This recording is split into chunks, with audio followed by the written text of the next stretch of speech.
The Self-Made Billionaire Effect. How Extreme Producers Create Massive Value. Written by John Sviokla and Mitch Cohen. Narrated by Eric Sinistvet. Introduction. Whenever you find yourself on the side of the majority, it is time to pause and reflect. Mark Twain.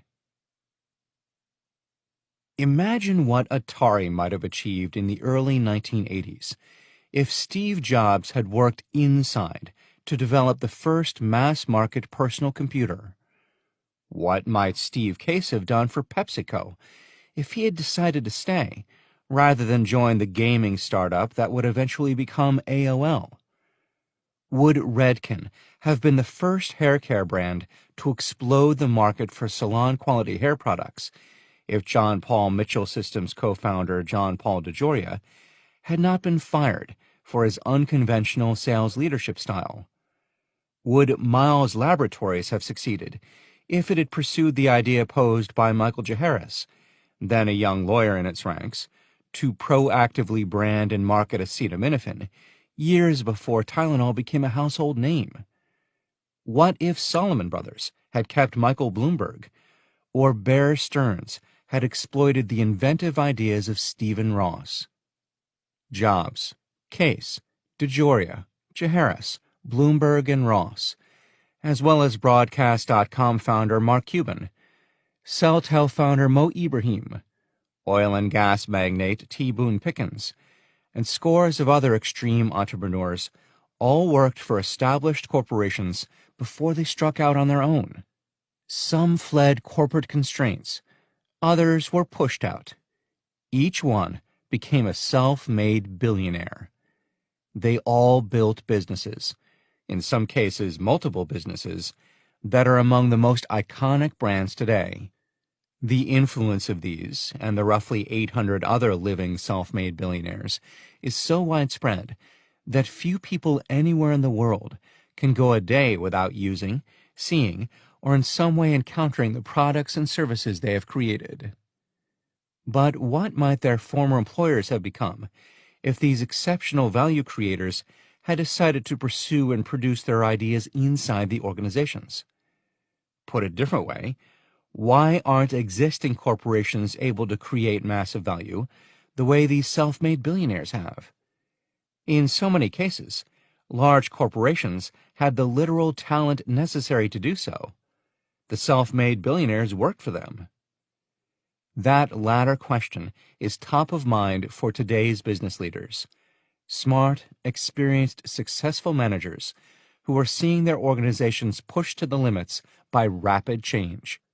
In today's environment, all the base assumptions of how to build and sustain value are constantly in flux. What makes for efficient scale? Who are our competitors? Who are our customers? What do they want? Who owns what? Where's the risk? In a recent CEO survey conducted by PwC, more than half of the respondents predicted they would need to change their strategy, either incrementally or wholesale, in the coming years. Nearly 70% of those same respondents said they were concerned about talent issues, and 25% did not pursue a clear opportunity in the past year because they believed they didn't have the talent to take advantage of it. The fact that so many self-made billionaires held managerial positions in mid-sized to large firms before striking out on their own suggests that the survey respondents just might be wrong about this issue. They have the talent, but haven't taken the time to identify or nurture it. Taken together, these responses make clear that business leaders are uncertain about how to tackle the particular challenge of continually creating value in today's environment. Throughout their careers, these leaders have taken care to cultivate and promote managers with sound judgment, that celebrated ability to see the world as it is, and to make smart, strategic decisions based on reality. Judgment works best when the rules of the game are well established, when the variables are known. But what do you do in a changing world where the variables keep shifting? To answer that question, we decided to look more closely at the leaders and the businesses that have thrived in our era of constant change. Despite the challenges of the day, despite the apparent mismatch between available skills and huge opportunities, there is a group of people creating value at an explosive pace and scale. Self-made billionaires. We define self-made billionaires as those individuals who create wealth of more than $1 billion through entrepreneurial activity. Even those who inherited some financial resources or an existing business can qualify as self-made if they expand the value of that resource on the order of 100 times or more. In 2012, there were more than 800 self-made billionaires worldwide. They made up more than 2/3 of the total billionaire population. Overall, billionaire wealth has grown faster than the world economy, more than tripling from 2% to 7% of GDP between 1987 and 2012. Why did we focus on self-made billionaires? Because creating $1 billion or more in value is an incredible feat. If you have discipline and you work hard, you can become a top-notch accountant or a lawyer. Years of dedication and a little luck might propel you to partner status at PwC or a law firm, or perhaps into the C-suite at a Fortune 500 firm. Do that, and you will likely achieve multi-millionaire status, but your chances of becoming a billionaire along that path are almost zero. There are clear paths to wealth, but there is no tried-and-true road to mega wealth. Billionaires have to do something extraordinary to make it as far as they do. Good luck plays a role, but luck will only allow $1 million idea to bring in $1 million worth of value. Becoming a billionaire requires luck and a great deal more. Self-made billionaires thrive in an environment of shifting variables. Take Dietrich Mateschitz, the founder of Red Bull, who has generated cultish devotion for a drink that even devoted fans agree tastes like cough syrup.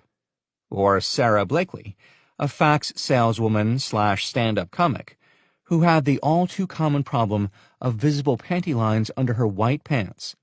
Spanx, the hosiery company she created to make the product she wanted, earned accolades from self-made billionaire tastemaker Oprah Winfrey, and generated explosive growth in an era when hosiery stalwarts were seeing their revenues plummet. Or Joe Mansueto, the soft-spoken founder of Morningstar, who at the age of 23 was forced to sift through dozens of mutual fund prospectuses in order to manage his fledgling personal investment portfolio. Surrounded by piles of paper, he thought, gee, this could be a business. Mateschitz, Blakely, Mansueto, and hundreds of others. These are the people creating hugely profitable businesses in today's world. When we looked more closely at self-made billionaires, we found that sound judgment was not in short supply. These are people who have dealt with the world as it is, made excruciating choices, and placed bets based on hard realities. But what truly makes them stand out is that their judgment is balanced by extraordinary imaginative vision. Cultivating a balance of judgment and vision is a challenging task. Findings from neuroscience suggest that for most people, judgment and imagination sit on opposite ends of a mental spectrum. The more skilled one is at seeing things as they are, judgment, the harder it is to see things as they might be, imagination. But somehow, the population of self-made billionaires manages to defeat the binary mental spectrum that places judgment and imagination in opposition to each other. The tactics and habits we identified that allow self-made billionaires to achieve that balance are the core of this book. They suggest practices that companies and individuals can adopt to enhance their value creation capabilities. So what is the source of the self-made billionaire effect? What allows them to create such massive value? How do they rise above the apparent trade-off between judgment and imagination? What other skills, habits, life experiences, or talents distinguish them from the pack? And most important, what can these insights teach us about the talent we as executives need to find and cultivate in order to thrive in challenging times. We begin to answer these questions in Chapter 1, where we present our foundational findings on what makes self-made billionaires different from the average corporate executive. The findings not only surprised us, they also changed the way we think about executive talent and what we need to look for in the talent we bring into business and nurture. 1. Exploding myths of extreme entrepreneurship. The test of a first-rate intelligence is the ability to hold two opposed ideas in mind at the same time and still retain the ability to function. F. Scott Fitzgerald. In 1984, Dietrich Mateschitz was a bored 40-year-old marketing executive at the German cosmetics company Blendax. He spent his days peddling toothpaste and cosmetics to retailers around the world. All I could see was the same gray airplanes, the same gray suits, the same gray faces. All the hotel bars looked the same, and so did the women in them. I asked myself whether I wanted to spend the next decade as I'd spent the previous one. Then, on a routine trip to Thailand, like dozens of others he had taken, Mateschitz had an insight that would change his career. While reading the newspaper one morning at his hotel, Mateschitz learned that the Japanese manufacturer of a line of super-sweet health drinks popular in Asia was the biggest taxpayer in Japan. Mateschitz knew the drinks and had taken them for the energy boost they gave as an antidote to jet lag. There was nothing like them in the West. That they were a huge moneymaker had never occurred to Mateschitz, and he decided right then to quit his job and start a company to manufacture and market the drinks in Europe. Within a few years, Red Bull, the business Mateschitz founded with Thai business associate Chilio Yuvadaya, a toothpaste manufacturer who also had a sideline in beverages, had launched its signature carbonated beverage in Mateschitz's native Austria and in Slovenia. Within a decade, Red Bull was in the UK, Germany, and eventually in the enormous beverage market in the United States. In all of the markets it entered, Red Bull became an almost overnight sensation. Red Bull was the first in what became, during the 1990s and 2000s, a burgeoning market of energy drinks, a beverage category that is neither a sports drink like Gatorade, nor an amped-up soda like Mountain Dew. Red Bull charged through as a super-sweet, caffeine-infused carbonated beverage that merged the appeal of sweet sodas and extreme sports into something entirely new, a drink that gives you wings. Mateschitz redesigned the beverage to be a carbonated, less concentrated version of the syrupy shots he was inspired by, and he redesigned the traditional soda can as an 8-ounce bullet shape that signaled to the buyer that this was not just another cola. Today, Red Bull is far more than the drink that carries its name. It is a media company, a Formula One franchise, a NASCAR franchise, a sponsor of mountain climbers and skiers and other extreme sportsmen, a philosophy, as its founder has said, of life lived in a heightened state of adrenaline-fused activity, all bred from the modest foundations of a good idea. How are billionaires different? The story of how Dietrich Mateschitz built his brand empire reads on the surface like many examples of extreme entrepreneurial success. There is the serendipitous moment of revelation, the useful connections to the right people, the willingness to risk his career on an uncertain venture.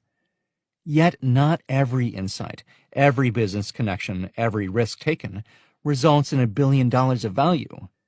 That success is not evenly distributed across the range of good ideas made us ask the question that lies at the root of this book.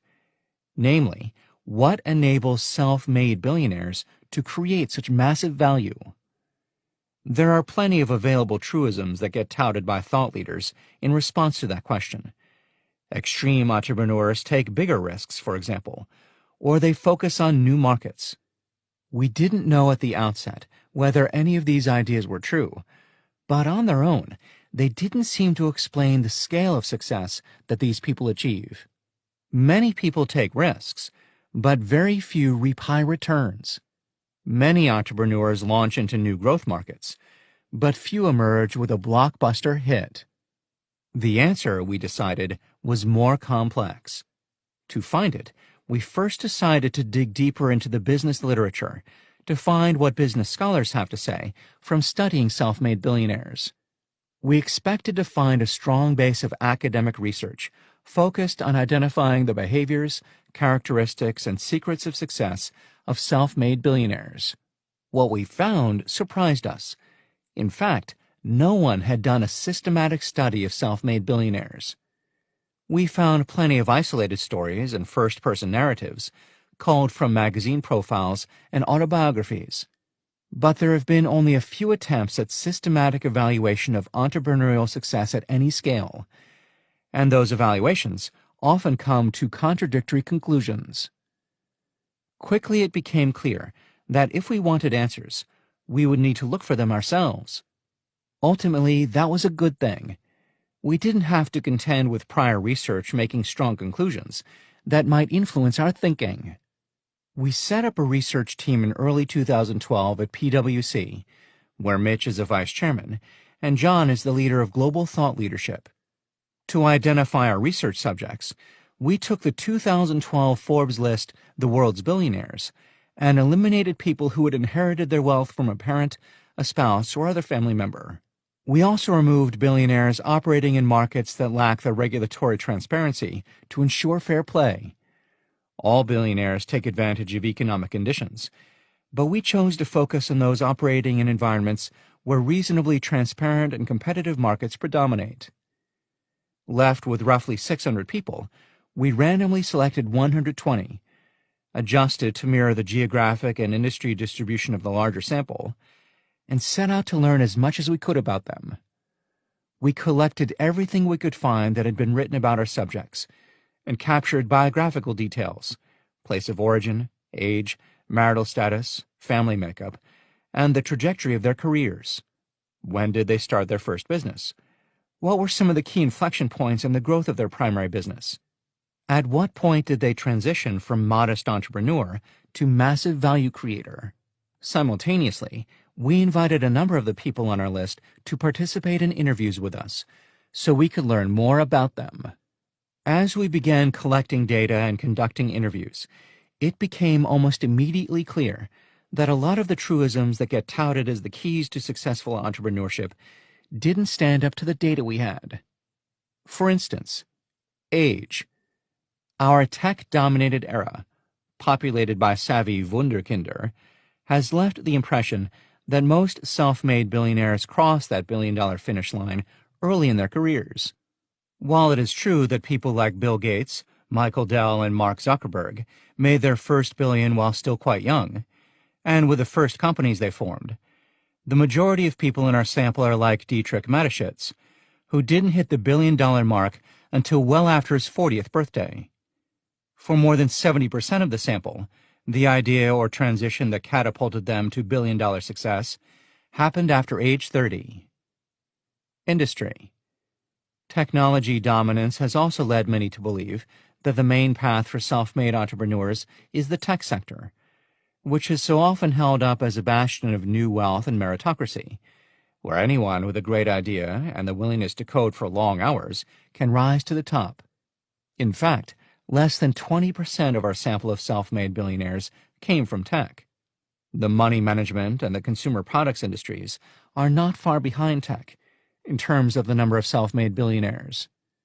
Overall, more than 19 different industries were represented in our sample, including oil and gas, apparel, food and beverages, publishing, printing, real estate development, entertainment and hotels, as well as technology and tech services, among others. Greenfield innovators. There is a general belief that self-made billionaires create brand new things. To borrow a phrase from Professors W. Chan Kim and Renee Moborn of INSEAD, billionaires are believed to sail in blue oceans. There's no question that exploring new market spaces has the potential to yield large profits, but it's not the route that most self-made billionaires chart. More than 80% of our sample of self-made billionaires earned their billions in red oceans, highly competitive, mature industries. Dietrich Mateschitz again offers a case in point for this fact. He inserted Red Bull as a new product category, the energy drink, into an existing beverage market. He signaled its difference from existing drinks with both a skinny 8.4-ounce can and a premium price more than double that of a can of Coke. Such seemingly small tweaks may not seem as awesome as a new market innovation, but the value is still there. Luck. When we conducted a simple survey asking friends and colleagues about perceptions of self-made billionaires, we heard plenty of comments about one-hit wonders and a strong belief that many of the self-made have earned as much as they have because of luck. We could believe in luck if the majority of our sample had only one successful venture. But our data convinced us that luck alone does not explain the success of self-made billionaires, given that more than 90% of them have launched multiple successful businesses. Exploitative practices. It's difficult to find any successful organization that hasn't been accused by someone, somewhere, of unsavory practices. Billionaires, in particular, are easy targets for such accusations. While we make no claims about their universal purity, as a group, the businesses launched by the self-made billionaires in our sample lean toward the socially responsible end of the scale in their industries. Furthermore, a large number of self-made billionaires have signed the Giving Pledge, promising to give away more than half of their net worth. A significant portion are active in philanthropy or social projects. Overnight success. It may seem that certain individuals form companies and suddenly enter the public consciousness with a meteorically successful product. But the reality is that many self-made billionaires reach extreme success only after many years of professional investment and commitment to a particular market space. They often exhibit early entrepreneurial drive. More than 50% had a first job before age 18. Nearly 30% had launched their first entrepreneurial venture before age 22, and almost 75% before age 30. Note that while some billionaires had the kind of humble upbringing that necessitated an early entry to work, they're in the minority. More than 75% of self-made billionaires were raised in households with affluence levels in the middle class or above. Talent, but also practice.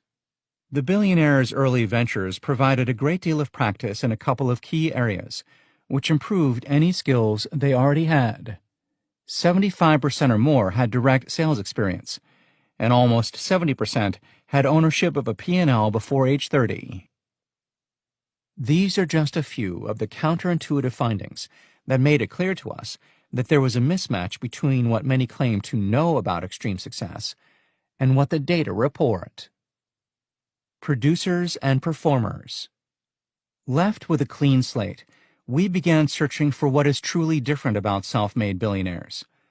We looked at the data through the lens of our premise, that self-made billionaires approach the challenge of creating new value differently for most corporate managers and leaders.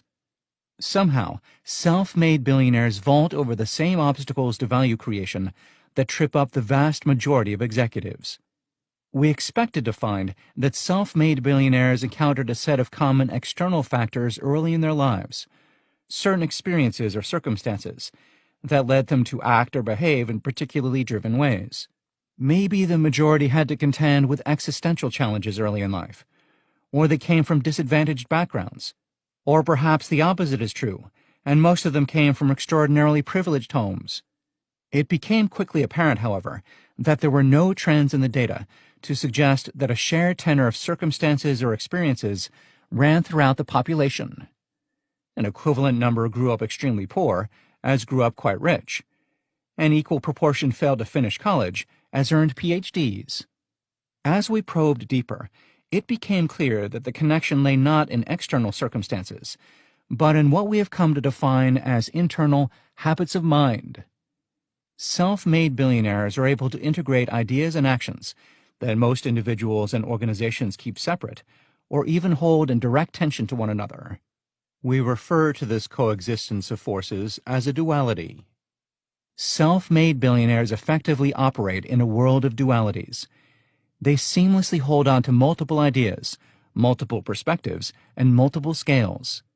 These distinctive habits of mind that we observed in self-made billionaires play out in a variety of ways.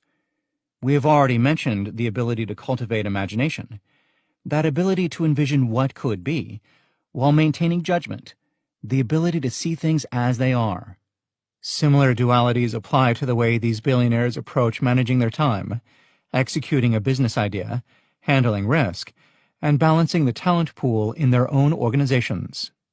These dual habits of mind and action enable them to function as what we term producers. They envision something new, bring together the people and the resources to create it, and sell it to customers who didn't know they needed it. In contrast, the modern corporation has evolved to separate many of these dualities into different functions, which are then run by talented people who excel at optimizing within known systems. We call these leaders performers. Performers are often very good at what they do, but they are celebrated and elevated precisely because they perform so well in one arena.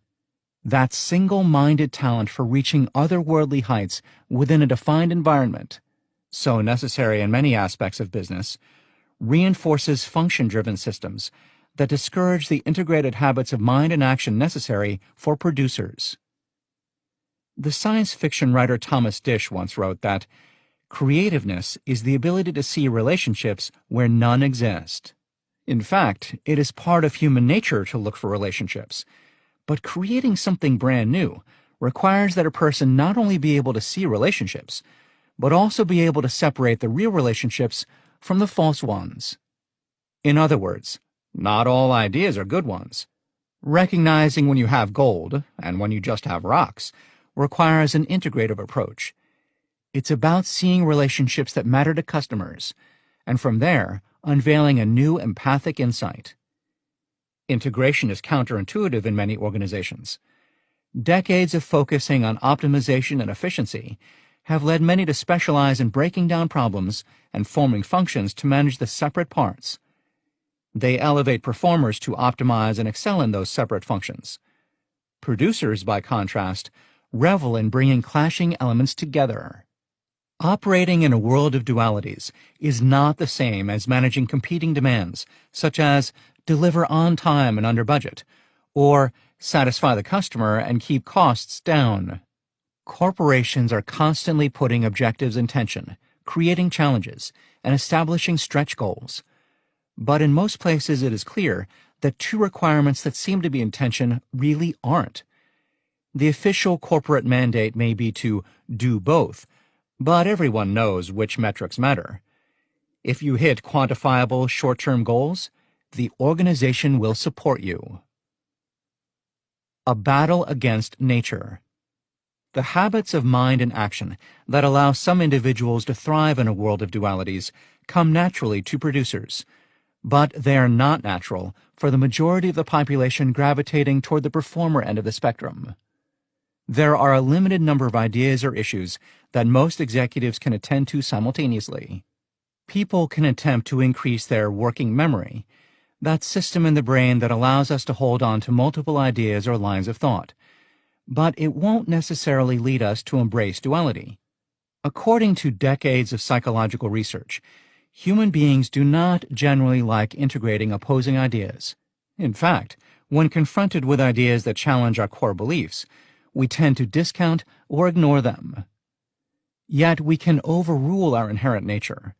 Many of the self-made billionaires we studied appeared to be natural-born producers, but the points noted above about the importance of practice and the long-term commitments that many of them make to the markets in which they eventually thrive show that they also need to hone and cultivate the habits of mind and action necessary to become fully developed producers.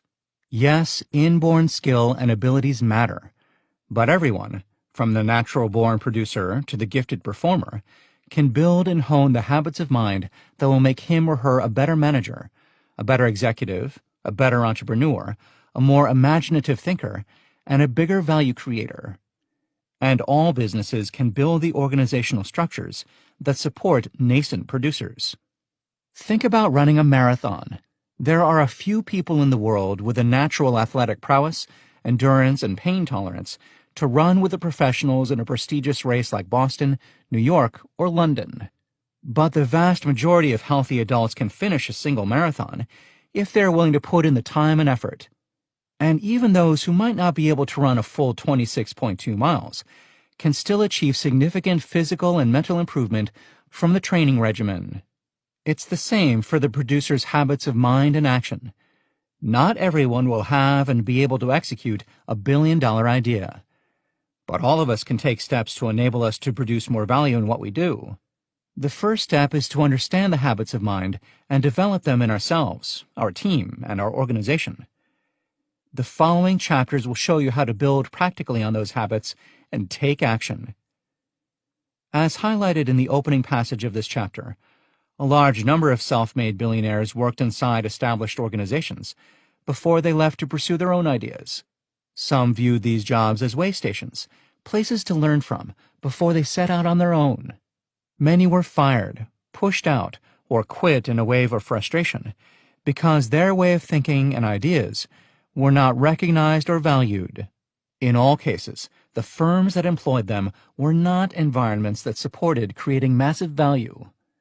And so Stephen Ross, Phil Knight, Joe Mansueto, George Soros, and dozens like them created massive new value by setting out on their own. It doesn't have to be this way. Think about how many people have left your organization and gone on to create significant value elsewhere. What might have happened if they had stayed? Business leaders can learn to recognize emergent producers, nurture their ideas, and create a space that allows them to develop and thrive inside the organization. Dualities in practice. Cultivating dual habits of mind starts with understanding the dualities that are most important. The 5 critical dualities we observed in the self-made billionaire population are ideas, empathetic imagination. Producers see blockbuster potential where others see only change. Their billion-dollar ideas come through the marriage of extreme empathy for the customer's needs and wants, and an imaginative mindset that allows him or her to come up with and explore new, untested ideas. Perspective, patient urgency. Producers cannot predict the exact time to make an investment or bring a product to market, but they're willing to operate simultaneously at multiple speeds and timeframes. They accept that timing is not under their control, and so they work fast, slow, super slow, or in all these modes at the same time. They urgently prepare to seize an opportunity, but patiently wait for that opportunity to fully emerge. Action, inventive execution. Typical business practice tends to separate creative functions from the operational departments that bring ideas to market. Producers, on the other hand, approach execution of their ideas with the same integrative, inventive mindset they applied to come up with a billion-dollar idea in the first place. Inventive freedom allows them to design aspects of the customer experience that others consider fixed, thus unlocking new value. Attitude, taking a relative view of risk. Contrary to popular wisdom, self-made billionaires are not huge risk takers, but the risks they do worry about are much different from those most corporations focus on. They are not paralyzed by the absolute risk of losing an investment. Instead, their perceptions of risk are relative. They are far less concerned about losing what they have than of not being part of a bigger future. When they do experience setbacks, and many early producer ventures produce only moderate results or experience crippling setbacks, they have the resilience to try again. Leading, leadership partnership. The archetype of the solo genius is so pervasive in the way people talk about and think about extraordinary success that it obscures the real story of how good ideas become great businesses. The reality is that producers are overwhelmingly not alone. Creating billions in value requires both a master producer, who can bring together divergent ideas and resources into a blockbuster product design, and a virtuoso performer, who can apply his or her creative acumen to optimizing the potential of that design. Thus, the producer's most important duality, in fact, may not be self-contained. It is the partnership built between individuals with complementary skills and mutual trust. Let's take a deeper look at this last duality, leadership-partnership, because it seems to be in tension with the idea we introduced earlier about producers exhibiting both active imagination and sound judgment. While it is true that producers maintain a duality of judgment and imagination, they rarely have outlier skills in both. Think of Linda and Stuart Resnick, the producer-performer pair behind Teleflora, Palm Wonderful, and Fiji Water, in addition to various California agribusinesses. Stuart is strong on judgment. As Linda put it, he's the one who makes sure the businesses are profitable. But converting the pomegranate from a West Coast health food store rarity into an expensive mass-market drink required Linda's imagination. She saw the long-term health-conscious antioxidant craze, and she knew how to execute, attending to everything, from the taste of the product to the shape of the bottle. Her genius not only moves millions of Palm bottles a year, but has also managed, within a matter of months, to rebrand a fruit, and thus get millions of Americans to refer to clementines as cuties. Many people with differing talents find themselves threatened by or in competition with one another, their opposing strengths creating a clash of worldviews.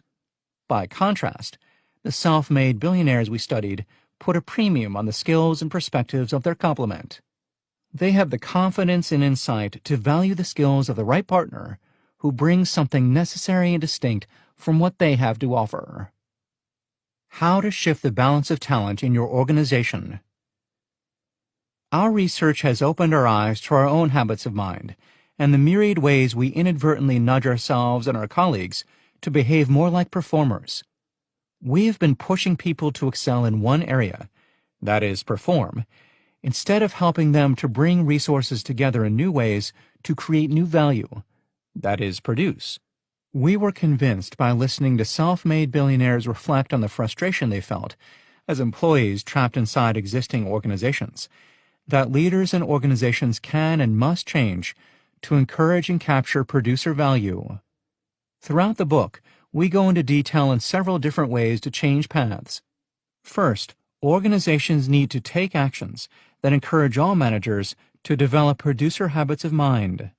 Right now, the range of talent in your organization resides on a performer-producer continuum, the distribution of which resembles a bell curve, tilted dramatically to the performer side of the spectrum. The steps we propose aim to shift the overall organizational profile incrementally from the performer end toward the producer end. Not everyone can be a producer. This is not a value judgment, it's an economic judgment. Performers play a critical and necessary role in the organization, but they are not the ones creating breakthrough value. Nonetheless, we believe that even the most die-hard performers can benefit from cultivating in themselves and those around them some of the producer habits of mind. Doing so is critical to thriving in our changeable world. Producer talent and skill are nonetheless not evenly distributed, and are not valuable or beneficial equally in every role in a corporation. While there are important and obvious benefits to having every manager practice a habit of mind like empathetic imagination, not everyone should be spending significant time engaged in inventive execution and attempting to change your business model. Even fewer should be adopting a full-on producer mindset that deals with risk. We've organized the following chapters so that the number of people for whom the lessons apply decreases as you work through the ideas. This allows you to encourage each habit of mind for the appropriate people in the organization.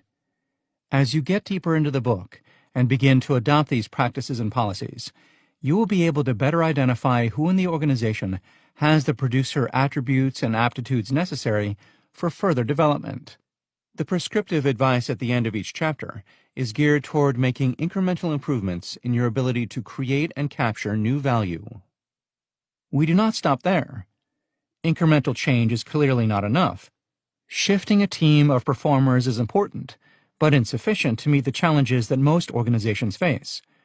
To excel, organizations need to find and keep at least a few exceptional producers. That requires deeper cultural and organizational changes than we address in the final chapter. The conclusion lays out additional steps and approaches to transforming an organization in a way that will allow it to attract and retain world-class producers. Retaining doesn't always mean that a world-class producer will remain an employee of the organization. There are always going to be producers who leave. That is the nature of the pure producer type. By creating a producer-friendly environment, however, you lay the groundwork for your organization to maintain a relationship with the producers who pass through your hallways and set up the potential for partnerships in the future. But that's a topic we'll address later. For now, let's take a look at what's to come in the rest of the book. The Producer Habits of Mind.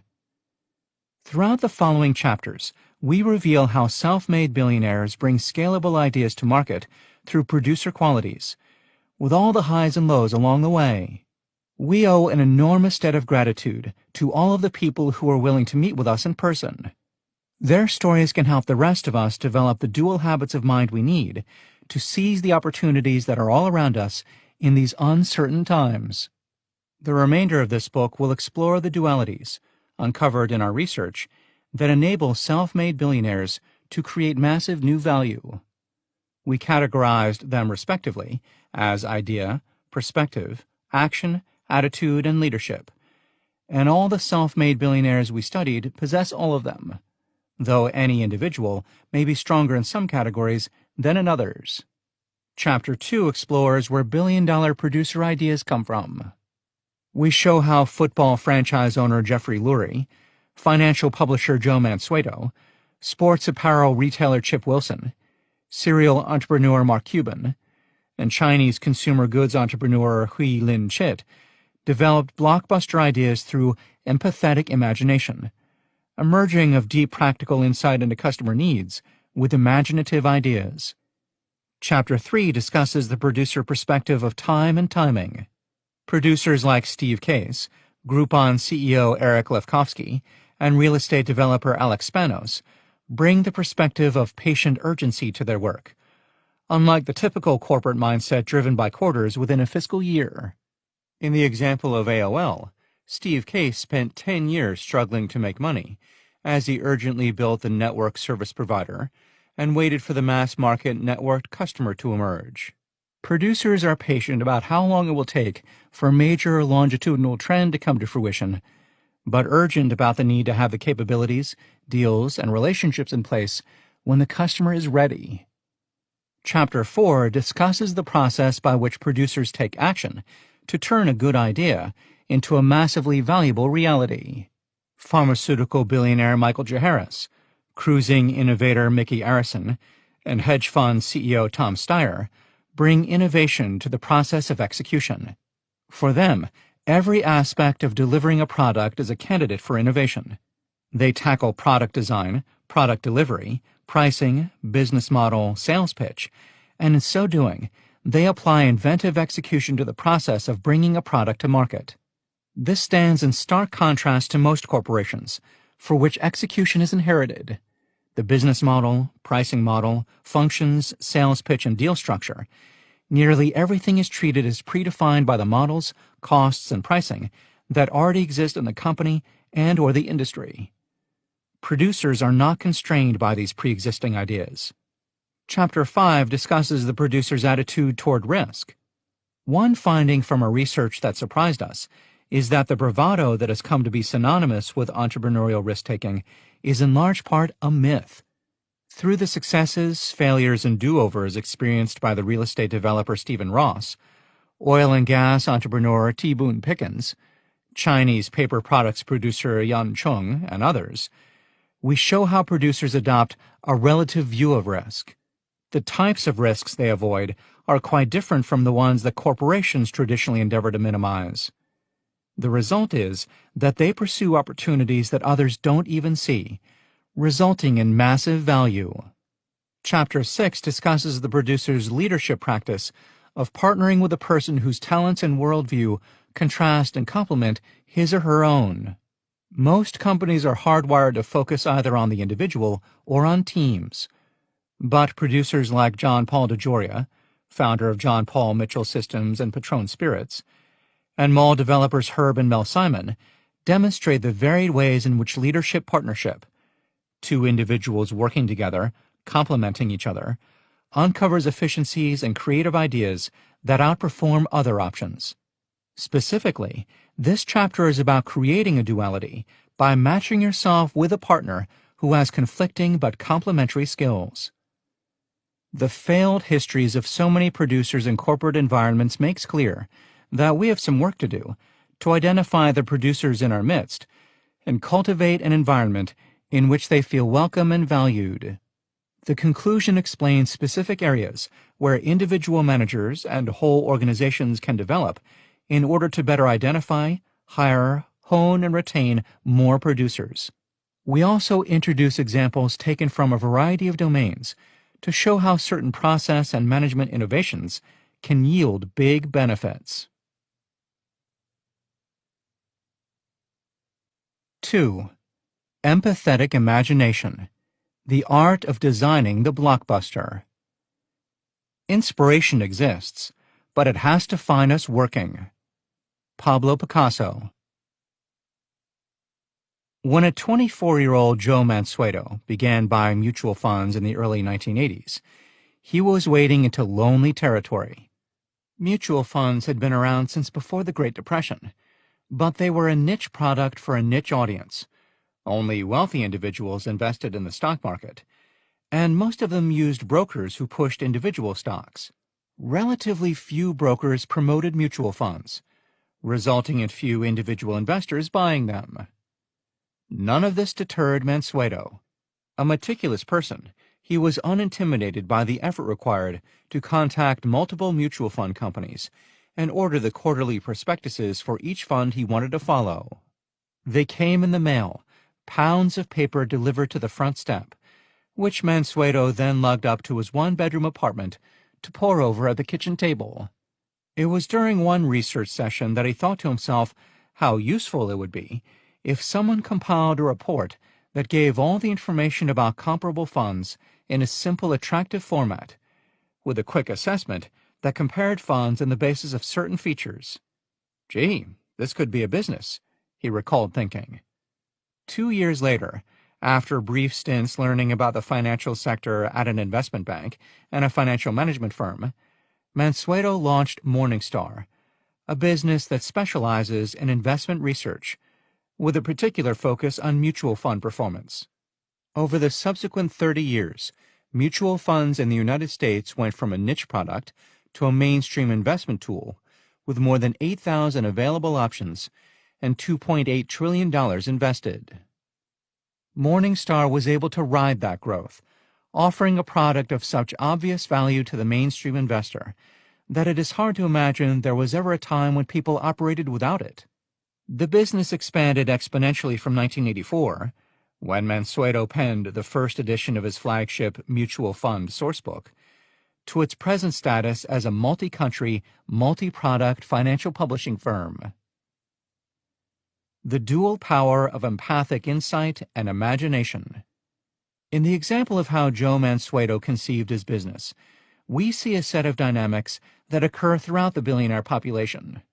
There is a market on the brink of change, an untapped, unrecognized need about to be unleashed, and a producer with deep empathy about the needs of the customer, coupled with the imagination to convert that empathic insight into a great business idea with broad market potential.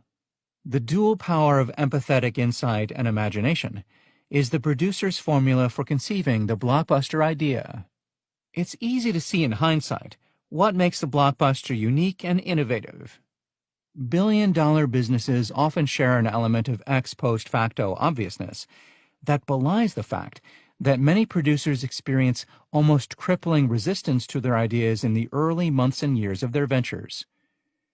People who genuinely know the markets these producers are trying to penetrate argue that their ideas won't fly. For example, Sarah Blakely, the founder of Spanx, struggled to find a hosiery factory willing to create prototypes for her because the factory owners believed her idea of footless, slimming tights was destined for failure in a struggling market in which old stalwarts like Legs and Hanes were losing revenue. These examples should make clear that good ideas are hard to find and great ideas even harder. But they are conceivable by producers who consciously and meticulously cultivate the skills of empathy and creativity in order to see potential where others don't. What allows producers to see what others cannot? What allows them to merge empathic insight with imagination? Where do their blockbuster ideas come from? Our research shows that producers generate ideas through a mode of creativity known as divergent thinking. Divergent thinking involves the free flow of different ideas and associations for the purpose of identifying solutions to a problem. Everyone at the strategic levels of business must engage in some divergent thinking. The difference in the quality, or rather the imaginativeness of the outputs, depends on the quality and variety of the inputs and the relative emphasis the producer places on imagining what could be and judging it based on what already exists. Imaginative people are able to do both with near simultaneity. They can imagine new ideas and evaluate how the idea can be improved and enhanced. This is markedly different from how most of us operate in business circles. Nature works against most of us by isolating our imaginative impulses from our evaluative capabilities. Then nurture kicks in, and through culture or training or fear, we learn to tamp down our imaginations and focus instead on ideas that feel comfortable and attainable. As a result, when it comes to developing new ideas, we don't allow ourselves the space to ask that what-if question in a truly open-ended way. We put boundaries around our thinking before we've even begun. We say, for example, that our ideas have to serve the customers we already have, or be executed using techniques we already know how to use, or earn a certain amount of revenue within 12 months. We thus develop and present only those ideas we believe decision makers will accept, or that fit into the existing market or strategic goals, or that we have the infrastructure and skills to execute. By definition, these ideas are incremental. Incremental improvement is fine when cultivated as a stepping stone to exponential change. But in so many businesses, incremental is as far as it goes, and is unlikely to produce a breakthrough. True producers don't operate that way. They don't shut down an idea just because it is outrageous or improbable or hard to execute. They're capable of full, imaginative ideation, developed over a lifetime of honing expertise, cultivating curiosity, and empathizing with the customer. As a result, they're able to escape automatic modes of thinking and have insights capable of creating explosive value. Expertise and the imagination. Jeffrey Lurie, the billionaire owner of the Philadelphia Eagles, had always been an avid sports fan. Football, basketball, baseball, hockey, he'd watched all of them live and on television while growing up in Boston. But when it was time to start a career, he went into the family business as an executive with General Cinema, the movie theater chain his grandfather founded. Lurie acted as a liaison between the family business and Hollywood studios, and after a few years, he launched a production company of his own, Harcourt, where he produced a handful of films, both for theater distribution and for television. By almost any measure, he was a success, and one of his films, Inside Job, went on to win an Academy Award. Despite his success, in the early 1990s, Lurie began to feel that he'd been looking for blockbuster hits in the wrong place. It dawned on me that there was a real separation in those days between the movie television business and the sports business, he said, when we sat down with him at a spacious windowed office overlooking the Eagles' practice fields. There was almost no connection. Nobody really saw the fact that the NFL was producing hit television shows that were starting to dwarf anything that Hollywood was producing. The marketplace was valuing television production in a very, very strong way. Yet there was no real value for guaranteed hit-making like NFL games provided. So that, combined with the notion that, I think several of us kind of realized, the distribution of this was just beginning. It wasn't just going to be NBC, CBS, ABC, and a couple of pay cable channels, HBO and Showtime, which is what it was in those days. You started to see satellite. You started to see cable. It was before the internet, so nobody anticipated exactly how that was going to play out. I thought there was going to be a significant paradigm shift. Like many blockbuster ideas, it is obvious now, in our reality TV era, that consumers would embrace sports as a form of entertainment, and that sports programming would therefore be priced competitively with, say, Homeland. In fact, Lurie's insight has become so fully dominant in today's sports world that sports coaches regularly refer to what they do as part of the entertainment business. But Lurie repeatedly asserted during our conversation that his initial insight into the future of football as entertainment was not obvious from the start. The record supports his assertion. The $185 million purchase price that Lurie ultimately negotiated with then Eagles owner Norman Braman in early 1994 was the highest price ever paid for an NFL franchise, so high that even Lurie himself had a moment of concern when the deal was done, and he finally got a clear look at what he had bought, complete with run-down practice facilities and a dilapidated stadium. I get here and I look at the facilities and I'm thinking, I just bought this? Sight unseen? Rats are running across the office I'm in. No windows. People were like, who is this young kid? That same day, the Wall Street Journal published an article critical of Braman's tenure over the Eagles and of Lurie's purchase, which the author characterized as an emotional juvenile buy, with a purchase price that far exceeded the value of the team. And the worst part of it, Lurie said of his reaction to the WSJ piece, was that I thought, I think they're right. I just wired $185 million to Norman Braman. He really must have taken me. I don't know what I'm doing, and they do, and I must be really dumb here. It was too late by then, and Lurie is not one to mope. In any event, those feelings were fleeting.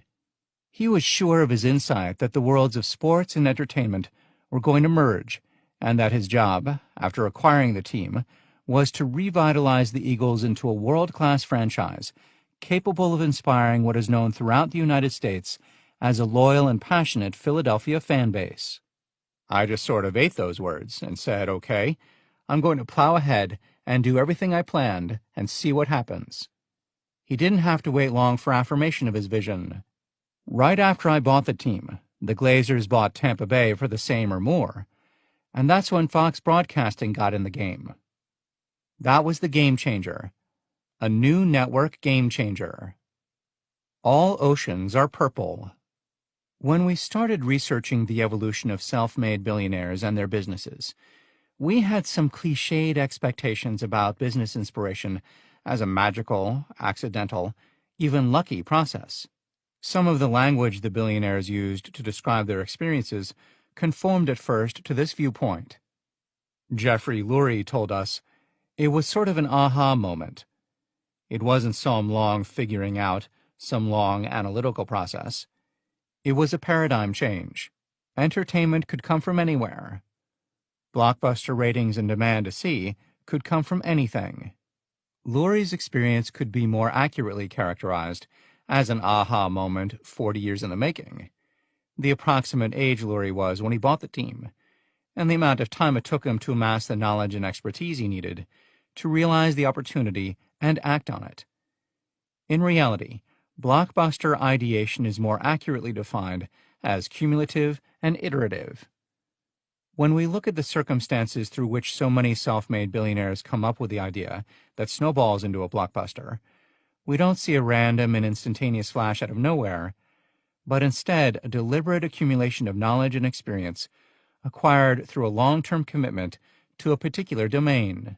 Though there are some exceptions, the blockbuster idea is most often steeped in a set of skills or ideas that the billionaire has been immersed in for years, sometimes even decades. Joe Mansueto was a very young man when he had the idea that would eventually become Morningstar, but he was already a serial entrepreneur and more experienced than most in the art of investing. He had been managing his own growing portfolio for years, and had developed such a reputation for smart, profitable investing that other members of his family had given him their money to manage for them. Nor was Jeffrey Lurie's ability to see an entertainment paradigm shift an accident of proximity. He could visualize it so exactly because he was so deeply entrenched in the workings of the film industry and had an obsessive love of spectator sports. The role that experience plays in imagining the blockbuster hit may explain where billionaires tend to launch their businesses. Ask any man on the street to list 5 self-made billionaires, regardless of whether the street is in New York, Shanghai, Mumbai, London, or Mexico City, and we bet that at least 3 out of the 5 will be billionaires who earned their money in the technology, telecommunications, or media sectors. Steve Jobs and Bill Gates might show up on the list, as might Alibaba's Jack Ma, Foxconn's Terry Gou, Mexican telecommunications magnate Carlos Slim, Google's Larry Page and Sergey Brin, Bharti Airtel founder Sunil Mittal, and worldwide personality and media maven Oprah Winfrey. Billionaires who reach celebrity status tend to be associated with new industries or stunning innovations. So much so that when professionals talk about extreme success or wealth, they tend to associate it with the discovery of entirely new sectors, such as the emergent PC market or the explosion of the Internet. The INSEAD academics Renee Moborn and W. Chan Kim dubbed these new spaces blue oceans in their highly regarded book, Blue Ocean Strategy. Blue Oceans offers an emotive and useful metaphor for the belief that companies need to look for brand new territory in order to create huge value, while red oceans, those bloody, battle-ridden markets challenged by a large number of competitors, are tapped out. While Moborn and Kim captured the way the corporations tend to think about untapped markets, producers do not appear to be concerned with these distinctions. From the outside, the markets they work in all look purple, a blending of new approaches within old modes that reveal ways to recreate the space.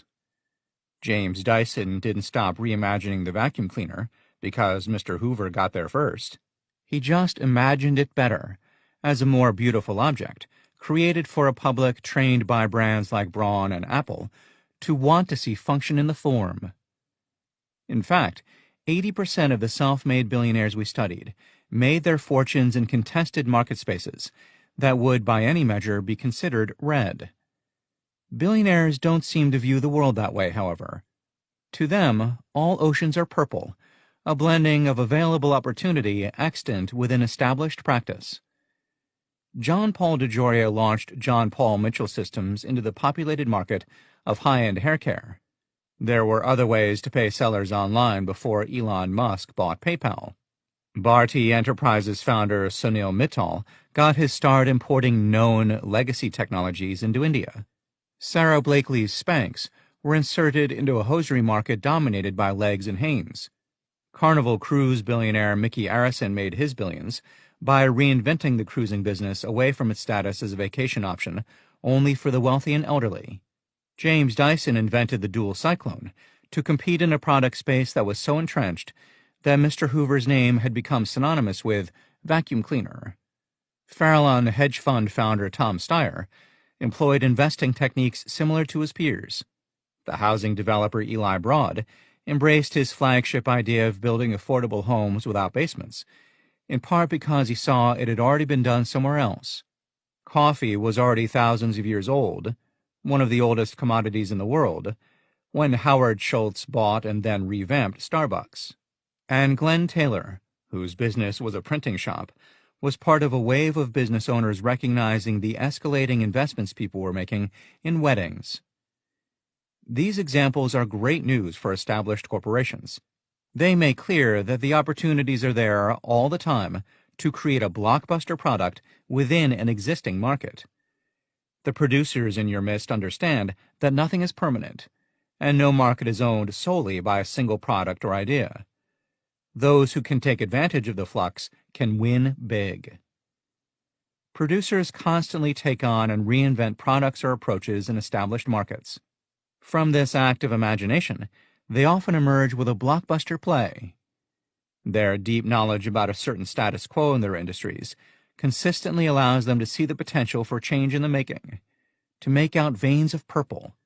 On closer reflection, the story of the upstart newcomer or the overnight sensation that is so popular in our internet era is more likely to have a knowledgeable veteran at the helm, someone who understands how things are usually done and has enough imagination to envision an alternative. I had seen this movie before. Chip Wilson, the founder of Lululemon, illustrates the role that knowledge and immersion played in his ability to see a blockbuster business in the ancient practice of yoga. The first thing we noticed when we met with Wilson in Australia was his size, 6'3", with the broad shoulders of the Canadian junior national butterfly champion he was as a kid. Sports were at the center of the conversation when he was growing up. Sports and clothes. His dad was a phys ed teacher, and his mom was a sewing hobbyist. So when Wilson wasn't outside with his dad or at the pool practicing, he sat with his mom at the sewing machine. "I probably got my 10,000 hours," he said to us of the experience. The California-born billionaire grew up in Vancouver, Canada, returning stateside for a month every summer during his childhood to visit his grandparents. The surfing craze was just starting in California's beach towns when Wilson was a teenager, and he joined in when he could, taking a break when he was 19 to go with a friend to Alaska to work on the oil pipeline. He returned home after a year with what was, for a 20-year-old with no obligations, a small fortune. He was self-sufficient, able to put himself through college, and take trips to Europe and Asia. The knowledge Wilson had gained about fabrics, clothing construction, and international fashion started to bear fruit. There were surf shorts, he said, but in those days, really, you could tell the year of a dime in your pocket. The shorts were so tight. I was a big guy, so for me to actually wear stuff, I had to make it. Wilson started making clothes for other people. The styles he saw in California weren't available in Vancouver, so he first made a woman's short inspired by one he'd bought in the United States as a gift for his girlfriend. Then, as he got more into surfing, he decided that a longer, looser short would work better for surfers than the tight shorts that were in style, so he made some of those too. With two products, he approached the major Canadian department stores Eaton's and the Bay, but they weren't interested, so he set up his own store, West Beach Surf, with $10,000 of startup capital he'd earned on the pipeline. No one had ever made those before, he said of the baggier, longer shorts he designed. I sold a couple of million of them. Basically, I took the surf industry. I was the first one to take it into Europe, and then I took it to Japan. And then when skateboarding hit, that was the perfect short for skateboarding. And I was just perfectly situated in Vancouver. Windsor Mountain was there, and it had a glacier, and all the 14 and 15-year-olds in the world came to Windsor during the summertime to snowboard. So I thought, now there's something I can be very authentic at and really understand. And I could see the snowboarding market 10 years before anybody. Many billionaire businesses experience years of slow growth, mediocre outputs, and even outright failures. Just as Picasso produced literally thousands of paintings in his lifetime, but only a handful of true masterpieces, 94% of the billionaires in our sample have created or led more than one business, but not all of the businesses generated $1 billion in value. Having a blockbuster idea requires real immersion in a subject, real willingness to come up with many ideas, and the ability to suspend judgment of ideas that may seem odd or out there, and to take chances and potentially fail. In the case of Chip Wilson, he had no exceptional immunity to making the wrong call. I had a couple of failures in there, he told us. Beach volleyball didn't go anywhere. Mountain biking didn't go anywhere. So it's not like I could see every trend go through. But he definitely saw enough with West Beach to know what would win and when he should get out. Wilson sold the company, then West Beach Snowboard Limited, in 1997, just as it was beginning to struggle. West Beach sold 70% of its products in Japan, according to Wilson. So when Japan began its economic malaise of the 1990s, West Beach was deeply affected. But it wasn't long before Wilson saw what his next step was going to be. When I saw yoga, The feeling that I got out of it was the same feeling out of surf, skate, and snowboarding. And I could tell.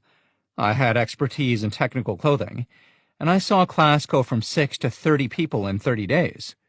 And I'd seen this movie before. In 1998, Wilson launched Lululemon, the yoga clothing retailer that established Yoga Chic, made one of the first comfortable, stylish flat-seam workout pants on the market, and turned Wilson into a billionaire. Far from an aha moment of miraculous inspiration, Lululemon was a natural offshoot of Wilson's talent and experience of more than 20 years.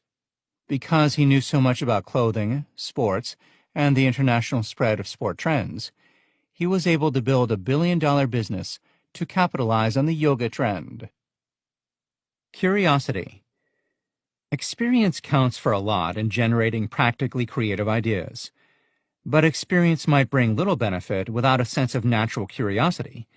That impulse to ask why companies or markets operate a certain way, or what if, about new, seemingly strange ideas.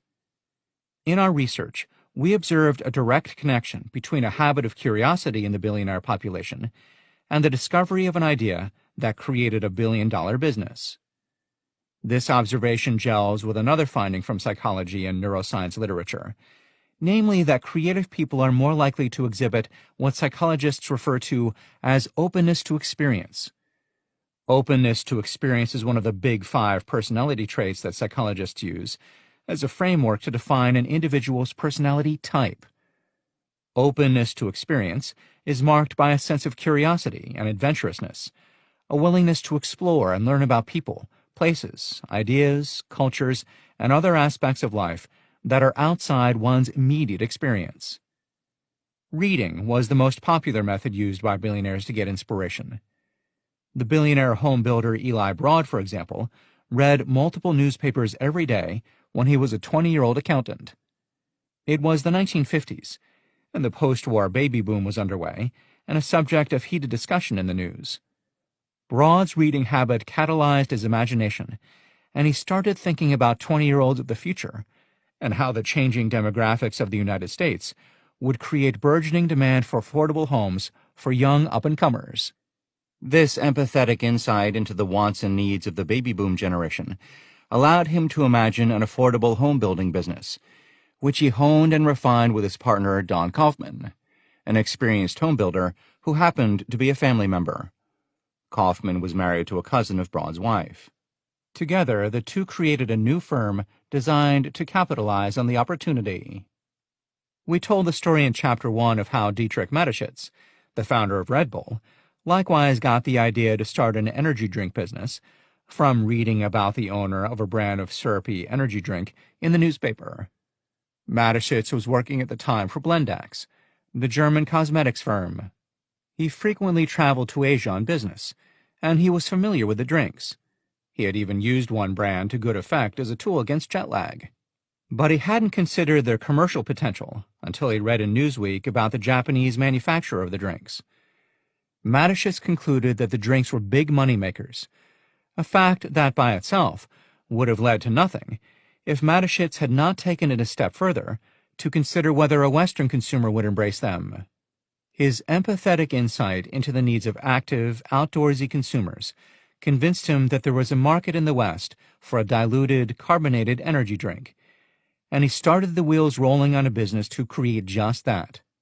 Then there is the serial entrepreneur Mark Cuban, currently the owner of the Dallas Mavericks, who credits his appetite for information as the source of his success. Cuban's habit of getting as much information as he can dates back to when he was a kid trading stamps and baseball cards. Even then, his curiosity helped him gain an edge over other buyers.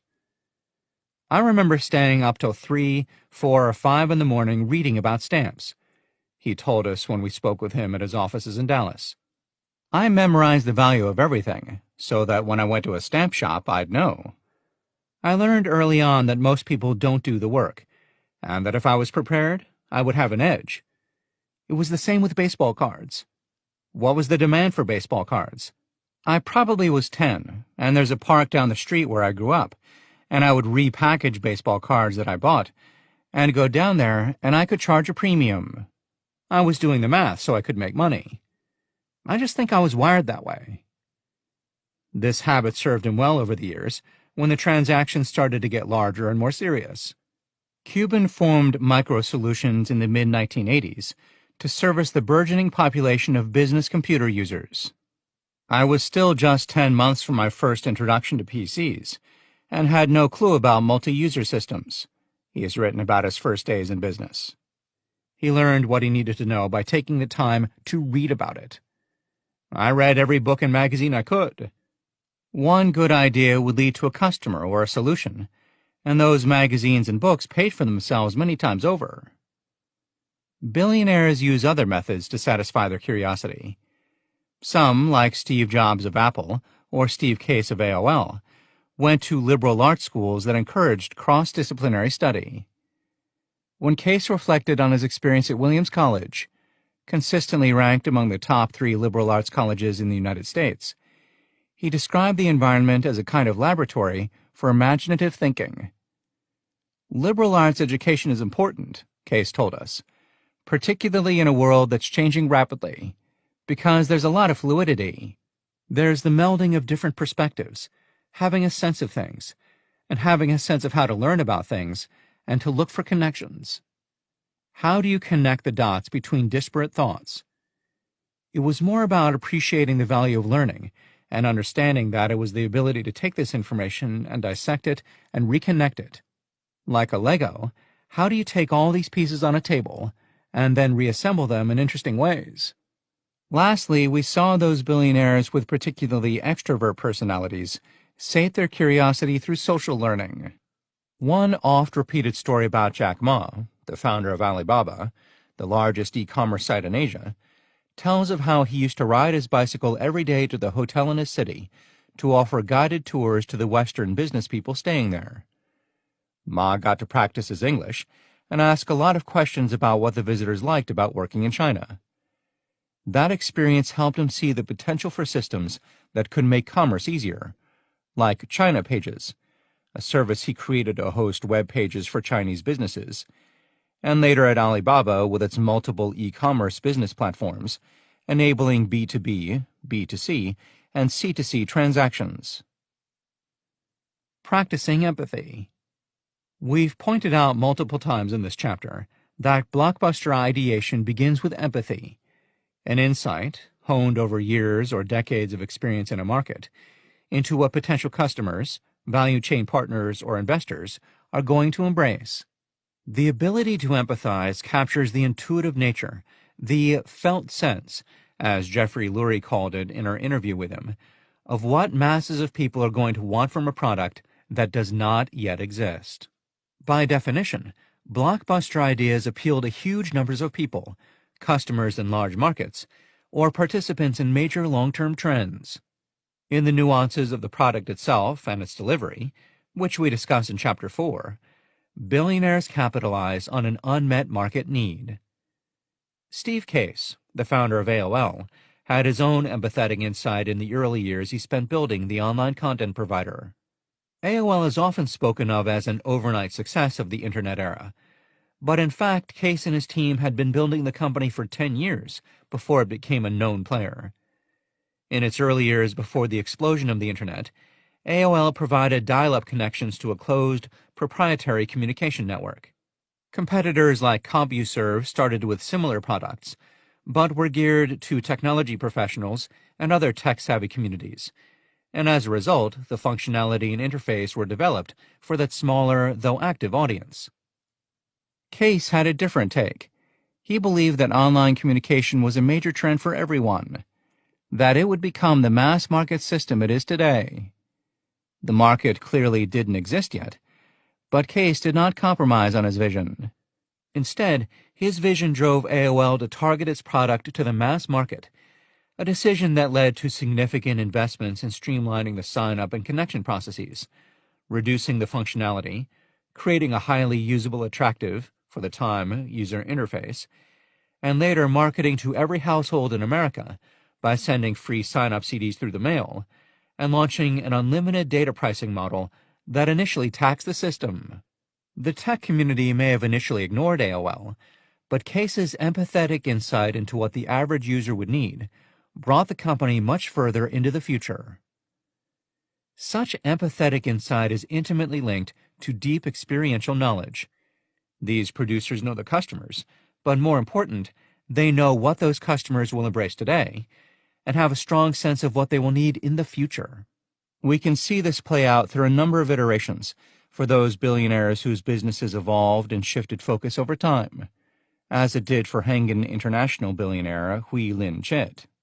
Mr. Chit was a young village farmer in the region of Anhui, China in the 1970s, when China began the economic reform program that allowed private individuals to start their own businesses. I started a zipper factory that was very small and did not need a lot of capital, Mr. Chit told us when we met with him at his offices in Anhui. The machine used to make zippers was very simple, with a manual process, and did not need much investment. But the low cost of entry to the zipper business made it easy for others to get involved as well. More and more families started their own zipper business, since the barrier of entry was low. We made less and less, and I sensed there was no future in it. Still, there were plenty of other products needed in the country, and plenty of room for competitive growth. Mr. Chit expanded into apparel, also on a small scale. My neighbors brought sewing machines to my house. We drew the style, and they did the sewing. He also helped a publishing company with its shipping processes. He continued in this way, starting and expanding different lines, until a friend told him about sanitary napkins. The machine needed to manufacture them cost $80,000, Mr. Chit told us. Too much for him to invest on his own. So he partnered with Seymour Bach, another entrepreneur in the garment business, and started what would become Hengen International to manufacture sanitary napkins. Hengen targeted lower-income women in the villages with a product that was far superior, cleaner, and safer than the self-made alternatives so many poor women used at the time. Even when Procter & Gamble, P&G, entered the Chinese market in 1985 with a line of feminine products made and priced for wealthy urban women, Hengen continued its focus on the average citizen and gradually grew in production and quality. Over time, it expanded upmarket, so that in 1992, it launched a line of feminine products in direct competition with P&G's. Hengen has since launched other products, such as tissues, its largest product category, and disposable diapers. Today, Hengen is China's largest domestic manufacturer of these products. Empathy drove so many of the business lines Mr. Chit pursued. Some people ask me why I do not enter other markets with higher profits, such as property development, Mr. Chit said to us. I did not because I do not think that I understand that market. I believe in the consumer market, which is a continuing growth market in China. If we focus on this area and pay more attention to innovate the products, we will continue to grow. Blockbusters come from empathetic insights about today and tomorrow. Hui Lin Chit's focus on understanding a market and the customers may not sound, on the surface, remarkably different from the ways that many business executives talk about the need to know the market or put the customer first. The difference lies in the translation. Established businesses are so occupied by day-to-day operations that many are challenged to take the knowledge they have of how the customer behaves today and translate it into a future vision for a breakthrough product. The story we told earlier in this chapter of how Sarah Blakely almost failed in her attempts to launch Spanx illustrates this form of tunnel vision. But Blakely, a stand-up comic supporting herself as an office supply saleswoman, had first-hand empathetic insight into what young, fashion-forward women need to feel good in their clothes. Spanx in many ways was built to produce the product that Blakely herself wanted. The idea came to her one night before a stand-up performance. As she was getting dressed, she pulled a pair of white pants out of her closet. She'd bought them years before, but never worn them because she didn't like the way her underwear showed through the light fabric. For some reason that day, she decided to take a pair of nude pantyhose from her underwear drawer, cut the feet off, and pull them on to wear under her pants. The effect was exactly what she wanted. The pantyhose smoothed the line of her clothes, while remaining invisible under them. She knew she was onto something, and started putting the pieces in motion to start a business. Then she hit a glitch with the manufacturers. She contacted more than 100 hosiery factories in the United States, and they all turned her down. These manufacturers should have been the first with insights into the needs of the customer, but they were using indirect data about the slipping numbers in the hosiery market to determine the value of a new idea. Blakely's luck changed only when one of the factory owners who had originally rejected her idea agreed to a trial run. What caused his change of heart? He reportedly went home after work and over dinner told his teenage daughters about Blakely. "We want those," they said. Seeing the response of the real target audience made him change his mind about the potential for Spanx, and a billion-dollar business was born. How many of us have found ourselves in a similar situation to those dozens of hosiery manufacturers, having rejected a great idea, only to find later that someone else or another organization made a success of it? Serving the customer, not the competency. It is reassuring, even exciting, to see how billionaires insert new ideas into competitive markets. It's also worth considering the ways in which established firms get it wrong. Part of the issue may lie in the tendency, almost ubiquitous and completely understandable, to emphasize in-house competencies over the evolving needs of the customer. Management gurus C.K. Prahalad and Gary Hamel were railing against a certain lack of corporate focus when they published Core Competence of the Corporation in the Harvard Business Review in 1990. But focusing on the competencies of today is exactly what causes companies to get stuck in the markets they serve and the products they deliver now, with little eye for the shifts and innovations they will need for tomorrow. Sometimes it takes a slight twist in perspective to see opportunities through a different lens.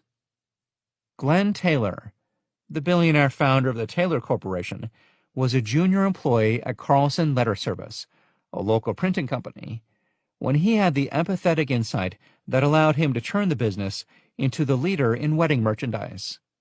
Taylor was a Minnesota farm boy studying math and physics at Minnesota State when he started a part-time job with Carlson.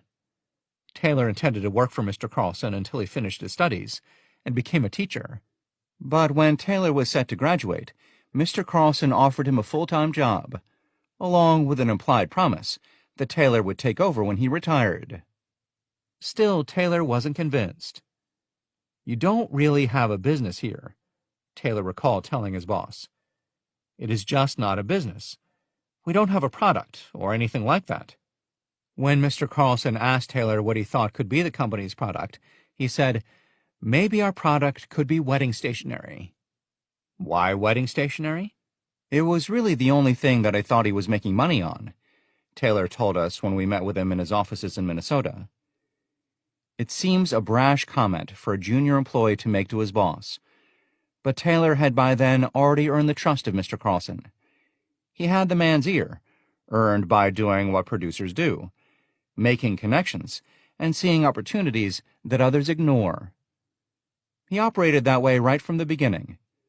Growing up on a farm, Taylor came to the job at Carlson's with the mentality that you will always need to fix a broken machine or system yourself, and upgrade how you work to get more from less. If you don't have any money, and we didn't have any money, when things broke down, you had to fix it, Taylor said of his upbringing. Taylor didn't just fix the presses in Carlson's shop. He improved them. Within weeks on the job, he got Mr. Carlson's attention for working twice as fast as anyone had before on the stamping press, a hated job that no one wanted to do because it was a manual press you had to hold down. But Taylor didn't mind because he could make adjustments to the press and build a jig for it to make the job go faster, a change no one had ever thought to do because you didn't get paid by the piece.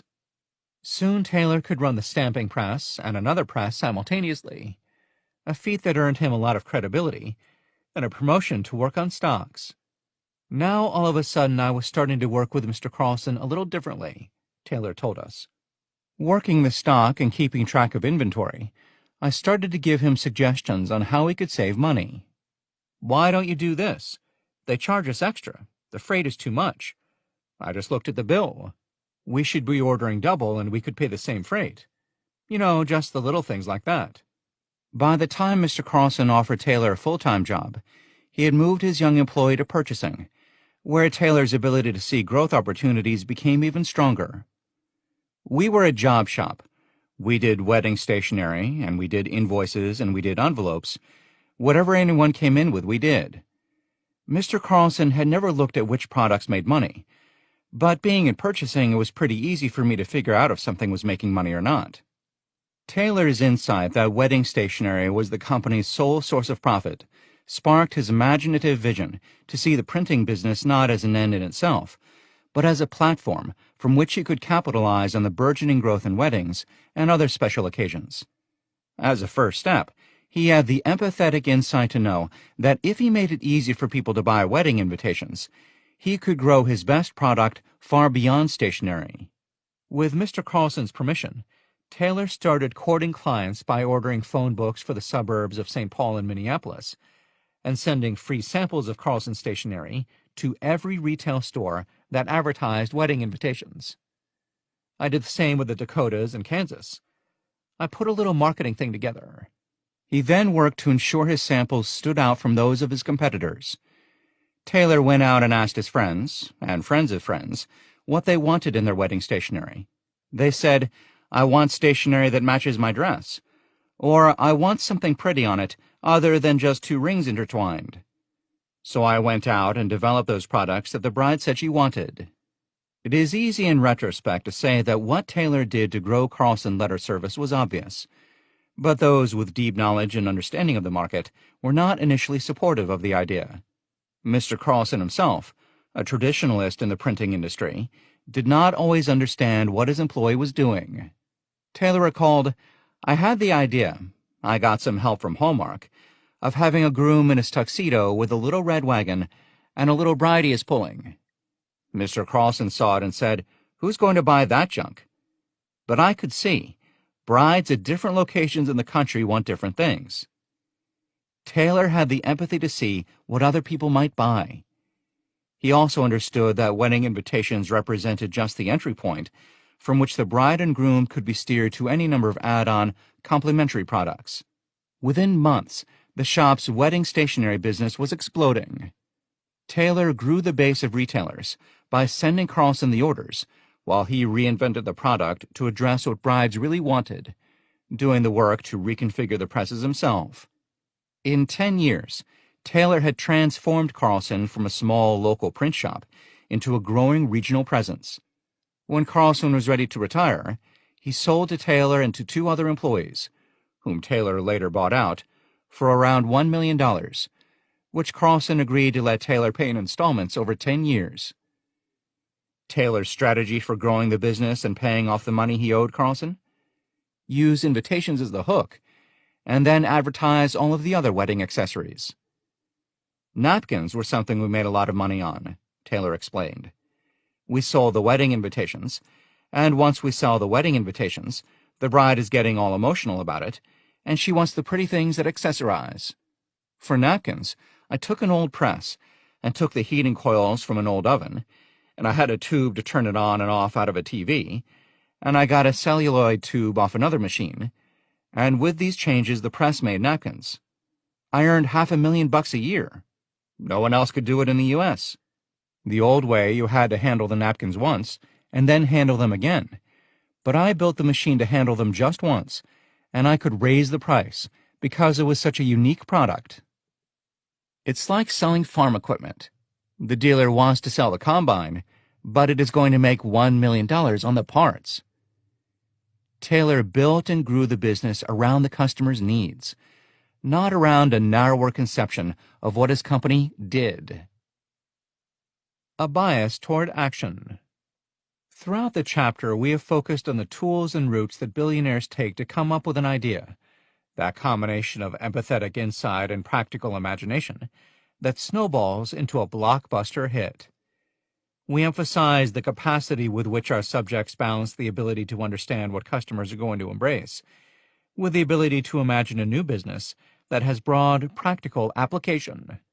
We all know people who have ideas, but do nothing to act on them, whether out of doubt or fear.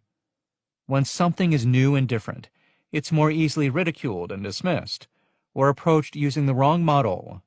For every self-made billionaire, there are likely many more who observed a structural shift and had an idea of how to capitalize on that shift, but they either never tried or failed in the process.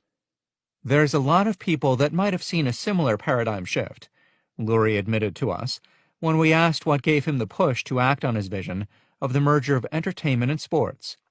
But you need to, either through your own self-confidence or something else going on, you do need to complete that acquisition. Otherwise, you can just constantly ruminate about it. You know people that do that. They say, oh, I could have done that. I could have done that. I could have done that. So I don't know. I guess probably my obsession with the sport helped me make sure it was not just ruminating. How corporations can encourage empathy and imagination. The ideas that producers like Joe Mansueto, Jeff Lurie, Chip Wilson, Glenn Taylor, Sarah Blakely, Eli Broad, Dietrich Mateschitz, and dozens of others imagine and then pursue arrive through a powerful blend of empathy and imagination cultivated through years of immersion in a specific subject, curiosity, and ultimately, courage. Good ideas are incredibly rare. Those that have that magic combination of empathy and imagination are even rarer. To increase your odds of having someone in a house discover one, make sure everyone is empowered to practice empathetic imagination. Businesses need as many people as possible looking for opportunities and coming up with ideas to capitalize on present and future trends. The trick is having a system and a culture that encourage people to surface ideas, with the understanding that the best among them will be supported and given the resources to go to market. We've provided some ideas for managers and corporate leaders below. Cultivate empathy. Start by cultivating empathy. Create opportunities for employees at all levels to understand firsthand what it is like to be a customer of your business. One way that vehicle manufacturers like Toyota and Harley-Davidson do this is by requiring employees to buy their vehicles using the same dealer network the customer uses. Other companies manufacture these experiences by having employees in different departments shadow sales calls or visit retail outlets to watch their products get sold. Others create pseudo-undercover boss scenarios and have employees pose as customers. These approaches and others give employees a new perspective on where the company excels and where it falls short. They can even reveal hidden opportunities or misconceptions about why the customer turns to you in the first place. It is in these exposures that purple oceans may reside. At the very least, these experiences can help uncover smaller customer irritations or even corporate attitudes that can and should be fixed. Such incremental improvement can clear away distractions that cloud up your day-to-day work, making bigger opportunities easier to spot. Allow employees to own their ideas. To make empathy even more powerful, make sure employees have the ability and authority to act on what they see. Encourage people at all levels to look for and implement ways they can do their jobs better, be more productive, or deliver more value to the customer. These ideas may come from direct interaction with the customer. They may also come from experiences within the organization. Most ideas will be small, but they can empower people to embrace changes that redirect the business and make people at all levels feel that their contributions mean something. A seemingly minute action that can embolden people to present even more radical ideas. Students of the lean approach to change management will rightly see our encouragement for lean-supported modes of thinking in these recommendations. Continuous improvement, one of the central tenets of the Toyota production system from which lean is derived, instills an organizational belief that processes and approaches can always get better, and that the people employed to do the work are in the best position to see opportunities in their zone of influence and act on them. In the realm of empathetic imagination, continuous improvement creates an environment in which small ideas have the potential to snowball into big ones, with the added benefit that it helps reveal the emergent producers in your midst and gives them the opportunity to implement ideas. Curiosity breeds big ideas. Beyond empathy, Embrace curiosity. Create rational opportunities for employees at all levels to learn about other areas of the business, other projects, or even other fields that are not immediately connected to their current area of focus. The ultimate goal of practicing empathy, enabling incremental improvement, and encouraging curiosity is to think big, and sometimes to act big. Elevate conversations on big issues, whether they are market trends, competitive threats, changes to the strategic landscape, or cultural challenges inside the organization. Address the real challenges the business is facing in an open, proactive approach that challenges everyone to imagine new solutions and connect the dots. One example of a big issue that is top of mind in business environments today is data security, made evident by the high-profile breach suffered by Target in the 2013 Christmas shopping season. The credit card data of 70 million Target customers was reportedly hacked from the retailer's point-of-sale systems. This is clearly a big issue for Target and other retailers struggling to protect their reputations. But it is most often addressed by looking at the best practices of best-in-class retailers or financial companies to understand how they prevent security breaches. Natural producers would look at the problem at a higher level, namely, how does the structure of the global credit card system compromise security, and is there a global change that could improve it? In the same way that Walmart is influencing the environmental footprint of its global supply chain, could Target change the security footprint of retail payments? In this way, companies shift their organizational focus from day-to-day minutiae to the larger purpose of what the organization is about and what foundational solutions it can offer. Questions at this level of scale are rarely posed at all, much less at all levels in corporate environments. Another example of the ways that many large businesses constrain the collective imaginations of their employees. Thinking small is both safer for the careers of producers who want to move up, and sadly, encouraged by the corporate tendency to fund only those ideas a company can put in place immediately and count on for a short to medium-term return. One way to encourage employees to untether their imaginations is to make clear your intention to stop navigating solely by the idea of core competencies. Blockbuster ideas often leverage a producer's knowledge of an existing market, but they often attack that market through an entirely new mode. New modes require new competencies, or value migration, as the theorist Adrian Slywatsky posits. Producers can lead the charge, but they need to be made to feel that they can have big ideas that fall outside the company's core focus, and that those ideas will be taken seriously. Companies that have already identified nascent producers in their midst by cultivating empathy, allowing employees to own their own ideas, and giving opportunities for people to be curious, can go to the next level of signaling their willingness to embrace the new by creating opportunities for experimentation. Newly identified nascent producers should be given opportunities to test a big idea, sometimes their own, with actual customers. Only through real engagement in the market can the producer begin to hone, test, and revise to prepare the idea for full-scale execution. Experimenting not only allows the business to test ideas and producers, but also sends a message to others within the organization. When up-and-coming producers see others getting a chance to come up with and act upon big ideas, even put something new out into the market, they will be better able to see how their own potential can develop inside the firm and start to act on it.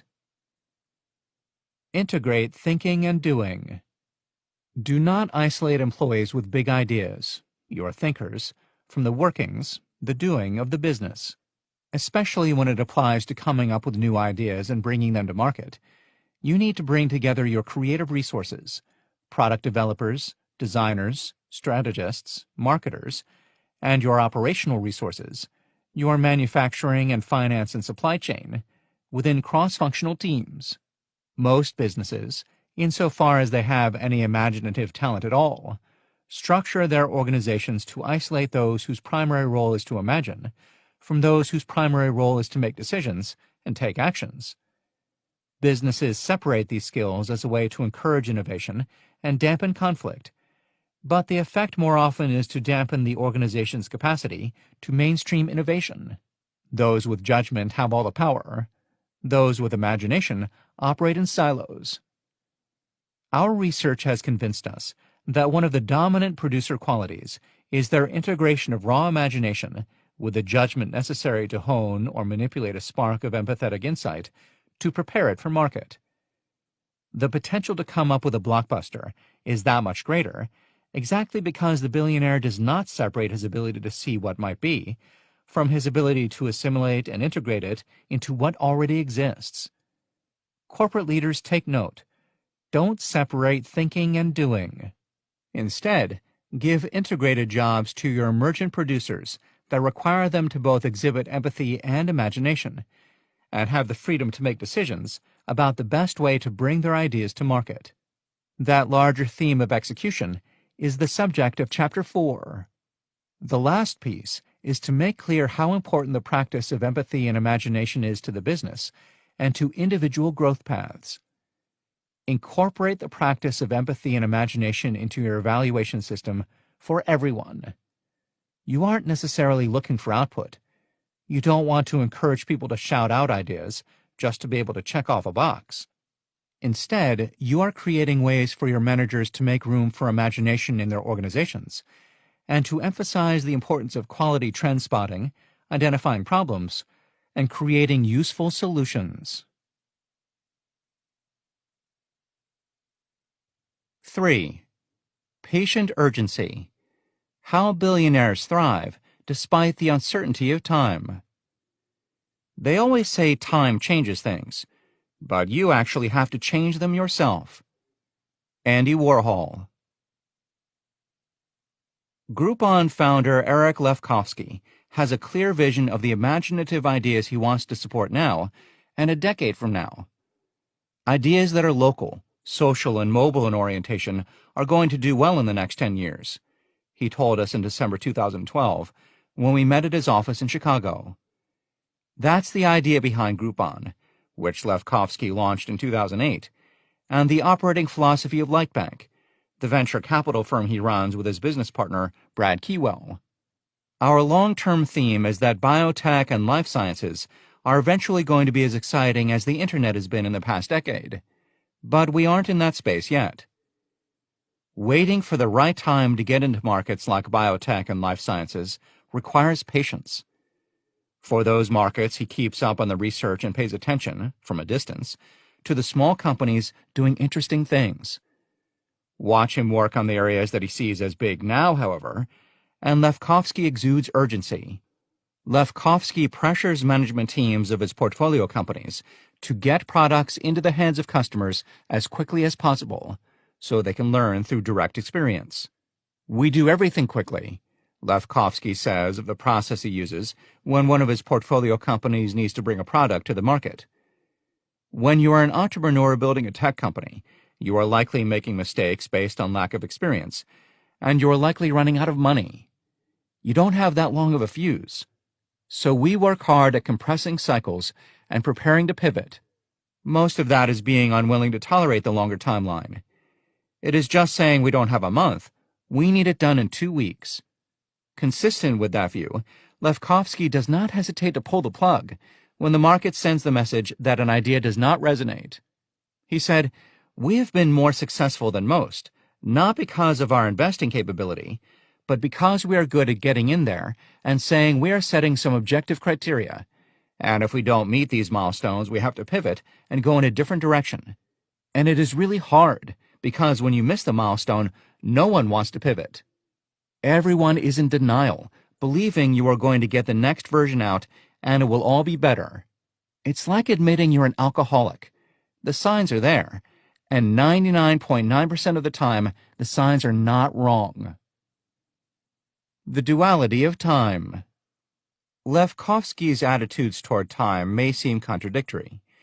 He has a long-term vision of the kinds of businesses he wants to be involved with, but an intense focus on the short-term actions necessary to test the companies whose time is now. Put another way, he exhibits patience with the ideas he believes are right, but for which the market is not yet ready. Then, when the market is ripe, He acts urgently to get the product into the hands of customers and looks for immediate feedback. Producers successfully marry patience and urgency, creating a dual perspective on time. In the previous chapter on empathetic imagination, we talked about how producers see and emphasize major trends, and how they develop blockbuster ideas to capitalize on the opportunities those trends reveal. From Jeffrey Lurie's vision of a structural shift that would merge sports and entertainment, to Joe Mansueto's view of mutual funds as an emerging mainstream product, to Lefkowski's idea of a present and near future, in which business models leverage local, social, and mobile, these producers are driven first by an idea with the potential to bring huge value at enormous scale. They don't waste their time on small ideas. But once they've hit on a compelling idea or market space, producers are sensitive to issues of time. If it's too soon, the idea may die for lack of demand. Too late, and another player may have already redefined the market. Our research uncovered no consistent evidence that producers are better prognosticators than other people.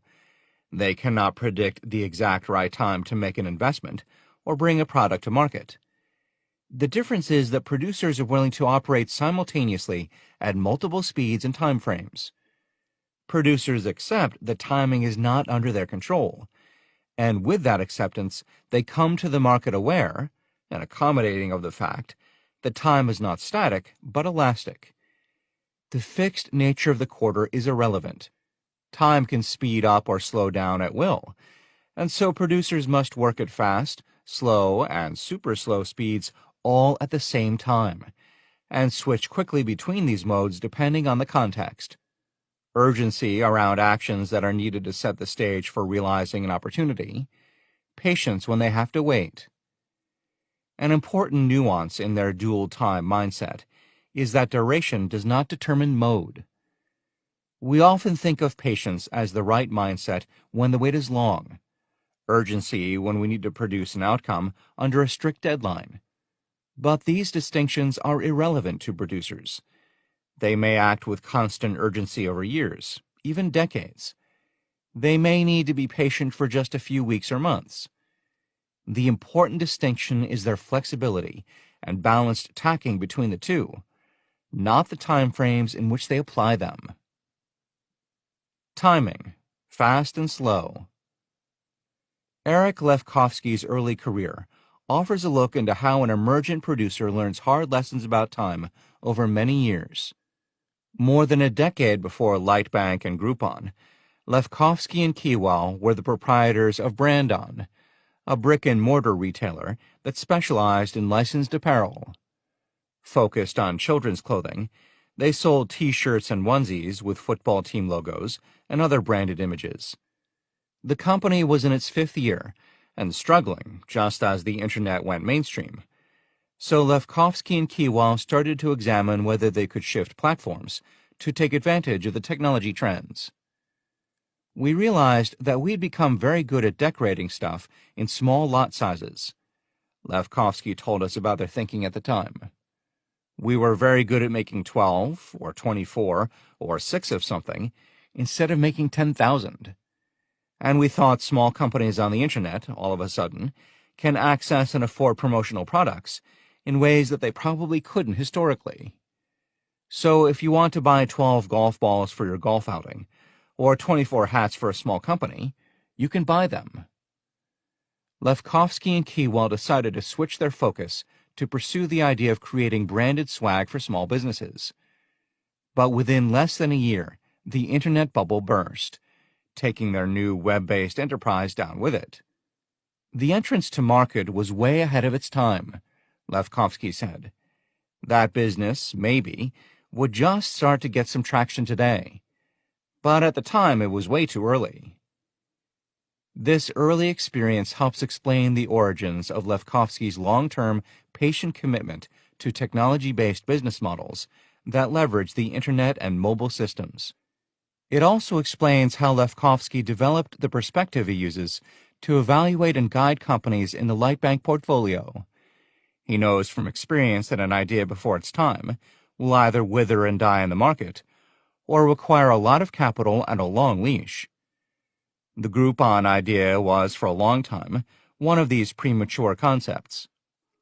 People tried a very similar business model 10 years before, Lefkowsky said. Mercado was one, and it just didn't take off.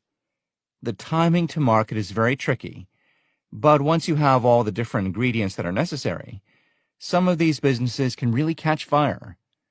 In the case of Groupon, we needed a social layer to be built that didn't exist in the late 90s when there was no Facebook, no Twitter, no word of mouth.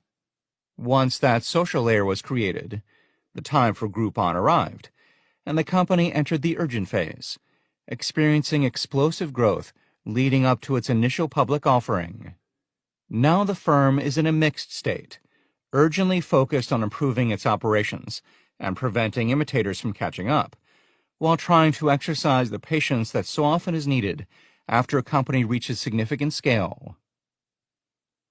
Lessons in timing. Eric Lefkowsky is not the only billionaire who has experience with getting the timing wrong. Sunil Mittal, the billionaire founder of Bharti Enterprises, is another with first-hand experience with catastrophic timing. Mittal started his first business in 1976, selling bicycles and bicycle parts in Ludhiana, Punjab, where he said, "Everyone is an entrepreneur of some kind." Mittal soon saw that his bicycle business had a limit to how big it could get, so he moved to Mumbai, Bombay at the time, and switched to selling a variety of imported products. He saw the development of India, a growing middle class, and a demand for products that were available in other countries, but scarce in India.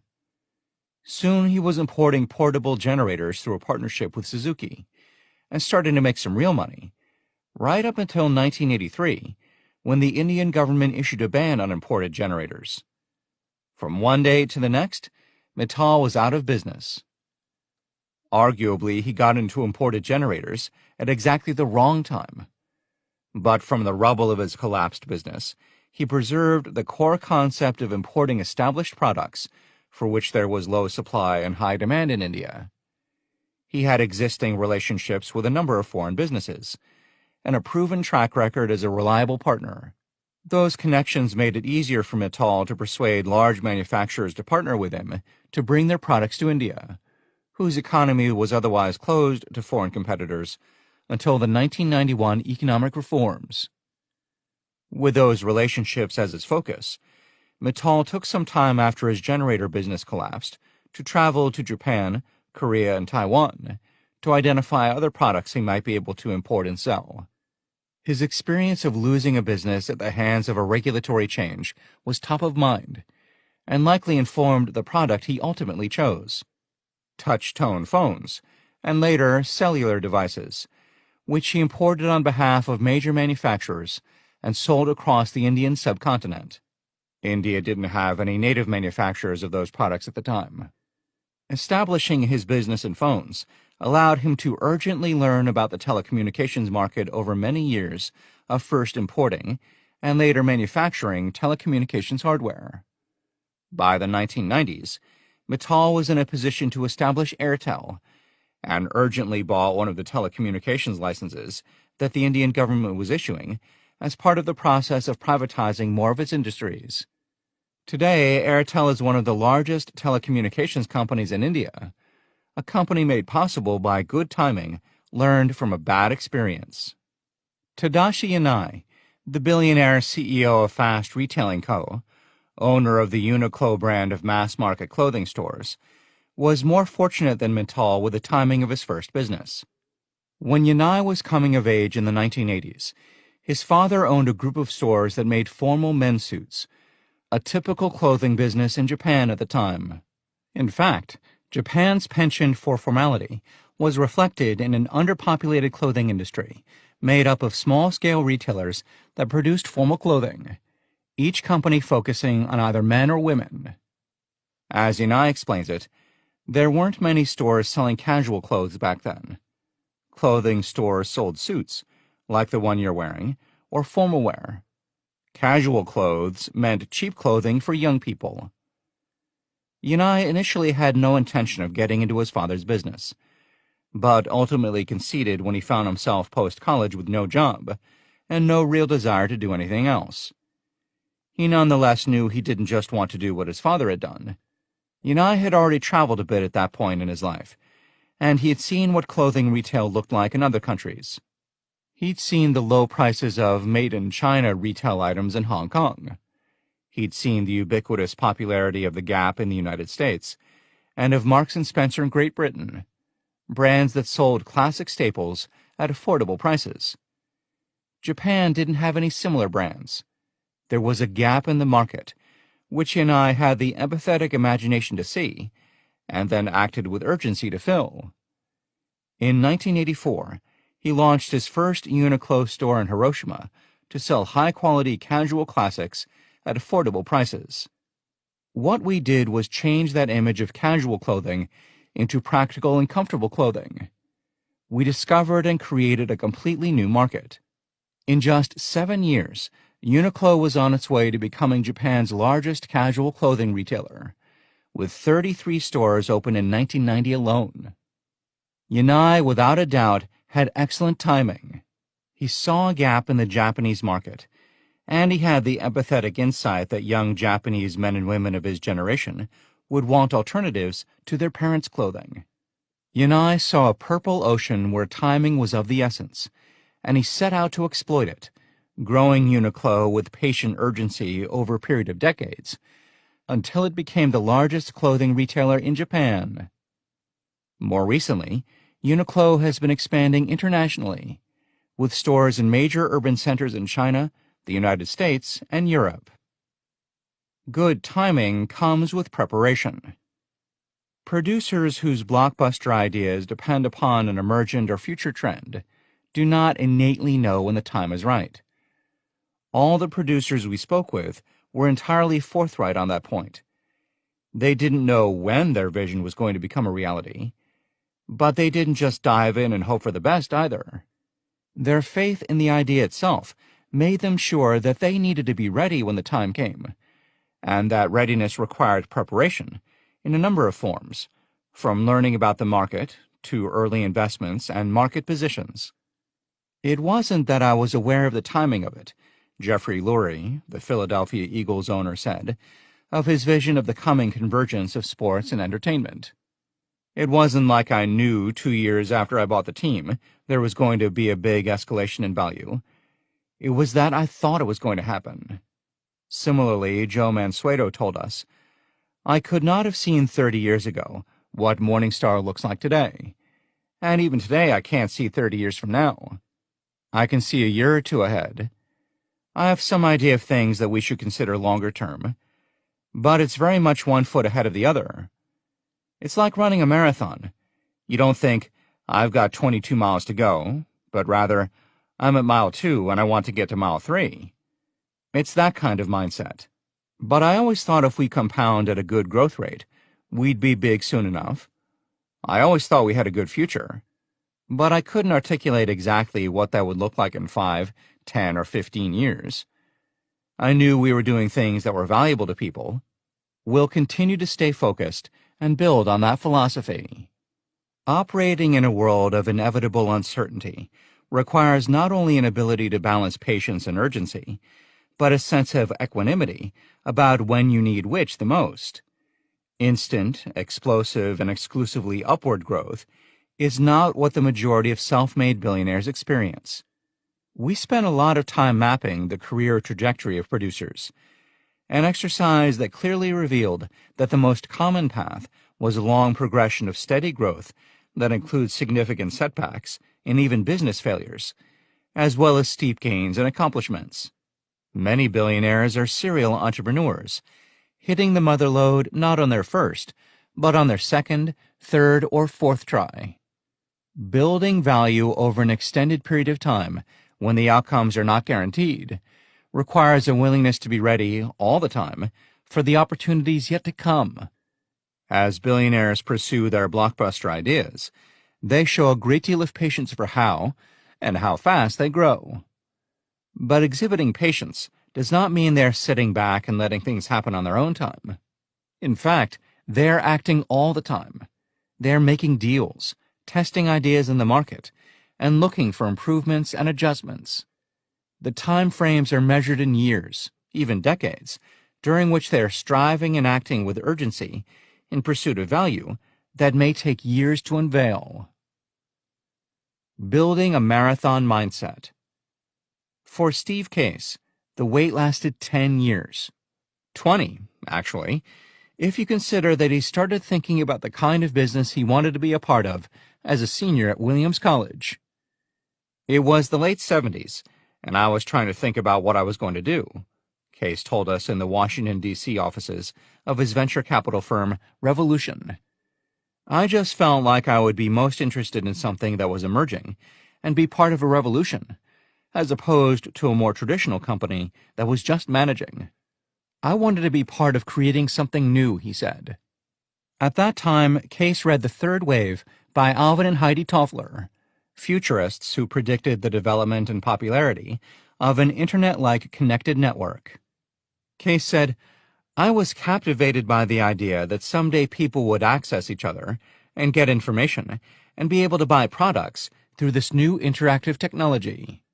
At the time, the focus was more on how TV would become more interactive, because PCs hadn't really emerged. I just remember reading that and saying, I just know this is going to happen. It's such an obvious idea. That really kind of became the guiding light in terms of my life.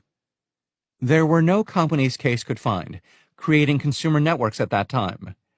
So he decided to wait and use his time learning the basics of business, first at Procter & Gamble, and later in the Pizza Hut division of PepsiCo. While working for these iconic firms, he had the explicit goal, as he tells it, of gaining key business skills, so he would be ready when the opportunity he was waiting for arrived. The opportunity came in 1984, when Case's brother, a venture capitalist, introduced him to the lead executives of a DC-based startup called Control Video, which was making an early-stage interactive gaming network for Atari users. People didn't have PCs at the time, but they did have Atari game machines, Case said. So this company created a product for the game machine, and although that was a struggle, and ultimately it was unsuccessful, it was a way for me to get into the startup world. And some of the people I met there did end up joining me and starting AOL in 1985, a couple of years later. The idea for AOL as a network service provider was stable from the beginning, but there was a lot of foundational work that needed to be done in order to create a mainstream communications network capable of handling traffic from a mass market. Case and AOL had to negotiate and partner with device manufacturers, network service providers, and motivate staff to create the systems that would be needed for AOL to deliver at scale. The company had to advocate for the integration of network capability into PCs, ensure network service, and build user-friendly software. Case said, for the better part of a decade after we started AOL, it was a struggle. I used to say AOL was an overnight success, 10 years in the making. By the mid to late 90s, when the internet came into focus, new people were joining AOL in large numbers, and the brand was on the cover of a magazine. It looked like AOL just kind of popped out of nowhere, and it was an instant success. But we'd been at it for nearly a decade, trying to fine-tune and get the computers to include a communications modem installed, instead of viewing it as a peripheral, and get the network costs down so we could charge less for our service, and get the software better so it was friendly or more engaging for a mainstream market, and get the content more interesting. There were a lot of building blocks. As Case makes clear, patient time spent waiting for an idea to mature is not the same as idle time. Building a business with huge growth potential requires not only a marathon mindset, as Joe Mansueto put it, but also marathon action. Producers are moving all the time. Urgent self-preparation. Case's early post-college years spent learning about business and marketing gels with what we discussed in the previous chapter about empathetic imagination, namely that most producers start their billion-dollar businesses after amassing extensive experience in the industries or areas where they ultimately create breakthrough value. Even those who are in billionaire status at a relatively young age seem to have that hard-fought expertise. Many develop it by using wait time, those months or years after they have an empathetic insight, but before the market is ready, to prep themselves for coming opportunity. Like Steve Case, Joe Mansueto was in his early 20s when he first had the idea that would become Morningstar. But also like Case, Mansueto knew he did not yet know enough about the world of business, in his case, investing and the market for investment research, to build a business in that space. And mutual funds were only just starting to grow into a mainstream investment. Mansueto had wait time, and he used it by spending a few years in personal education before he launched Morningstar. With a sense of urgency, he took a crash course in mutual funds and personal investing. He took a job first with the Chicago venture capital firm Golder Toma, where he stayed but 4 months, and then with a boutique money management firm called Harris Associates, which managed to hold on to him for slightly more than a year. In both places he thrived, receiving high marks from his superiors. Still, less than 2 years after he first had the idea, a more experienced, knowledgeable, and established Mansueto left Harris Associates to launch Morningstar. One of his first actions was to put an advertisement in Barron's announcing a $130 subscription to his quarterly mutual fund sourcebook, the first edition of which he wrote sitting at the kitchen table of his one-bedroom apartment. That first ad generated 600 orders, $78,000 worth of revenue, and he began his upward climb to becoming a billionaire. Acting urgently on an instinct. Like Steve Case, Alex Spanos, a billionaire real estate developer, also had to wait for the time to be right before capitalizing on his idea. But that is where the similarities between the two end. Case worked in a communications startup, where he then had to wait as the market matured over the better part of a decade. Spanos, by contrast, began his entrepreneurial career thrust into a market in which demand already far outstripped existing supply. When he set up his first independent venture, he had to act fast, with positive results and clear signals of success accruing almost immediately, much more quickly than the decade Case spent building the systems in demand for AOL. Viewed together, these stories illustrate the various ways in which patience and urgency operate for any individual producer, and independently from the timeframes involved. Spanos was born in the 1920s to Greek immigrants. He spent most of his 20s working as a baker in his father's small bakery in Stockton, California. According to Spanos, his dad was dictatorial and stingy with pay, and eventually the younger Spanos, driven by the need for more financial stability for himself and his growing family, went out on his own. Spanos was 27 and had no savings, but he was an experienced baker, and he'd been running his father's business for many years, in that role becoming a known figure within the Stockton small business community. He was also observant. As he drove to work in the early hours of the morning each day, he saw the seasonal workers buying their meals for the day from food stands set up near the fields of the local San Joaquin Valley farmers. As a first step, Spanos got a loan from the bank, bought supplies, and started making sandwiches. Every day he prepared enough for hundreds of workers, and within weeks, he was earning more than when he had worked for his dad. But he was ambitious, so when the farm owner approached him one day asking if he knew where to find more workers, Spanos worked with urgency. It was high picking season, and the crop was almost ripe. All the farmers in the area needed more workers to harvest the produce before it rotted in the fields. Spanos got on a bus the next morning and traveled to Mexicali, where workers came to get hired by farm agents. While there, Spanos spoke with an agent recruiting not only for the same farmer who had approached Spanos, but also for other farmers in the San Joaquin Valley. The agent told him that the problem wasn't only recruiting people, but finding temporary shelter while they were in town. Spanos said he could take care of it. If the agent got the workers, Spanos would find them someplace to stay. At the time, that was all bravado. Spanos later admitted he had no idea how to house hundreds, let alone thousands of workers, and his experience with catering was limited to sandwich making. But he didn't hesitate to make a fast decision, and he made good on it, He knew a lot about Stockton, and he knew that the local fairgrounds had a large hangar-type building that sat empty most of the year. After another quick bank loan and a set of negotiations, he was able to set up hundreds of cots in the hangar. Outside, he built a cooking tent, where he prepared classic rice, beans, tortillas, and other recipes, hewing to the tastes and traditions of the Mexicans he served. He also scheduled a bus service to bring workers to the fields and then back again. In that first season, he netted $60,000 in 1951 dollars, mere months after setting out on his own. That is equivalent to more than $500,000 in buying power today. Within 4 years, in a business notable for its grueling work schedule and around-the-clock hours, Spanos was a millionaire and preparing to set out on his next phase of growth as a real estate developer, a path which would, with patience and care, turn him into the largest builder of apartment housing in the United States.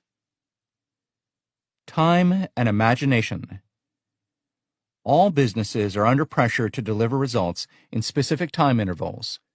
Billionaires don't necessarily make exceptions, as Eric Lefkofsky's milestones attest. But there is a distinction between the ways in which producers act with urgency and the typical corporate environment of overextending talent.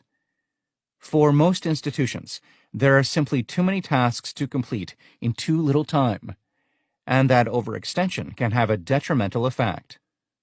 People at all levels of business justify overwork by saying it makes us more efficient, or that time pressure spurs creativity. But the reality is more insidious. In fact, time pressure can suppress the imagination necessary to come up with blockbuster ideas. There are physiological mechanisms at work when people are engaging in imaginative thought processes. Rex Jung, a neuropsychologist from the University of New Mexico, posits that creative people are able to turn off the evaluative functions of their brains in order to allow themselves mental freedom to invent. He calls this process transient hypofrontality, which is just a technical way of saying that the analytical mechanisms of the brain take a break for a while to let imagination run free. Where does time come in? Jung argues that hugely imaginative people, think pure producers, engage in transient hypofrontality automatically, but anyone can create the environment that allows them to shut down their analytical capabilities and just allow ideas to wander and associations to take place. In order to achieve this state, however, the aspiring creative needs time. He or she needs to be in an environment where mind-wandering can happen. A number of innovation-oriented companies have made headlines for giving employees permission to take a certain percentage of their time to explore new ideas. But it is definitely a minority practice. Even when such a policy is in place, there is often pressure for measurable results to emerge from the free time. For most professionals, there is such a dramatic mismatch between what they are expected to produce and the amount of time they are given to produce it in that the opportunities to induce transient hypofrontality are virtually non-existent. Such time pressure essentially guarantees that professionals won't have the mental space to come up with blockbuster ideas. If this connection seems abstract, consider the results from a study on time and creativity conducted by a group of researchers at Harvard Business School. The research team enlisted 7 companies and 177 employees in a study to assess whether workers under time pressure are able to produce work of high creative value. The researchers collected daily questionnaires from the workers, asking them to assess whether they were under pressure that day, how much they got done, and how creative the output was. They also collected data from the company on daily task assignments and deadlines to confirm that the workers' feelings of being under time pressure reflected real-time pressure based on more objective information. They did. And they collected assessments from managers on the level of creativity exhibited by the participating employees. The results showed an inverse relationship between time pressure and creative output. Employees often got more done on high-pressure days, meaning that they were more efficient, but the level of creativity in their output was low. This finding alone is important to our understanding of the relationship between time and business creativity. But even more compelling was the fact that the low creative output persisted. One day of high time pressure resulted in lower creative output for days after. Self-made billionaire time management. Understanding the relationship between time and creativity gave us insight into a tendency that we observed firsthand in the billionaires we met. That habit could be best described as being present. It was one of the first things we noticed about Joe Mansueto, for example. When we walked into Morningstar's office on the day of our meeting, he was sitting at a table in a conference room with his hands crossed over each other, waiting for us. "Yes," he said, "I am ready for you." We expected that our time with him would be interrupted by other obligations, questions, or commitments. But that wasn't the case, neither with him, nor with Glenn Taylor, Chip Wilson, Jeff Lurie, Steve Case, T. Boone Pickens, or the Spanos children. When we were with Mansueto, it seemed as if our interview was the only commitment he had. His phone didn't ring. No one entered the room in the middle of the conversation to give him a message. He was completely present. This trait is almost universal among the billionaires we interviewed. They were focused, attentive, and entirely present as we spoke. Steve Case even thanked us for taking the time to talk with him about the research we were doing and the ideas we wanted to explore. We call attention to this trait because it is so different from our daily interactions with the executives we work with, our colleagues, our clients, even ourselves. We all seem to be doing three things at once in addition to having a conversation with someone. Not so with the billionaires. They appear far less busy than most executives, and we suspect that isn't an accident of seniority. They intentionally guard their time, doing away with extras, distractions, and non-essential activities so that they are able to support their most vital work. By guarding their time preciously, billionaires are able to constantly cultivate and grow their innate curiosity.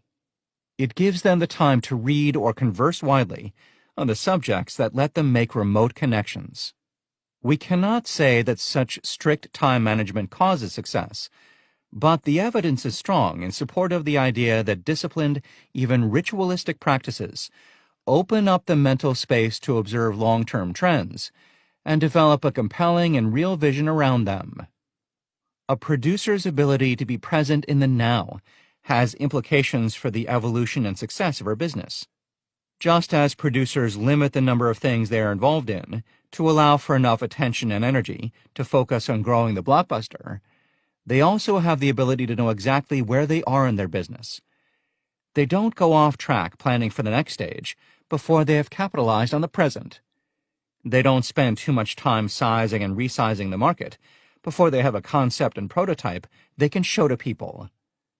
As an example, if you think about the evolution of Alex Spanos' business, his actions were progressive, and he focused exactly on where he was at any given time. When the opportunity lay in making sandwiches for the farm workers, he focused on building his capacity to make sandwiches. When the opportunity lay in feeding and providing housing for thousands of migrants, he focused on building the capacity and infrastructure to feed and house thousands. He did not start planning to serve 5,000 workers before he had served 1,000. All those migrant workers were customers using the service and offering feedback. We refer to the ability producers have to focus on the challenge at hand as stage focus. We dedicate Chapter 4 to discussing inventive execution, of which stage focus is an integral part. As this quality relates to time, the producer's ability to keep the vision of long-term scale in the back of their minds while concentrating their current energies on urgent execution for today is critical to their success. Stage focus allows them to make their blockbuster idea real in the market and meet necessary targets before moving to the next stage of growth and execution. How executives can apply the lessons of patient urgency. Businesses have understood time's integral role in the success or failure of commerce since the early days of trade. As far back as 1736, when the British inventor John Harrison conducted the first sea test of the marine chronometer, a device that used time to accurately estimate a ship's latitude and longitude at sea, Businesses were dealing with the challenge posed by the uncertainty of time. Before Harrison's invention, sea captains could only identify latitude by measuring the angle of the sun at noon, when it reached its apex. But without an accurate timepiece, they had no way to measure longitude, and so, quite literally, had no idea where in the world they were at any given moment. Armed with a chronometer, sea captains could now navigate with more accuracy, avoid dangerous routes, and effectively decrease the length of their journeys. Harrison's invention changed the business of seafaring and set the British on a path to extreme value creation in trade. Fast forward nearly 200 years, and Frederick Winslow Taylor, the father of scientific management, was using time and motion studies to develop ideas to help businesses improve their productivity. Time measurement also made possible the digital computer, which samples itself billions of times a second and records its data through binary impulses, on or off, within a defined window of time. We offer these examples because they show how business innovators of the past have leveraged time as a tool, a source of invention or advantage, or at least as a dynamic factor in their ideation. As a group, self-made billionaires subscribe to this time value school of competitive advantage. They talk about time in dramatically different ways from the typical corporate executive, for whom time is often a limiting factor or a constraint imposed upon them by the board, C-suite executives, the stock market, or simply years of corporate training. Readers may also think that the producer's experience with time is less instructive because billionaires have so much control over how their businesses are run. And while we agree that billionaires have a lot of control at the beginning, once their businesses reach scale, and especially those that go public, they experience the same fixed time frame mentality that hampers the pursuit of value in so many companies. Yet these producers still don't let time define them or their ideas. Joe Mansueto spoke directly about this issue in the context of cultivating an entrepreneurial mindset within a mature organization. He said it gets more challenging as we get bigger because we understandably have policies and processes around doing things. It's important to have the necessary reviews in place, but you want to be sure it doesn't prevent you from being nimble. Corporations establish these processes to help keep bad ideas out of the market. But Mansueto believes they need balance. We try not to let the process define us, he said. The process is not the product. We focus on execution to get things done. You have to have some process, but you can't get so wrapped up in it that you move too slowly. Individually, all those processes sound logical, but cumulatively, they could be the death knell for great products. Mansueto's attitude illustrates the ways that producers recognize time issues, but do not let time attitudes suppress or trump ideas. At the core of the producer's ability to maintain a dual perspective on time is a belief in and passion for the idea they are pursuing. Across our study, we saw producers consistently dedicate their time only to ideas that had the potential to build massive value. Not all of these ventures were successful, but the vision and intent was to build something real at scale. With an idea in hand, producers then manifest a balance of utmost urgency with extreme patience. They'll wait for the time to be right, but they will prepare relentlessly so that they are ready to jump on the opportunity when it arrives. How can established corporations build more of this patient urgency into their businesses? Move beyond the quarter. Corporations first must relax the way they think about the timeframes within which they pursue new opportunities. Reconsider any in-house expectations about when you expect return on an investment. Do you eschew new initiatives if they take longer than 2 years to produce a return? 3 years? 5? Do you expect concrete results to register in quarterly intervals? The billionaire producers, despite their universal interest in strong returns, made it clear that the ideas worth pursuing may also be worth waiting for. Producers engage in the pursuit, and they use the wait time to their advantage to develop expertise, knowledge, market positions, partnerships, and other necessary resources, so that when the market is ready, they are already there. In contrast, traditional organizations, though used to waiting, are rarely skilled at urgent waiting.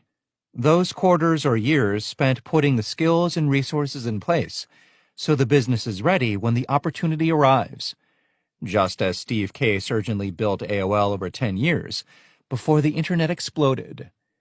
More often than not, companies take a pass today and say they will get back to it later, and later is often too late. Bottom line, organizations that consistently turn down opportunities because the time frames do not match their custom cycles are leaving value on the table.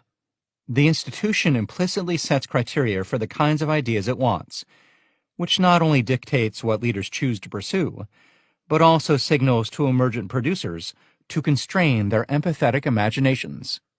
Producers who have good ideas with uncertain timing may either keep them under wraps, or if they're good enough, leave to pursue them outside the firm's walls.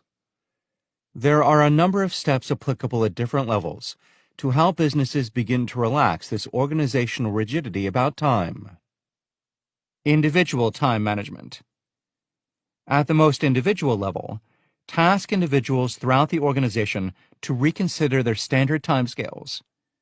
Ask your direct reports to reconsider what time frame is needed for a project to come to fruition. Is it shorter than you planned? Longer? Would it be shorter if the project participants weren't tasked with too many other responsibilities of lower priority? Don't accept predefined, benchmarked timeframes when they don't make sense.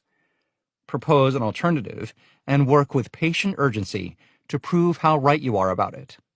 Another step is to give those who show producer potential special think time, and consider making it truly open to whatever they are interested in pursuing.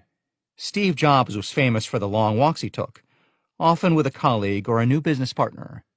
Readers of Walter Isaacson's biography of the Apple founder may have read it as a mark of Jobs' eccentricity, but in light of what we have learned about time and the role it plays in stimulating the imagination, we wonder if those walks weren't Jobs' way of letting his synapses fire.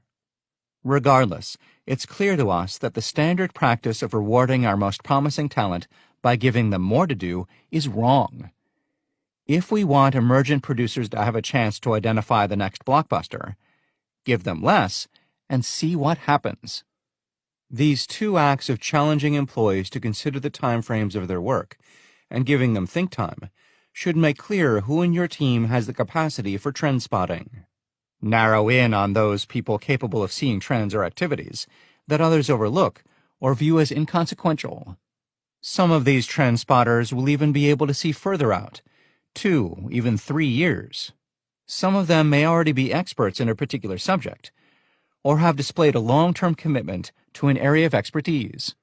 These individuals are particularly valuable, given the overwhelming tendency of billionaire producers to find and pursue new opportunities in fields where they already have extensive experience.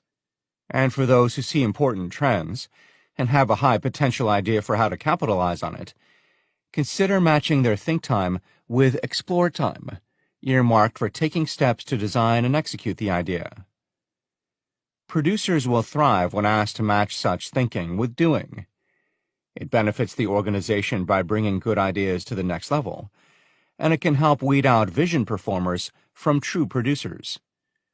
Vision performers will see future trends, and may even develop an idea to capitalize on them, but they will get mired in what needs to happen right away. Producers, in contrast, have the integrative ability to see past today's requirements to focus on what is needed for the future. Look for and cultivate those with savvy skills around the politics of time. Eventually, the producers who rise need to be able to stand up to investor pressure to speed up or abandon a program that is taking longer to produce returns than the investor wants. R&D in particular is vulnerable to the time-based chopping block and will need staunch defenders. Timing in the organization. There are a few changes to processes and procedures that can help loosen organizational rigidity around time. One seemingly simple step is to communicate corporate goals in multiple time frames. Just as Eric Lefkofsky has a future vision of opportunity in biotech and life sciences, and a current vision of mobile and social, so should your organization signal its goals for today and its goals for tomorrow. Identifying these goals and communicating them broadly gives the empathetic imaginations in your organization permission to consider today and tomorrow when they look for new opportunities. For ideas that have already been given a green light, likewise consider the relative time the corporation spends on different stages compared with producers. Producers worry a lot about the concept, but they don't spend time scrutinizing it through more discussion, thought, and analysis. As we highlighted in the chapter on empathetic imagination, producers have a bias toward action, which shows itself in the propensity to make ideas real and operational so they can be tested with actual customers.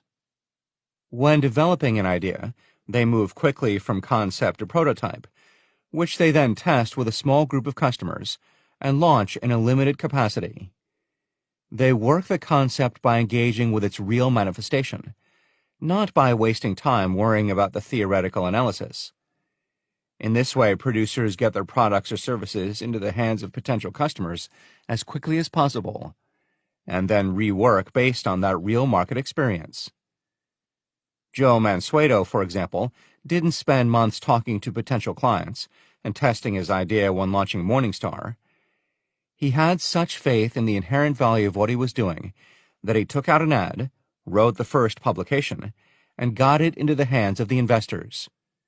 Changes came quickly, but they were based on direct engagement with the customer. In contrast, the businesses we know and work with spend long months in concept and prototype, investing significant brain power internally to estimate market size, conduct focus groups, analyze the in-house capacity and skill sets, and assess other in-house execution-based measures. By the time they get to launch, they have invested significant time and money on theoretical models. They've cut their own time window short and created a much lower margin for error. They almost have to succeed right away or leave the market.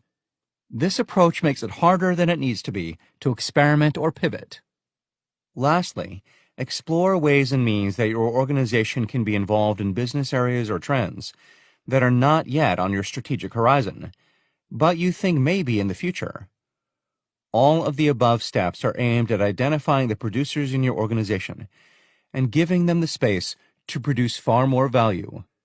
But it remains that you won't be able to pursue every idea on the table, even some that are very good. Indeed, it is something of a business truism that corporations that work relentlessly in pursuit of between 1 and 3 strategic priorities do more and achieve more than those that try to pursue 6 or 8 at one time. Maintaining patient urgency in areas that may become interesting to you in the future, but aren't yet, invites you to partner with organizations that are focused in that field, such as academic institutions or startups. Staying engaged in this way may allow you to save yourself a seat at that table without drawing resources away from your most urgent pursuits. 4. Inventive execution. How producers bring blockbusters to market. Don't worry about people stealing an idea. If it's original, you will have to ram it down their throats. Howard Aiken.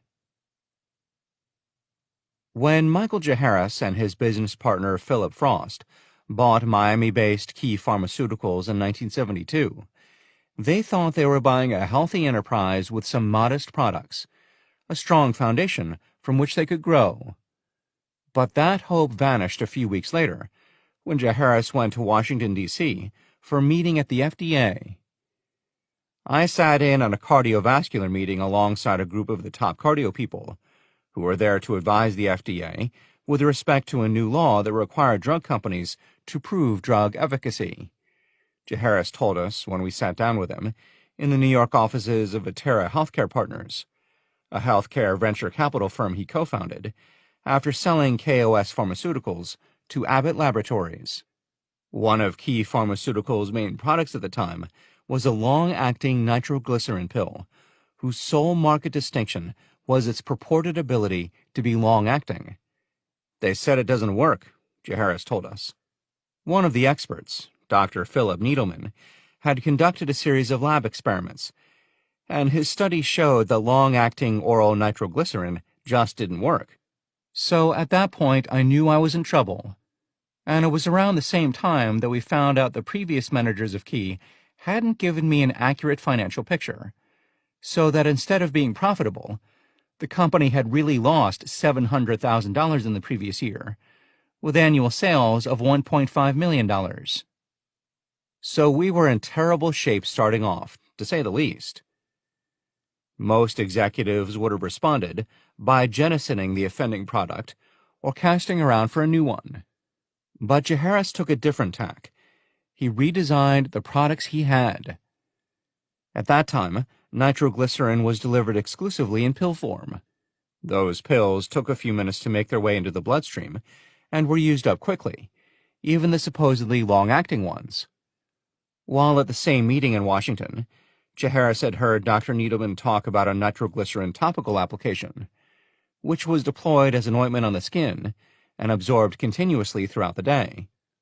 Unlike the oral tablet, the ointment had the potential to be effective as long-acting nitroglycerin. Jaharis also heard about the use of patches to deliver medication, and had a version developed for Key's topical nitroglycerin. A similar approach would be used 10 years later by Murray Jarvik, the inventor of the nicotine patch, as an aid in smoking cessation. The resulting NitroDur nitroglycerin patch became a flagship of the Key Pharmaceuticals portfolio and set the company on a path of profitability that led to its 1986 acquisition for $836 million by Schering-Plough. Inventive execution begins with design. The approach Jaharis used to turn a failing pharmaceutical firm into an $800 million business highlights the inventiveness that producers use to execute their ideas. Through the practice of empathetic imagination, they home in on business ideas with large-scale potential. But creating blockbuster value requires not just ideas, but also an inventive approach to making those ideas manifest in the market. These are separate skills: the ability to dream and act, imagine what is possible, and design it in a way that captures the greatest value.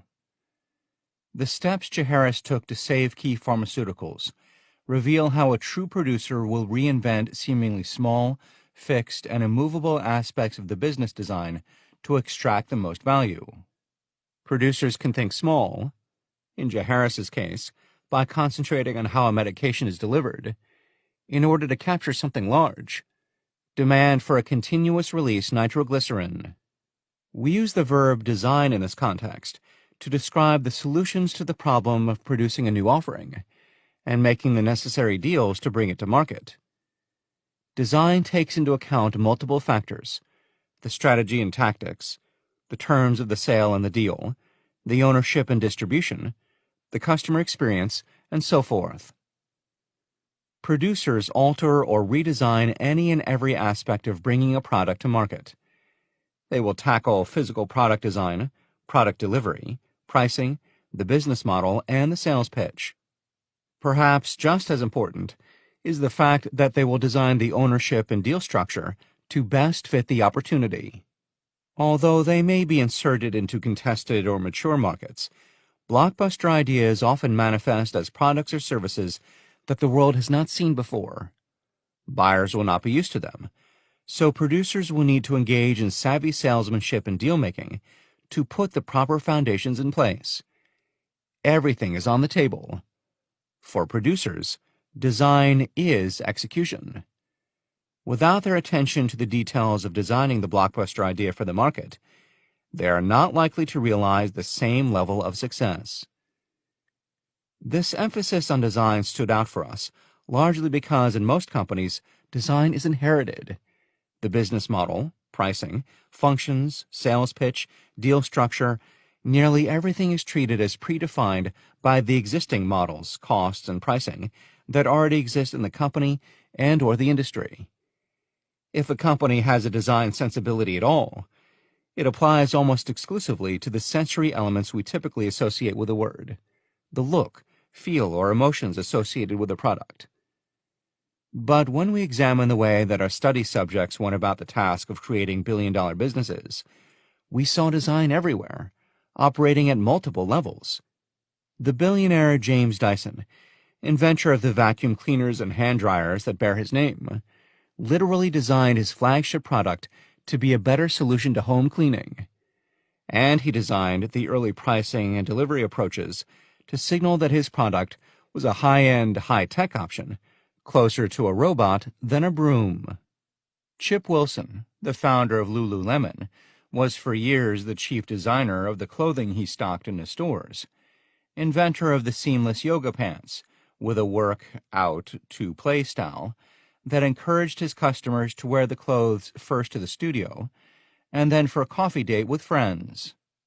The multi-purpose fashion design let Lululemon design a high-end pricing model, charging upward of $100 for what would have been considered, in an earlier era, sweatpants. Wilson likewise designed the yoga-focused and meditation-centric culture of the business, as well as the experiential environment in his retail locations. Lululemon stores keep only a limited number of items on the shelves to create the impression of high demand, and the art on the walls shows local yoga instructors teaching their classes at the elite studios of the region. Through these design decisions, Wilson signaled the kind of company he wanted to build and the kind of customer Lululemon wanted to target: fashionable, fit, active, local, affluent. In Chapter 2, we mentioned the importance of empathy in conceiving the blockbuster. The same is true of its design. Chip Wilson could understand the boarding and surfing culture he targeted for West Beach, but he is not a female yogi. Nonetheless, he could tap into the sensibility of the evolving urban yoga chic look that women were craving. Redesigning markets for benefits at scale. Self-made billionaire Eli Broad launched the home-building company Kaufman & Broad, now KB Home, with the intention of building traditional single-family houses. But the business was structured from the beginning to pursue a design innovation: houses without basements, an insight that removed thousands from the cost of building. In the 1950s, when Broad started, gas heat had officially ousted coal as the home heating medium of choice. Basements were used for coal storage and had not yet become the rec room options they are today. No coal meant there was no immediate need for a basement. With that first design shift, followed by others, such as open-plan ground floors and standard fixtures in kitchens and bathrooms, Broad was able within a matter of years to build hundreds of starter homes for up-and-coming families in the Detroit area. His approach beat out more established players that were, on the basis of their seniority, more beholden to the traditional ways of the industry. Broad's empathetic insight into the growth of the housing market and his inventive execution of a home-building business that pursued non-traditional home design illustrates the role that design can play in the ability of producers to execute an idea at scale. His first redesign of the affordable home allowed him to enter the market as an unknown and establish a foothold. Once established, Broad redesigned again, this time by focusing on the operating model of the home-building business. As a trained accountant, Broad always had his eye on the balance sheet. He saw that the traditional business model of home building required developers to tie up a lot of capital to buy land that they then had to sit on for months or even years before they were ready to build, let alone sell. In this way, home builders operated like landowners. But Broad wanted to operate like a manufacturer, so he worked to redesign KB Home to streamline the building process down to just over a month, delivering only the materials needed to build the home in question, and no more. He also shifted the payment terms, so that he had cash from the buyer in hand to pay the contractor only after the house was finished, and bought only land he was prepared to immediately build on. These design tweaks gave him far more capital flexibility than competing players, and put him in a position to build a far larger number of houses with far less capital and fewer people. Producers frequently operate in markets that require them to rethink the fundamentals of product or business design in order to deliver at scale.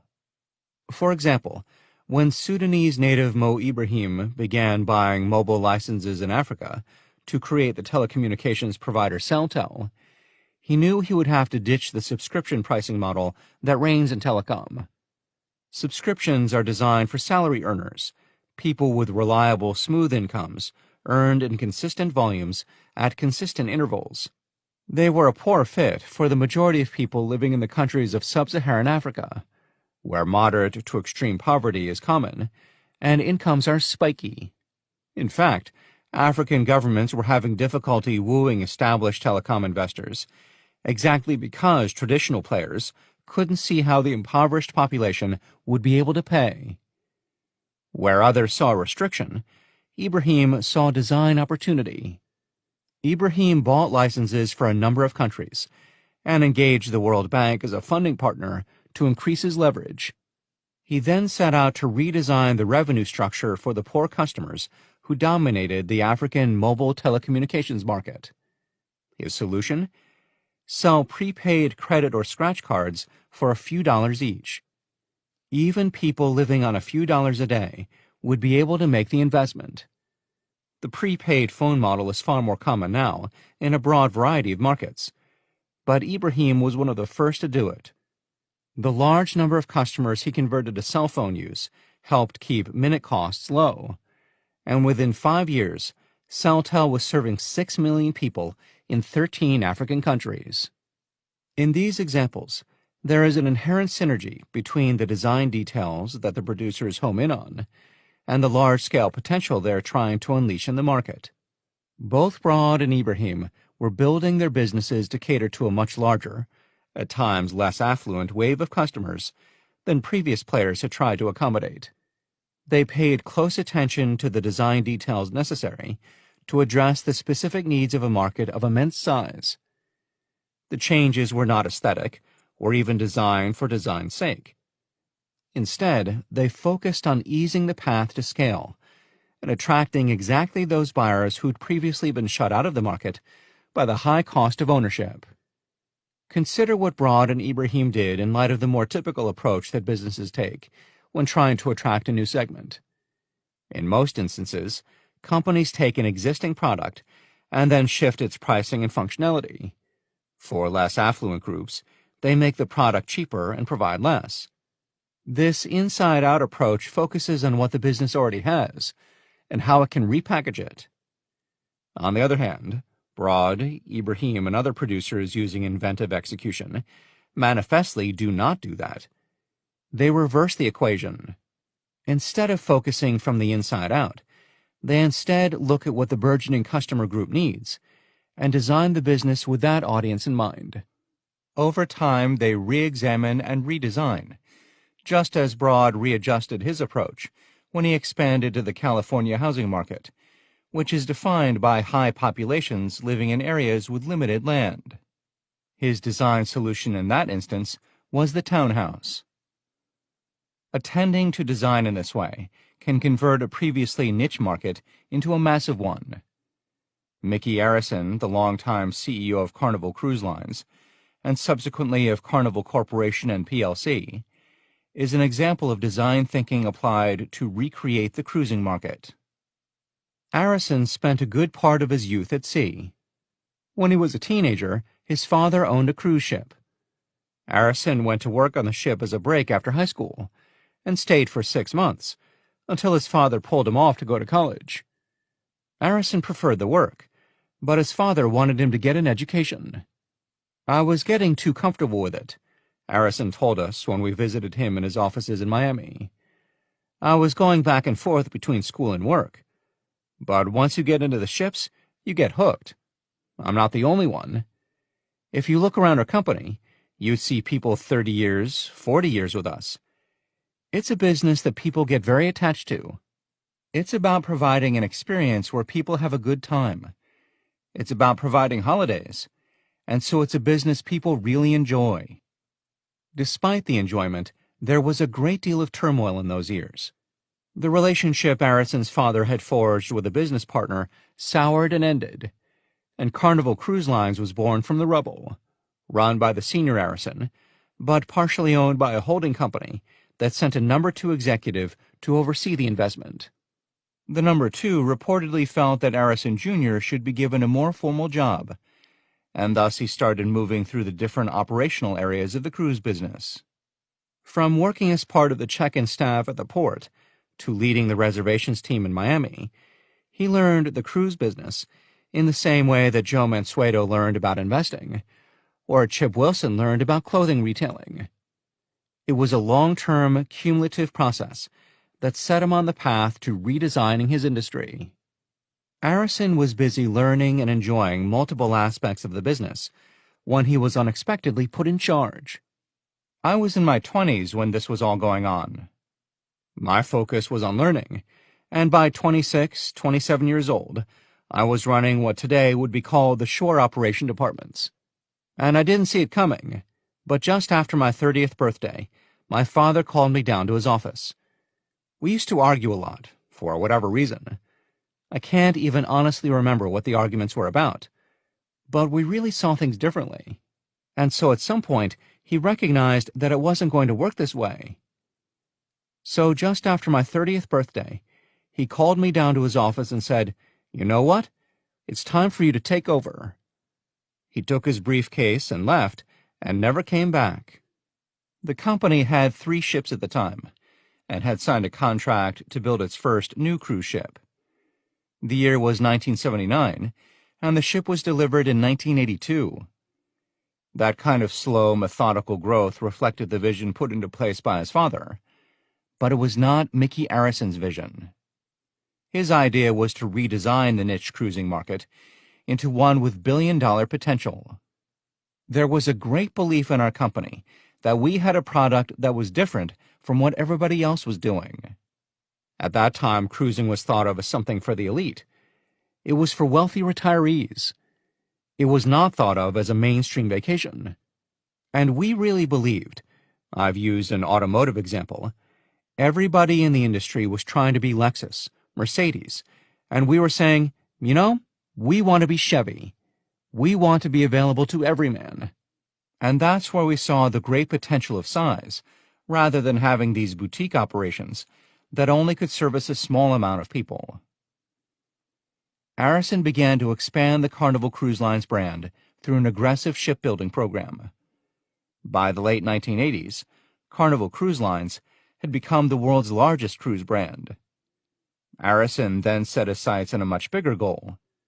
The company went public in 1989, raising needed capital to pursue a plan for creating a diversified, multi-brand portfolio of cruise lines catering to different market segments. "I wanted to grow more rapidly," Arison told us. "I thought there was a lot of opportunity." Even later, after my dad left, as we were making acquisitions and growing, with each acquisition he'd come and say, "Do you really need to buy those guys? Do you really need that?" For each one, I said, yeah. Pausing here, we want to emphasize the fact that the distinction between Arison Sr., the company founder, and Arison Jr., the billionaire, lies not in empathetic imagination, but in inventive execution. According to Mickey, his dad had the same empathetic insight into the potential demand for the vacationing public. He agreed that the market could and would become much bigger.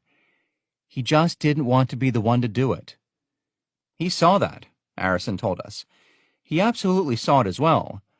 But at that time he was extremely conservative, and the country was becoming very liberal. It was kind of opening up, and he was old school, very old school. This contrast between the two Arisons shows how possessing one of the habits of mind is not enough without the others. It is not enough to have the vision of empathetic imagination without patient urgency and inventive execution to make the idea real. Arison continued to grow the flagship Carnival Cruise Lines brand through new ship construction. He also focused on acquiring other brands, especially those dominant in other market segments, as well as in other geographies. The Carnival parent today owns 10 established cruising names, including Cunard, Holland America Line, Princess Cruises, Costa, and others. As Arison explains it, Each deal required a unique design in order to determine the right pricing, ownership, and negotiation approach. Some companies had multiple owners, all of which had to accept a deal structure. Others had one owner, but the routes were less obviously profitable. With a growing fleet of ships in place, Arison needed to also redesign certain aspects of the cruise business model in order to appeal to a larger population of the vacationing market.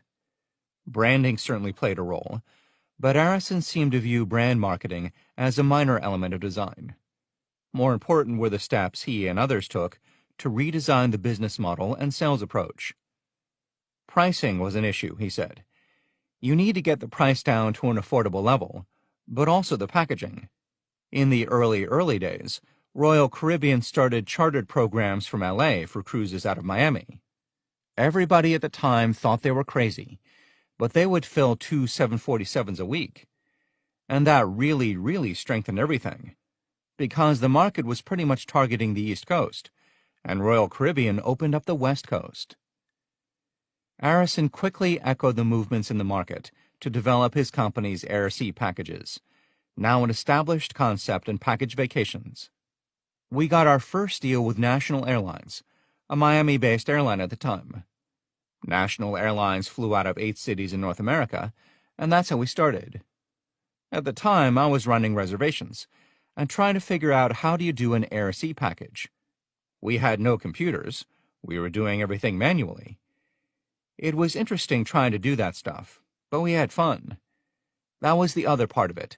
We always had fun. It was a fun job. People were having fun on the ships, and we were having fun putting them on the ships. Arison relinquished his role as CEO of Carnival Corporation in 2013, but continues to serve as chairman and remains very active in the company. We merged 10 years ago with P&O and Princess, and we now have a significant percentage of the world market share, Arison told us of his current-day perspective. We can't grow anymore from an acquisition point of view because we're not going to get any antitrust approvals. We tried to start a new cruise company in Germany, and the German authorities said, "Don't even bother applying. We're not going to let you do this." But these changing dynamics do not faze the self-made billionaire. He sees the challenges, but he also believes the market has not yet reached its full potential. I just believe in the concept, he told us. The concept of a cruise vacation. Design integrity.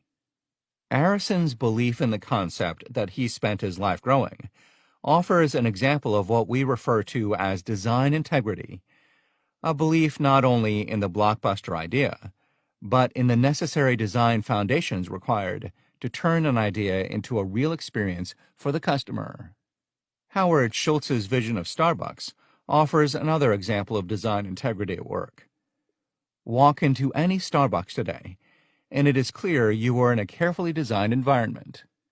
Each moment is choreographed, from the smell of ground coffee beans down to the placement of the coffee machines, so that the baristas have to face the customers as they pull shots and steam milk, and then set the finished espresso drinks on those pale wooden mini-stages. In the early years of Schultz's tenure, he made a lot of operational decisions to support his vision of Starbucks as a place where customers would want to linger.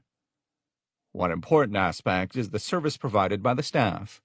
Schultz was influenced by the community nature of the espresso bars he visited in Italy, and the way the barista chatted with customers, often regulars, as he made their drinks.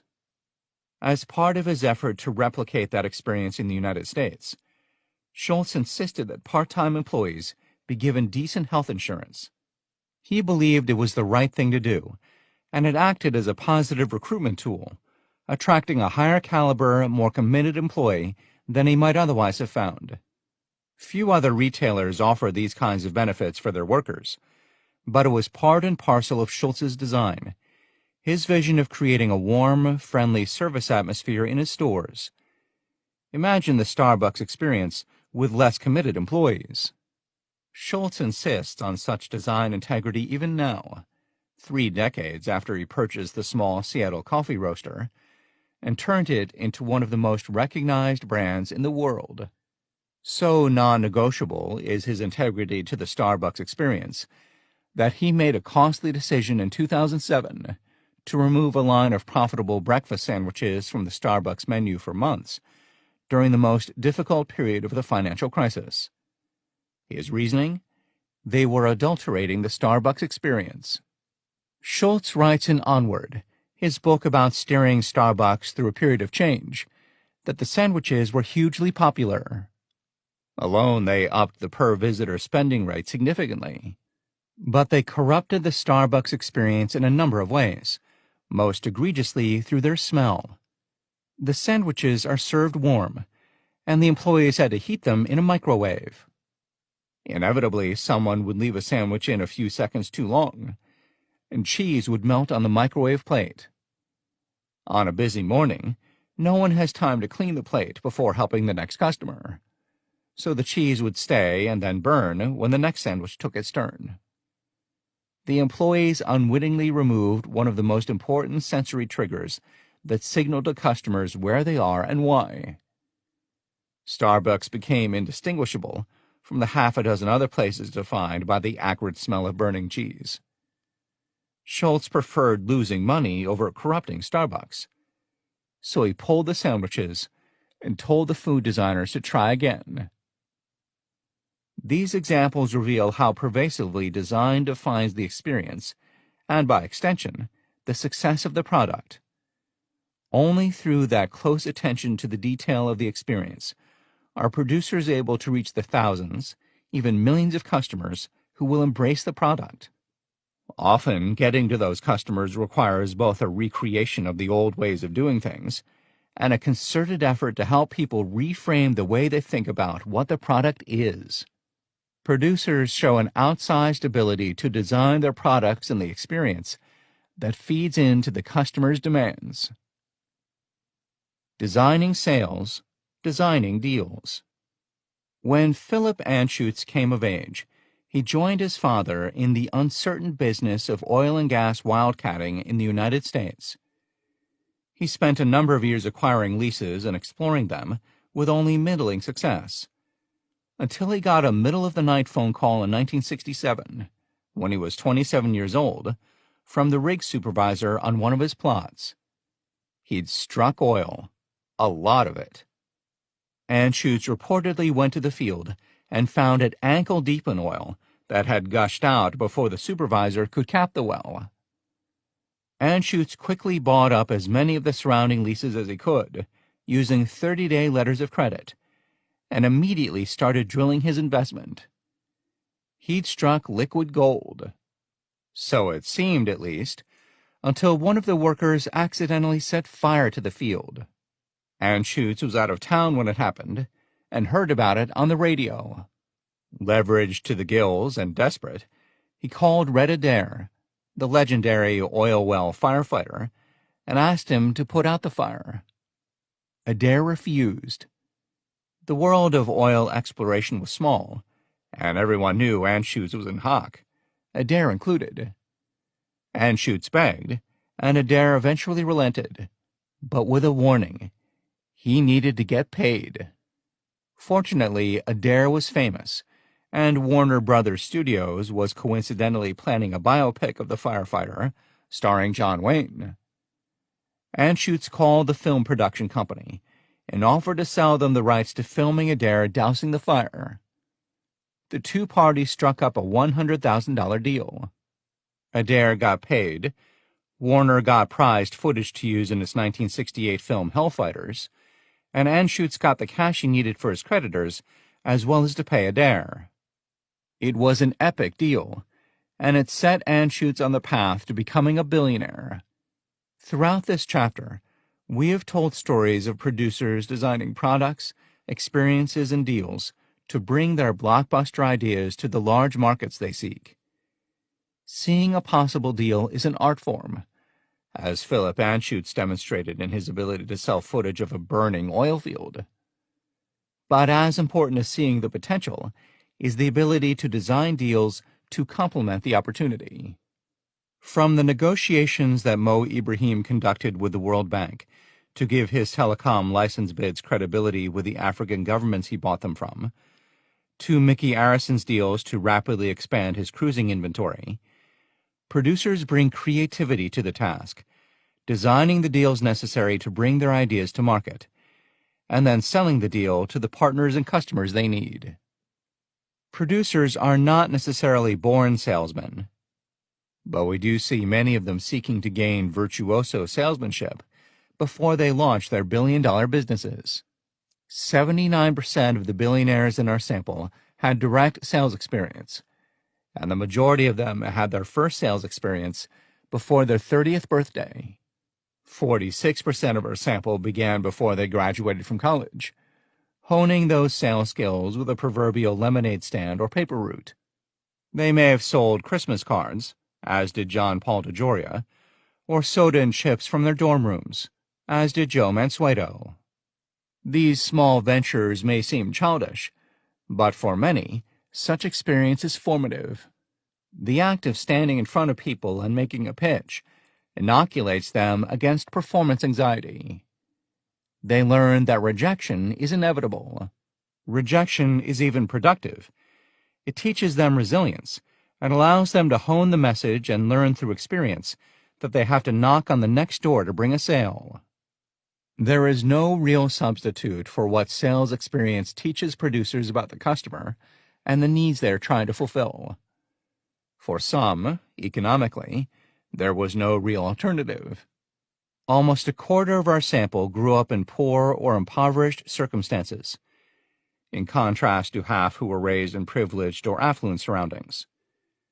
John Paul DeJoria, the founder of John Paul Mitchell Systems and Patron Spirits, was raised by a single mom in a poor household. He began selling to make some money to contribute to the family.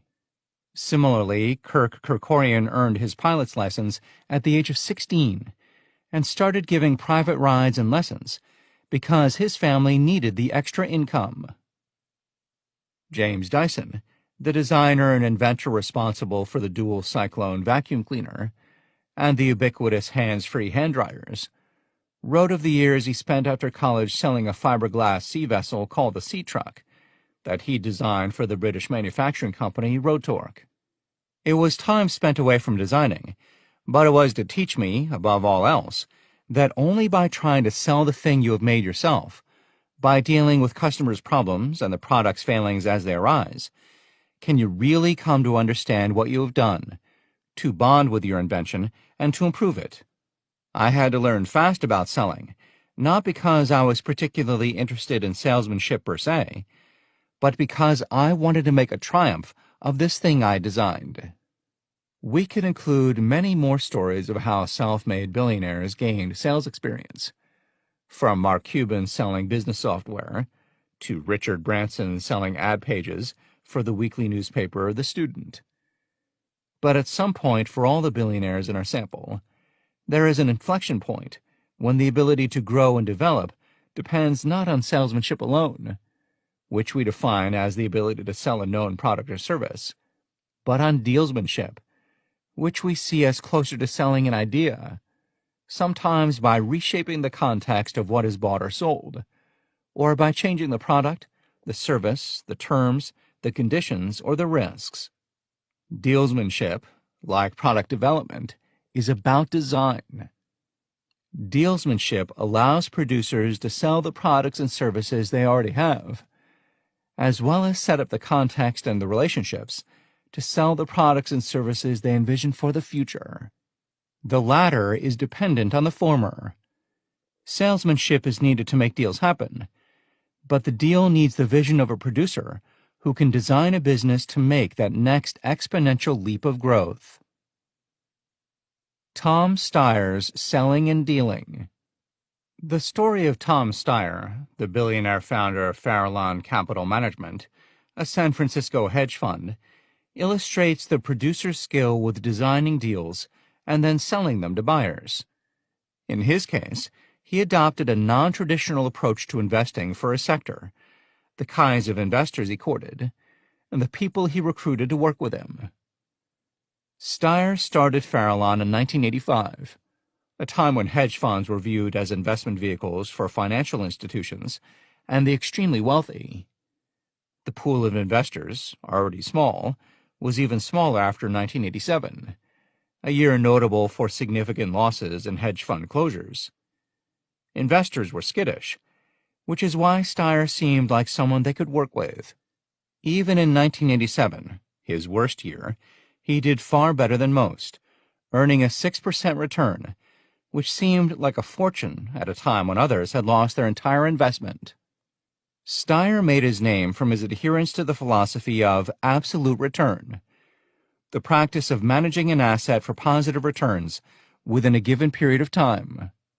Absolute return is more common now, but in 1987, funds were more commonly managed according to relative return, which is concerned with asset returns compared with an external benchmark, such as the market or an index.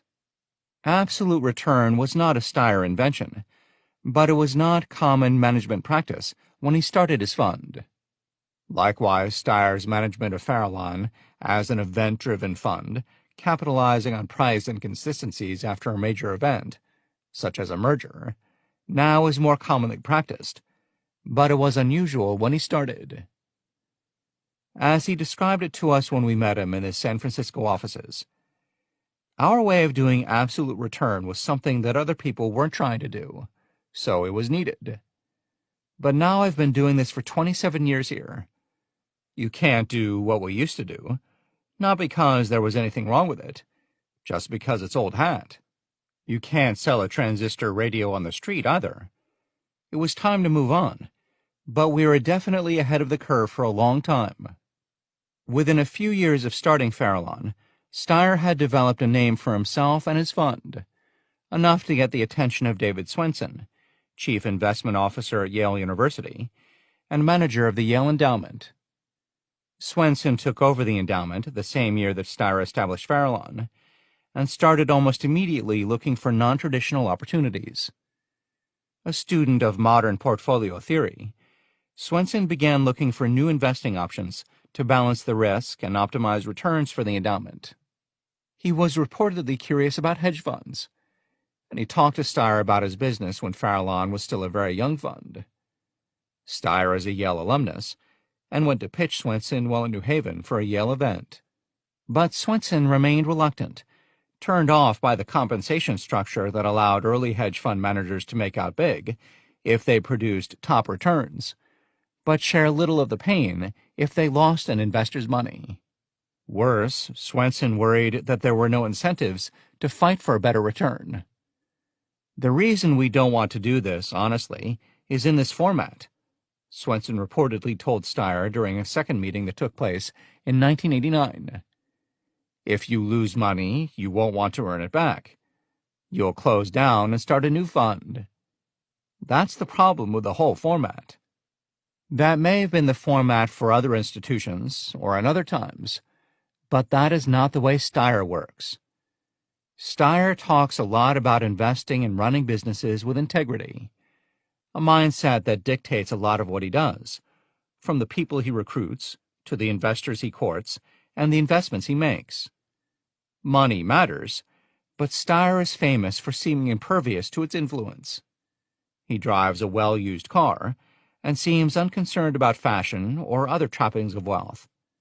He started his career at Goldman Sachs, and when he was leaving the Wall Street giant to start Farallon, his colleagues and seniors all warned that he was making a mistake.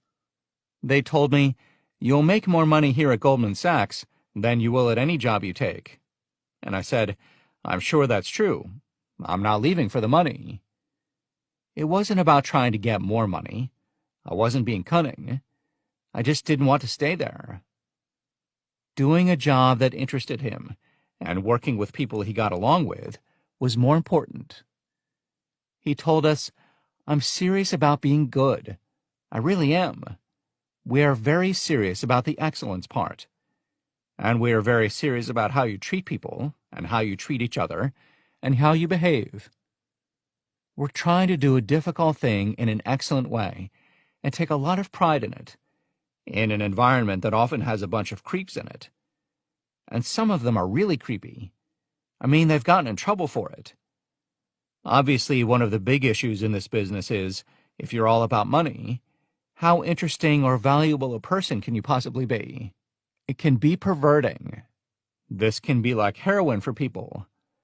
They're hooked on the reinforcement of making and having a bunch of money, and that's their feeling of positive self-worth. I say your net worth can't be your self-worth. Swenson was eventually convinced that Steyer was building an honest business with strong relationships that he would do right by.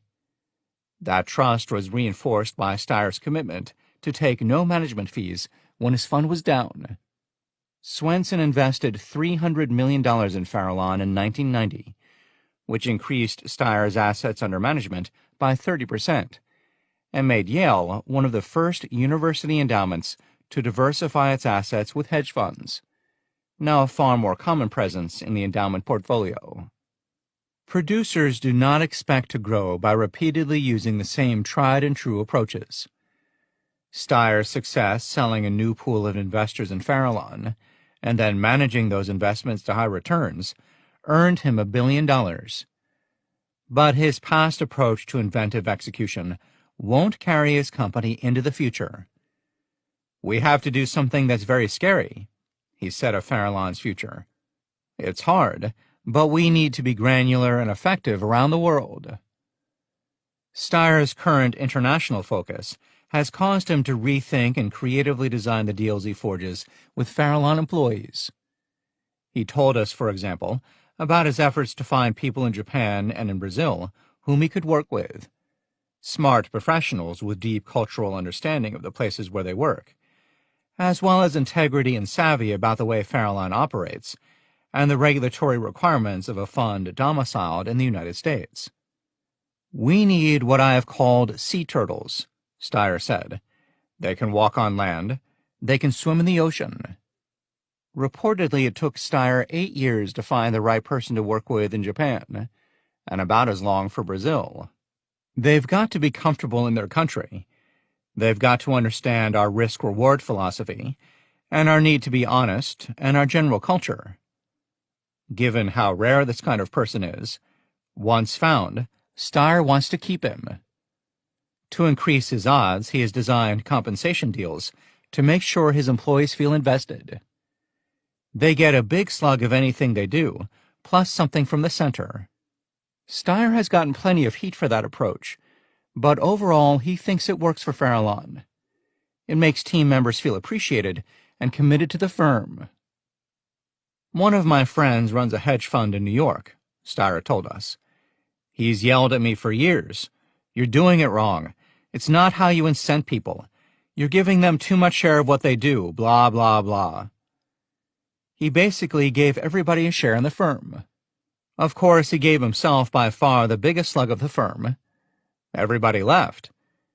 What we've always tried to say is we want to flow through the actual economics. So if you're creating value, we want to give you your share of what you actually created. Now you're going to get your share, not in the future. Eat what you kill. If you do it, you get it. This deal is not just about money. This is about being partners and working together and sharing the same values." Steyer expects his deal-making, with his investors and with his people, will see Farallon into the next era of growth, which will involve more presence in environments where the rules of engagement are less defined. "Say we want to go invest in Indonesia," he said as an example. "How do you do it? It's a famously corrupt society. So I look for excellence and integrity in people I hire to work for Farallon in other countries. Someone who is successful but honest. Because you got to ask yourself, how are you going to be effective in places that are not run by the League of Women Voters? There is no SEC oversight there, but there is SEC oversight of us. So that's hard. And doing it in a number of places, and then having it tied in so that it's accurately organized and managed is hard. Very few people are doing that level of management." The role of persuasion in deal-making. The producer's ability to sell a deal requires key skills in persuasion. Ibrahim has it, Anschutz has it, Steyer has it. Early experiences with sale-making and deal-making equip the producer with the key tools of persuasion that she needs, especially as the deals get bigger and more elaborate. Many people assume these qualities are innate, that persuasion and its sister charisma are like blonde hair or allergies, ingrained tendencies laid out in the DNA at birth. But the evidence suggests that, like many other producer skills, they can be learned. Carl Hovland, a psychologist at Yale, first began studying the factors that allow people to be convinced of an idea in the 1940s and 1950s. Hovland had worked for the U.S. Army during World War II and had seen the way Adolf Hitler used mass media to elevate himself to demagogic status. The original model of persuasion that Hovland and his team came up with outlined 3 key phases to what the listener experiences as he or she listens to a set of content: attention, comprehension, and acceptance. For someone to sell an idea of any kind, the listener needs to pay attention to what is being said, needs to understand it, and needs to accept it into his way of thinking. Only through the experience of working in the industry, understanding the interests of the person on the other side of the table, and making a pitch, and then making it again and again, do producers learn how to design a message that captures attention. As the experts advise in the Negotiator's Bible, Getting to Yes, producers know how to structure their deals to their own advantage, and to make the pitch in a way that appeals to the interest of the other side. Audience is everything. A great pitch to the wrong crowd will go just as wrong as a bad pitch to the right one. The extensive sales experience that so many of the billionaires we studied have give them the necessary ability to find the right audience and home in on a message that would not only capture attention, but be simple and easily accepted into the listener's mindset. The key lesson here is that producers become skilled in the same way that top musicians get to Carnegie Hall. Practice accumulated over many years. Such acumen explains how Dietrich Mateschitz was able, as an unknown businessman, to persuade the young Formula One driver Gerhard Berger to walk around with a bottle of Red Bull in his hand without having an official endorsement contract. It explains how Steve Jobs, the same man who had been ousted 10 years earlier, was able to persuade the leaders of Apple not only to buy Next, a company with little in the way of unique technology, but also to reinstate him as Apple's CEO. And it offers some insight into the history of the Time Warner Center, the jewel in the crown of Stephen Ross's related companies' portfolio. Redevelopment projects require a strong brand-name tenant to anchor the deal. For that role, Stephen Ross, the billionaire developer of New York's Time Warner Center, approached Dick Parsons, the CEO of Time Warner, whose offices had been in the Rockefeller Center area of New York's Midtown. Parsons did not immediately warm to the idea, according to Ross. "Hey, Time Warner has 3 million square feet in the city," Parsons told him. "We've got 30 years to go here at 75 Rock. We don't need any space." Ross was undeterred. "Dick, this is not about space," he recalled saying. "It's about showcasing your company. Nobody knows who you are or what you are. They think you're part of NBC, and you are the largest entertainment media company in the world. Look what's going on around the world. You need to showcase."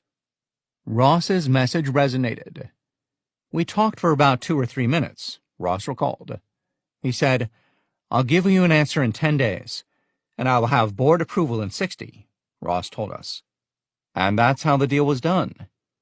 Ross changed the conversation away from what Time Warner had to what it needed, a way to present its name to an international public in association with a high-traffic, high-end, high-profile location. By focusing on its partner's interest, Ross was able to design and pitch a deal that appealed to everyone involved. Bloomberg's first deal. Michael Bloomberg is most famous today as the post-9/11 mayor of New York City, but he began his career with the reputable Wall Street firm Salomon Brothers and quickly rose in the ranks until he was a rising star, buying and selling blocks of stock sold by large institutions. But Bloomberg's star only shot so high at Solomon. He excelled as a trader, and he was made partner, and then given responsibility for all equities. But in 1978, just as abruptly, he was demoted to run the information technology division of the company, where he was still stationed in 1981, when Salomon Brothers decided to merge with the commodity trading firm Fibro. Bloomberg was given a pat on the back and a severance check of $10 million. The company he'd worked for since graduating from Harvard Business School, the company he has said he would never have left, was letting him go. Bloomberg was 39 years old when this happened, and couldn't imagine going to work for a different Wall Street firm. He took a chunk of the $10 million and created a business that merged the two skills he had developed at Salomon Brothers: knowledge of the securities and investment business, and of the technologies that assisted in the deals. When it came to knowing the relative value of one security versus another, most of Wall Street in 1981 had pretty much remained where it was when I began as a clerk back in the mid-1960s. A bunch of guys using number 2 pencils, chronicling the seat-of-the-pants guesses of too many bored trades. Bloomberg has written about the state of investment data at the time. Bloomberg imagined that he could build a system that took information about a mass of different investment types, stocks, bonds, currencies, and reveal a firm's position and show what was moving where, so traders could see investment opportunities previously hidden by too much and too inaccessible data. Bloomberg hired 4 former Solomon people, including his performer complement Tom Secunda, who wrote the first analytics programs, and got to work selling and dealing the as-yet uninvented Bloomberg Terminal. Merrill Lynch Capital Markets Division was the first prospect. As Bloomberg tells it, he went alone to a meeting with Ed Moriarty, the division head, and pitched the non-existent product to him and his team as if it were established. When Bloomberg finished, Moriarty turned to Hank Alexander, the head of his software department, and asked his opinion. Alexander said he thought they should build it themselves, a not uncommon response in the build-it-here world of investment banking technology. When Moriarty asked how long it would take, Alexander reportedly said, "Well, if you don't give us anything new to do, we'll be able to start in 6 months." With that opening, Bloomberg said, "I'll get it done in 6 months, and if you don't like it, you don't have to pay for it." Bloomberg and his team had little more than an idea of what could help the traders at one of the country's most respected commercial banks. But he made a deal on that idea as if it existed already. Bloomberg used his persuasive capacity to sell the vision, and then he went to work building a custom terminal that brought in proprietary data and analytics. It wasn't elegant, he said of the first Bloomberg terminal they delivered. It was laughably simplistic by today's standards. But we did it, and it worked. How executives can embrace inventive execution. Throughout this chapter, we have attempted to highlight the inventive execution approach self-made billionaires take to execute blockbuster ideas. Through fine-tuned attention to the details of designing products, customer experiences, and critical deals, our study subjects found ways to insert ideas built with empathetic imagination into large, expansive markets. How can executives apply inventive execution to their own opportunities? Take an integrative approach. First, look to integrate the various parts of the process involved in bringing a product or service to market. The typical organization is specialized, which means that the people who come up with the idea for a product eventually step off and turn their attention to the next idea, leaving other departments to decide how it will get built and sold. This specialization is manifestly not the producer's way. On the contrary, producers want to stay involved. They want to see their ideas actualized according to the vision they set out for them, without the compromises that inevitably take over when an idea touches too many hands that have too little invested in the original concept. We feel very strongly from doing this research and talking with billionaire producers that the possession of both empathetic imagination and inventive execution is a defining characteristic of the way producers work, and a source of their success. What would happen if you integrated more of the pieces? As an example, what would happen if the James Dyson on your design team also had to spend a year trying to sell what he had built? How might the experience with selling change his designs? And how would his experience with design change the deals he seeks for the product? In keeping with that integrative bent, what would happen if you gave your best deal makers influence over the design of the underlying product or business? Would your deal makers bring ideas around changing the pricing or the business model in a way that would open up new opportunities for scale? We acknowledge that these suggestions may make a lot of readers nervous. It is instinctual. It even feels like a good idea to keep your best thinkers thinking and your best doers doing. That is exactly the right approach for performers, but exactly wrong for producers. Performers should be given responsibility for improving processes, for tackling and excelling on specific aspects of inventive execution. Your producers, in contrast, need to think and do. There is no separation for them. Organizations that want to capitalize on that integrative bent need to give their producers opportunities to apply both skills. Pilot, pilot, pilot. One way to give producers opportunities to think and do is to embrace a pilot program. We noted in Chapter 3 that too many organizations spend far too much time planning for a product's release, and far too little time in the market with a prototype, engaging directly with customers. If you want to act more like a producer, embrace the pilot model of launching an early product in a limited market, or with a hand-selected group of clients, and do this early and often. It can serve as a tool to test ideas and their design, and it allows producers to practice inventive execution. When deciding which products or services to invest in for a pilot program, make sure that producers in your organization are making the decisions about which ideas to pursue. Ideally, those producers will have concrete experience executing on ideas. Too often, design performers give other design performers most of the feedback, which can lead to insular designer designs that don't serve the customer. Having producers weigh in can offer insights that the performers haven't thought of. Having producers also lead the product launch can pave the route to the sales and deals, and can even encourage pre-launch design adjustments that ease the path to scale. Pilot projects are not without risk for the institution. We don't think they should be freebies for your producers either. Yes, you are trying to encourage production, but you also want results. Therefore, you do need to measure how well your emergent producers achieve inventive execution, with the results included in the producer's evaluation. Remember, the criteria for success are not the same ones you apply to performers.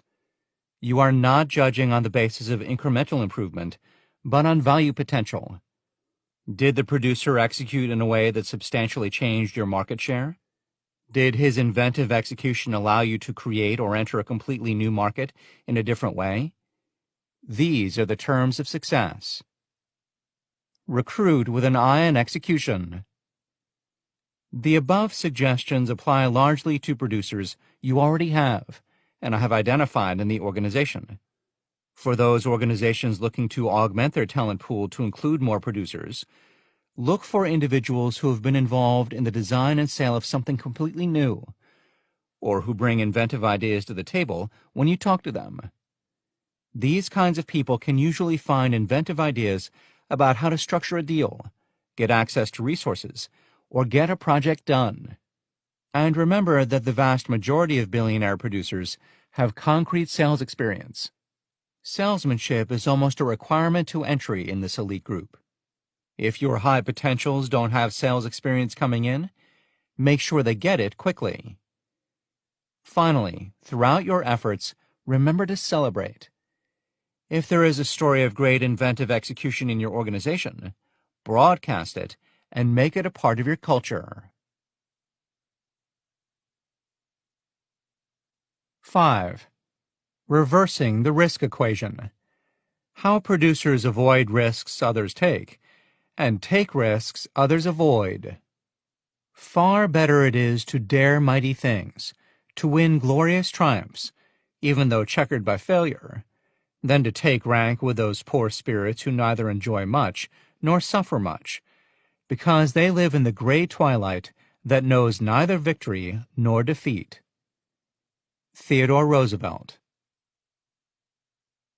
When she was 27 years old, Yan Chung used all of her savings, a sum of 5,000 Hong Kong dollars, to start a Hong Kong-based paper trading company that supplied paper pulp to manufacturers in mainland China. 5 years later, in 1990, she abruptly shut down that growing business and moved to California to start over. Moving overseas looked like a huge risk. Mrs. Chung spoke tentative English. She knew no one. Her list of local contacts was short, and the U.S. waste business was very insular. Practically any outside observer would have called her decision to bet her entire savings, again, foolhardy. But within 10 years, the paper trading company she started in California, America Chung Nam, had become the leading paper exporter in the United States, and she was only just beginning. Many observers of entrepreneurial behavior would look at this example and conclude that Mrs. Chung had a large appetite for risk, but they would be wrong. Our research uncovered no evidence that Mrs. Chung, or any of the self-made billionaires, took more or more extreme risks than the average individual. For every move Mrs. Chung made that seemed, from the outside, to carry a lot of risk, there were many others who could be better defined as simply smart, even risk-avoidant. The cliché of the entrepreneur as risk-taker is so ingrained in business culture that we expected our study subjects to reveal a lifelong love of risk-taking. There were some outliers. Kirk Kerkorian had spent 2.5 years during World War II delivering planes to Scotland on behalf of the Royal Canadian Air Force, flying them across a stretch of the North Atlantic, where high winds and ice on the wings reportedly downed 1 in 4 pilots. And there's Sir Richard Branson, founder of the Virgin Group of companies, as famous a sportsman as he is an entrepreneur. Branson once broke the record for crossing the Atlantic Ocean in a speedboat, and was the first person to make the same trip in a hot air balloon. He has also made numerous attempts to circumnavigate the globe by balloon, and has crashed, nearly dying, more than once. But these stories, colorful though they are exceptions. Far from out-of-control risk-taking, we observed instead that producers have the ability to take a relative view of risk. They are able to more reasonably assess what they stand to gain, compared with what they might lose. When losses do occur, producers have the personal resilience to recover and try again. Where the real risk lies. Taking the relative view of risk does not mean that billionaires eschew risks. It means instead that the risks they take are not any larger than the risks present in everyday business transactions. More important, the real source of risk resides in other places than the average professional would see them. Risk is a matter of perception. This may seem like an uncontroversial statement, but viewing risk as a subjective rather than objective factor moves against economic orthodoxy, not to mention corporate practice. The Nobel Prize winner Daniel Kahneman and his research partner Amos Tversky first proposed the subjective nature of risk in a 1979 paper in which they describe a series of experiments they conducted to come up with their famous prospect theory, a model for human decision-making. At its core, prospect theory argues that individual perceptions of risk can be influenced by how an opportunity is framed, the context in which it is presented, personal experience, and other factors. Among other ideas, prospect theory first introduced the world to the concept of loss aversion, the now accepted notion that people are more afraid of losing what they have than they are eager to gain something new. For most people, the subjective nature of risk causes them to overestimate the risk of failure and underestimate the risk of missing out on a gain. Producers, in contrast, have the ability to turn that tendency on its head. People like Yan Chung are willing to risk failure. If California didn't work out, she would just try something else. What producers are not willing to risk is the chance to capture an opportunity. This dynamic creates a critical duality between the right kind of risk-taking and the resilience needed to do it all over again when the original plan doesn't work out. A closer look at the context behind Mrs. Chung's move to the United States reveals the relative nature of the risks she faced. Apparently, she wasn't worried about how things would unfold in a foreign country. She was worried that staying in Hong Kong would threaten her livelihood. Hong Kong offered limited access to the resources needed to run her business, and China itself had limited materials from which to make strong, high-quality paper products. North America and Europe still had forests, as well as tree farms and reams of used material spilling out of homes and offices. If I'd stayed in Hong Kong, I wouldn't have been able to satisfy the China demand. As at the time most of Chinese paper was imported, the market potential was vast, she has said. So she moved to a place where the paper supply was unlimited and set up a company that exported raw materials to regions where the supply was meager. Consider as well what she brought with her. Mrs. Chung knew the market in China at a time when the nation was just beginning to open its economy to outside investors. She understood the demand for paper. She had connections with paper producers in China who would buy her pulp supply. She didn't speak English, but her soon-to-be husband and performer business partner, Ming Chung Liu, did. And she had confidence in her ability to make the connections she needed to source her materials. She'd just finished building a successful business that did just that. Perhaps most important was her strong reputation. Paper is exported as pulp, which many exporters in Hong Kong in the 1980s watered down in order to increase output. Mrs. Chung didn't water down her product. It was a point of pride for her, and her refusal to do it reportedly earned her threats from an organized crime syndicate with investments in her market. The least risky way to build the supply-side connection she needed to ride the huge and growing demand for paper in China was to go all in by moving somewhere with ample raw materials.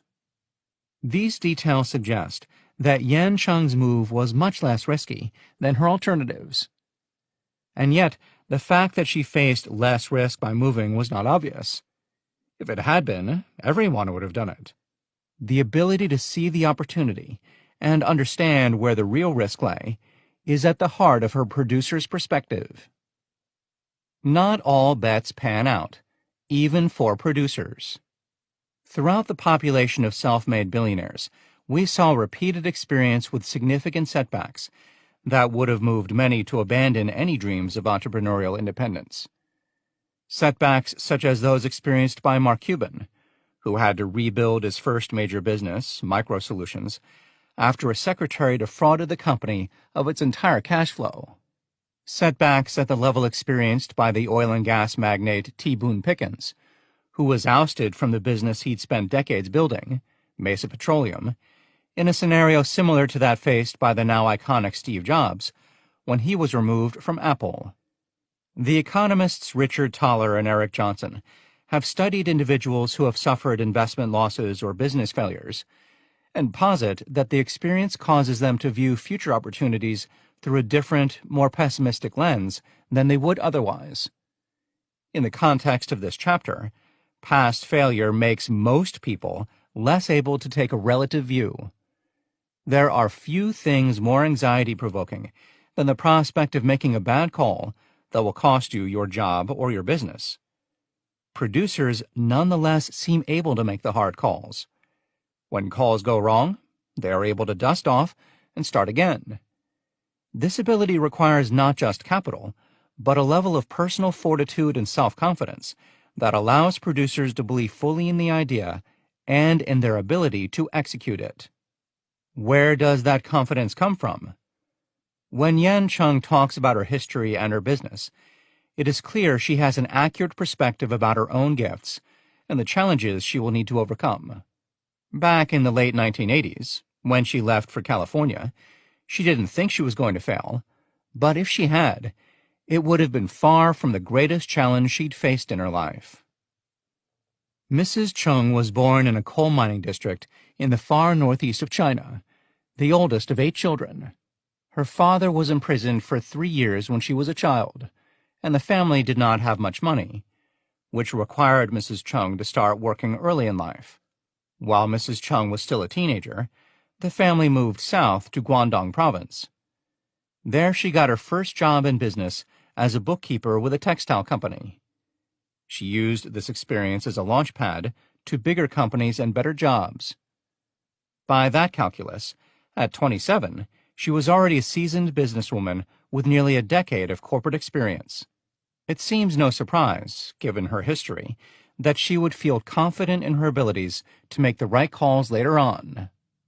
Yan Chung's story is still unfolding, but she and Mr. Liu grew America Chung Nam through the 1990s by cultivating relationships with U.S. waste collection companies, garbage dump operators, and other sources of paper waste. Theirs is something of a road trip story. They bought a used Dodge Caravan and drove it around the United States cultivating relationships with potential suppliers and collecting materials. By 2001, America Chung Nam had become the leading exporter of paper materials. But by then, it was only part of the Chung Empire. In 1996, while still building the paper material supply in Los Angeles, Yan Chung went back to China and set up a company called 9 Dragons with Mr. Liu and her brother. Among other activities, 9 Dragons owns paper processing businesses that manufacture cardboard boxes. The cyclicality is brilliant. America Chung Nam collects paper materials from the United States and sends them to 9 Dragons and other Chinese paper processors, which convert the paper material into cardboard boxes. Inexpensive Chinese goods are then packed into the boxes and shipped to consumers in the United States, where the cycle starts again. America Chung Nam and 9 Dragons made Yan Chung, Ming Chung Liu, and Mrs. Chung's brother, an officer in the company, billionaires. In sum, for Mrs. Chung, the real risk is losing the opportunity, not failing in the attempt. We see this perspective repeatedly across the billionaire population. Michael Bloomberg was not worried about failing when he launched his financial data publishing company, mere months after his ouster from Salomon Brothers. He was worried at the age of 39 about how he was going to spend the rest of his life.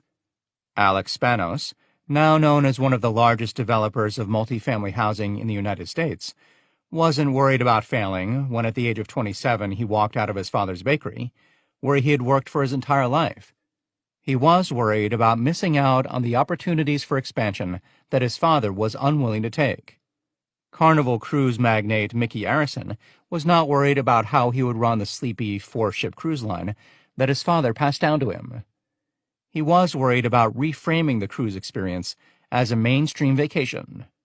This perspective seems unique to billionaire producers in part because it goes against the rules corporate employees have been trained to follow.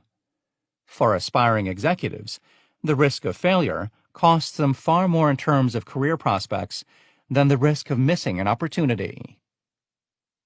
More evidence that billionaires are not big risk takers. We were surprised, and somewhat skeptical, by our finding that billionaires do not possess a greater tolerance for risk than the average business person. The cliché of the entrepreneur as risk-taker is so strong and pervasive in business culture. Yet, as we thought about it more and did more research, it became clear that the issue is not risk tolerance, but risk attitudes. Billionaires do not overweigh failure, nor do they take irrational risks. One story that Dean Spanos, son of the billionaire Alex Spanos, shared with us when we sat down with him and his siblings in Stockton, California, underscores this idea of the kind of risks billionaires are, and are not, willing to take. We were interested in buying a savings and loan about 20 years ago in Florida, Dean Spanos began. So Jerry Murphy, the CFO, and Dad and I flew to Florida, and we went into this meeting where there was a conference table as long as the room, filled with attorneys and investment bankers. We sat there for 3.5 hours and listened to them talk about the structure of the company and the sale and everything. And I looked over at Jerry Murphy, who was a very, very, very bright guy, and I said, I really don't understand anything. Am I missing something? Jerry says, No, I'm not sure I follow what they're talking about either. So this goes on for 3 hours, and that's a long time for my dad. Until the chairman looks at Dad and says, Well, Alex, what do you think? Are you interested? You think we can put this deal together? And Dad says, I have one question. I asked that question 3 hours ago, and I'll ask it again.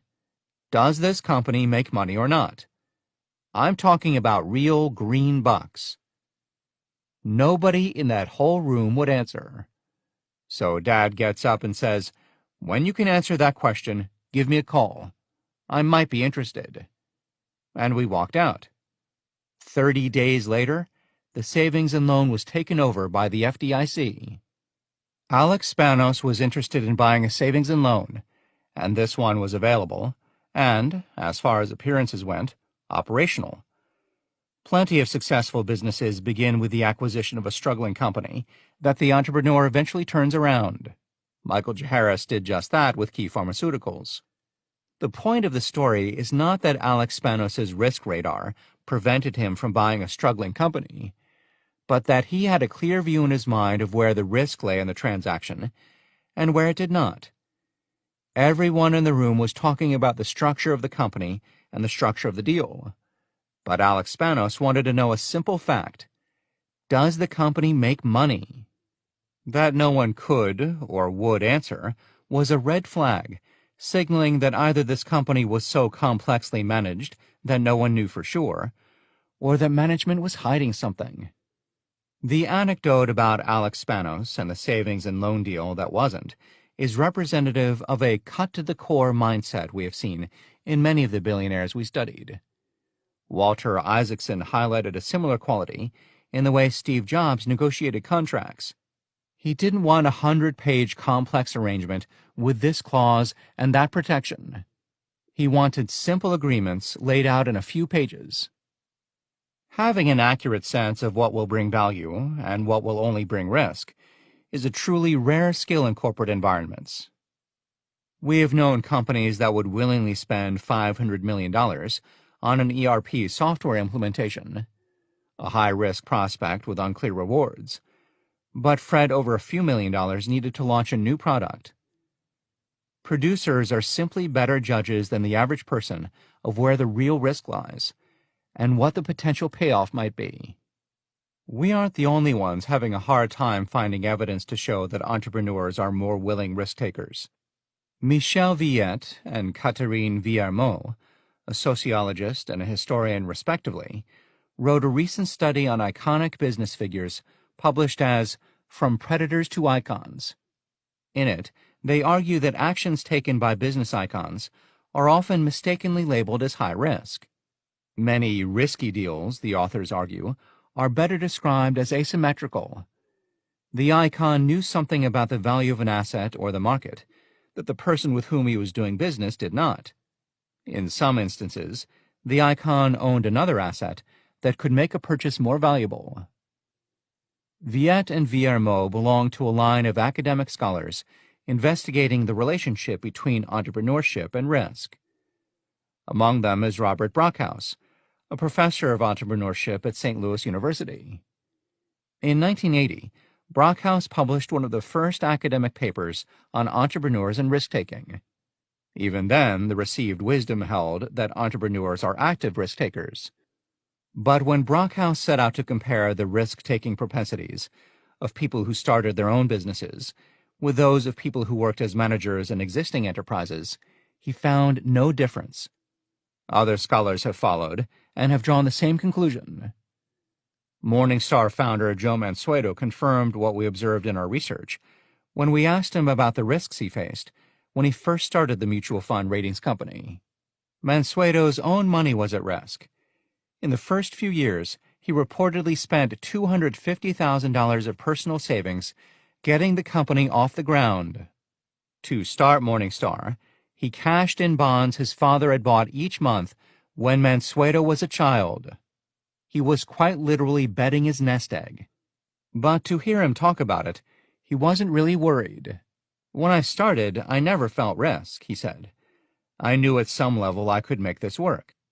Worst case is my parents would take me in.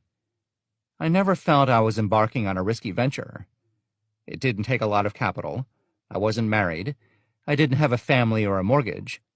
Thinking about risk and things not working out doesn't come naturally to me.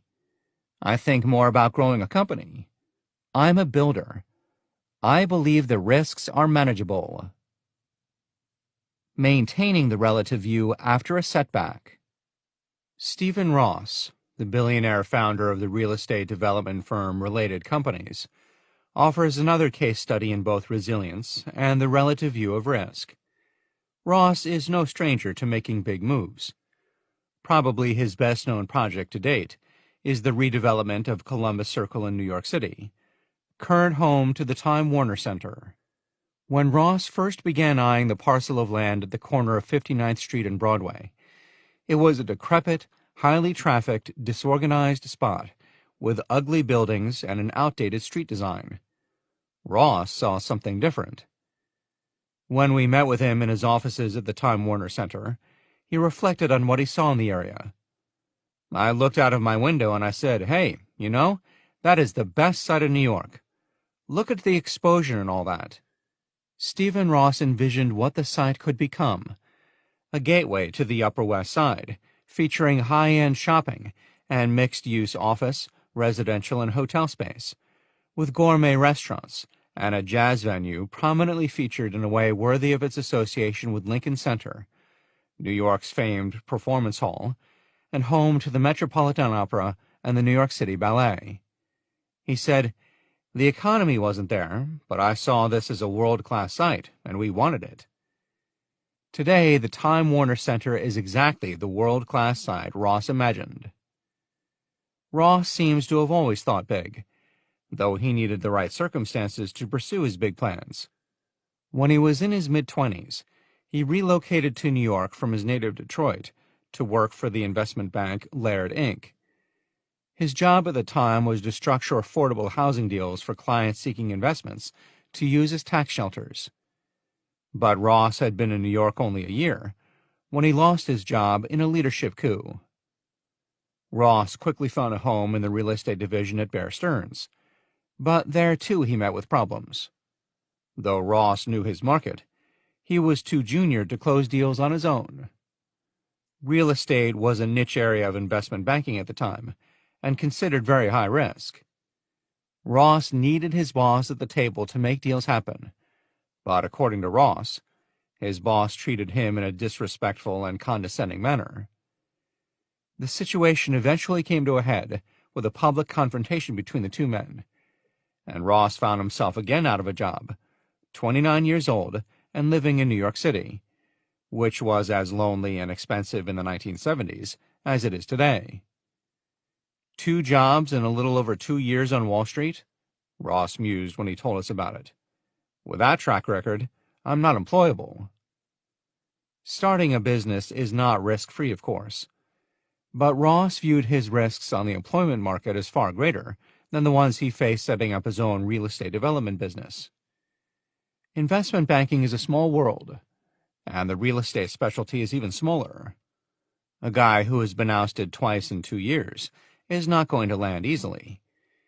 He might have tried his luck, but Ross's assessment of himself as unemployable was right, at least in the sense that a job at an existing Wall Street firm would shut him out of any meaningful opportunities. He's not alone. Quite a few of our self-made billionaires had unstable experiences as employees. 25% of those in our quantitative sample were fired or pushed out by an employer. Steve Jobs had to work the night shift at Atari because his poor hygiene and petulant manner made the other employees complain. Mark Cuban was a serial employee, moving from job to job every 6 months. He started his first business, Micro Solutions, at the age of 25, after getting fired for going on a sales call that his boss had forbidden him to attend. John Paul DeJoria, the founder of John Paul Mitchell Systems and Patron Spirits, got fired from both Redken Laboratories and the Institute of Trichology because of conflicts with a superior. Michael Bloomberg was laid off from Salomon Brothers as part of acquisition fallout. An equally common experience for producers within established firms is exemplified by that of the oil and gas magnate T. Boone Pickens, who wasn't so much an unsuccessful young employee as an unhappy one, annoyed and frustrated by the slow movement, waste, and lack of innovation he saw at Phillips Petroleum, his first post-college employer. Producers like the young Pickens are not necessarily pushed down or out of the companies where they worked, but they're chomping at the bit to have a bigger job, take a bigger opportunity, or negotiate a bigger deal. When it becomes clear to them that the firms they work for will not let them take those chances, they go out on their own. For these people, the risk of staying in an unhappy situation was far higher than the risk they faced working for themselves. Consider the alternative. One way producers look at risk is to negotiate their futures with a clear knowledge of their personal BATNA, the best alternative to a negotiated agreement, which was coined in Getting to Yes. Knowing the BATNA allows a negotiator to avoid the near-universal mistake of focusing on the deal itself, the internal complexities of which cloud the larger context. In the case of producers, the point of negotiation is how they will spend their time and how high they will go in their careers. They are less concerned about what they have to lose now and better able to assess what they have to gain from the opportunity in the future. Drawing again on the lessons from behavioral science, producers seem overwhelmingly able to accept the risk of short-term loss or sacrifice in order to increase the odds of generating enormous value in the future. Producers can take the relative view because they have a very clear understanding of the best alternative acceptable to them within that larger, more relative context. For unsatisfied employees like Stephen Ross, the best alternative they can see is working for a boss or a company who doesn't get them and who doesn't see the world and the opportunities it presents. At worst, they can be unemployed. Having left Bear Stearns, Ross was already unemployed, so he had little to lose as he worked to create a business as a real estate developer. He had written up a business plan for a company while still with Laird, and he wondered if he could launch it. Ross was thinking big and using empathetic imagination based on his existing knowledge. He imagined a company that married all of the component parts of affordable housing development, including developing new properties, financing mortgages, syndicating existing developments, and obtaining government subsidies for housing and urban development.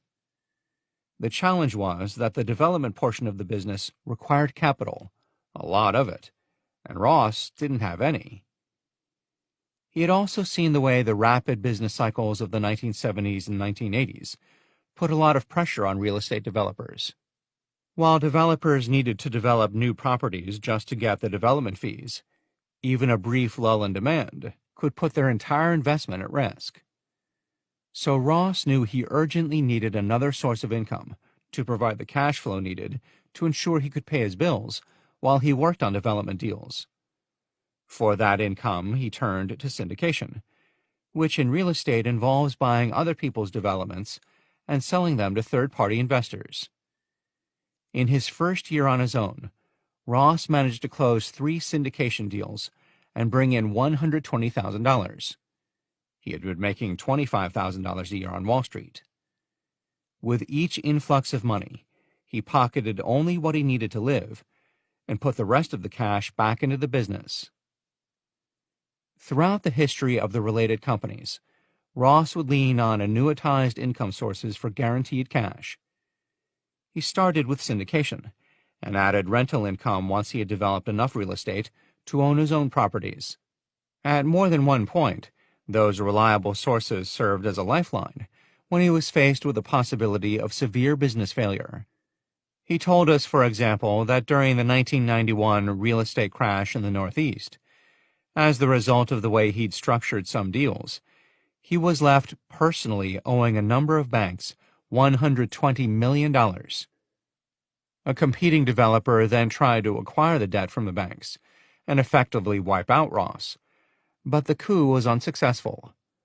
The banks stuck with Ross and worked with him to structure a repayment arrangement, their faith firm in the slower but still consistent cash flow the related companies enjoyed from its syndication and rental businesses. Within 3 years, Ross had paid back the banks. Today, Ross's resilience, survival, and relative view have allowed his gaze to land on Hudson Yards, an audacious development initiative on the west side of Manhattan, where Ross is currently the majority landowner among a number of development players. Several earlier attempts to finance the Hudson Yards project failed. Investors thought the plans too risky and too dependent upon the city of New York and the extension of subway lines by the perennially cash-strapped Metropolitan Transportation Authority, the operator of the city's public transportation system. Ross, however, has been patient and undeterred, his land rights acquisitions facilitated, if indirectly, by the advocacy of another self-made billionaire with a huge vested interest in seeing the Hudson Yards development happen, Michael Bloomberg. Ross reflected on his ability to see what is possible and overcome when things don't go well. When things are the worst, you look for the positive, he explained. Nothing goes straight up. You will always have times when you really have a major problem. Something really goes wrong. You need to look and see where the positives are. Never bet your last penny. Though it is less flashy than the glamour and style of developments like the Time Warner Center and Hudson Yards, the syndication arm of Ross's business is a useful example of one of the ways we believe self-made billionaires put themselves in positions to maintain a relative view of the risks they face. They leave some resources available for the next year. Throughout the population of self-made billionaires, we see them consistently engaging in the billionaire equivalent of shoving bills into the mattress. They invest big, but they often have a parallel spring of income, or a safe source of cash they can count on to keep them solvent, while they work the more exciting, higher-stakes opportunities. The parallel work can be pretty bland. When the Texas oil and gas billionaire T. Boone Pickens launched his first independent venture in the early 1950s, his sideline was well-site consulting work that paid $75 a day. When Pickens left Phillips Petroleum, he was 26 years old, with 2 children and a pregnant wife.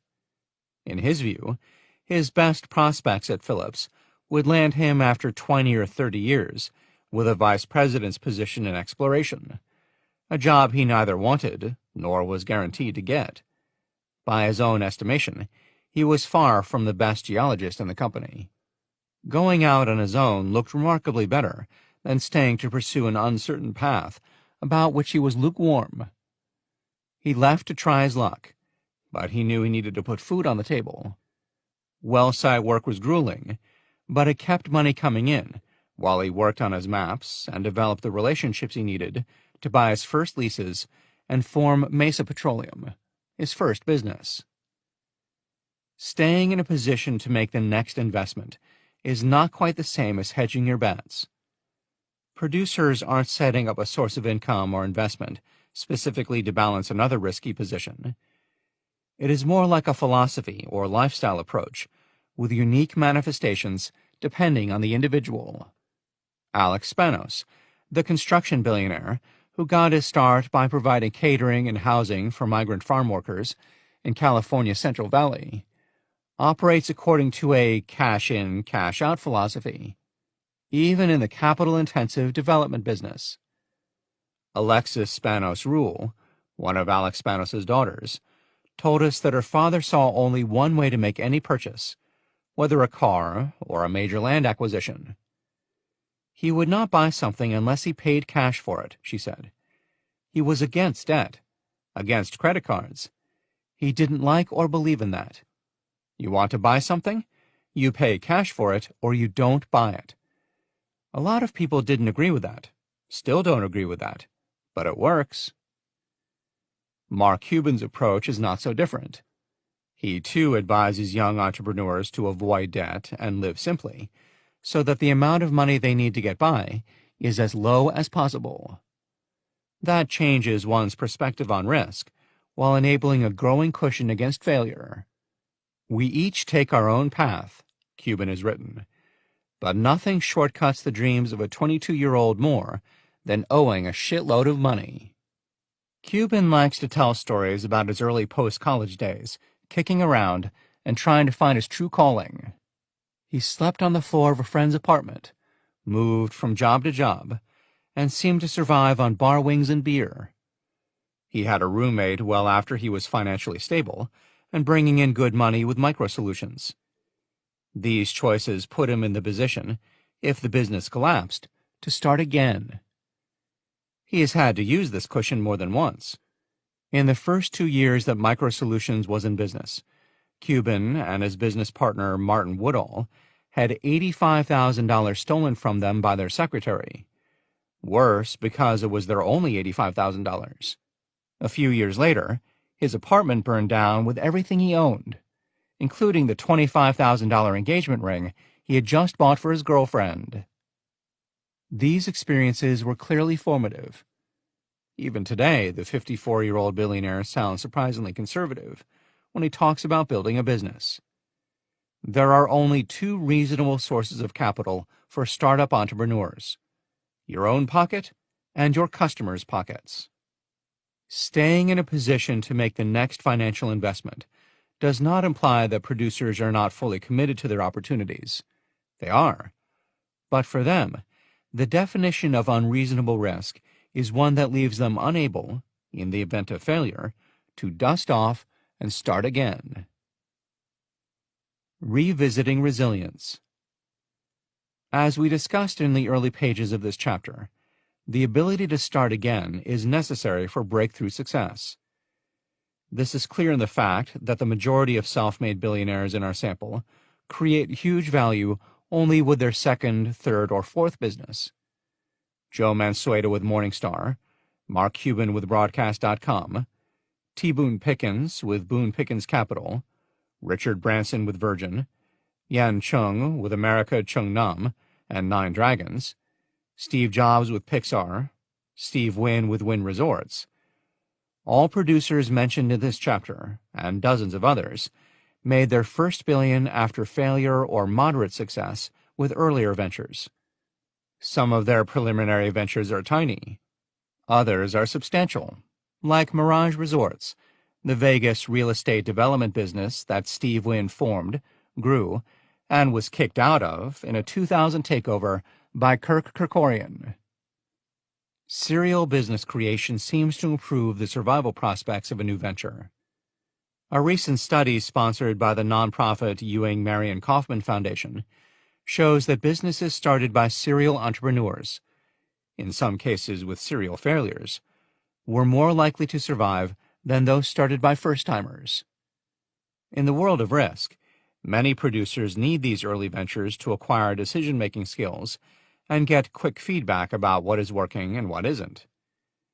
That feedback is critical if an entrepreneur is to overcome biases about the real sources of risk to the business. Whether these early ventures are big or small, serial entrepreneurs learn through them about the vision needed to cultivate empathetic imagination, about the design skills and deal-making critical for inventive execution, about how to operate with patient urgency. They also learn talent management, marketing, partnership, and so forth. These ventures are practice runs that give producers the experience they need to take a relative view of risk. The fact that most organizations demote or eject people who fail is just one of the ways that companies hamstring their future value creation. Yet we don't want to give the impression that it is easy to fail and then try again, especially not after spectacular failure at the scale experienced by Wynn, or by Steve Jobs when he was ousted from Apple, or by T. Boone Pickens when he was kicked out after almost 40 years at the helm of Mesa Petroleum, the oil and gas company he founded. The year was 1996, and Pickens was 68 years old and in the middle of a contentious divorce. He writes in his book, the first billion is the hardest, that the times and circumstances dumped him into a deep depression. Boone Pickens was no stranger to difficult times. From a young age, he had a clear view of his personal BATNA. "I got a job as a roughneck when I was 16, he told us, when we sat down with him in his offices in Dallas. And it was one of those jobs I knew there had to be something better than this somewhere. And then I worked for the railroad in 44, 45, 46, all summer jobs.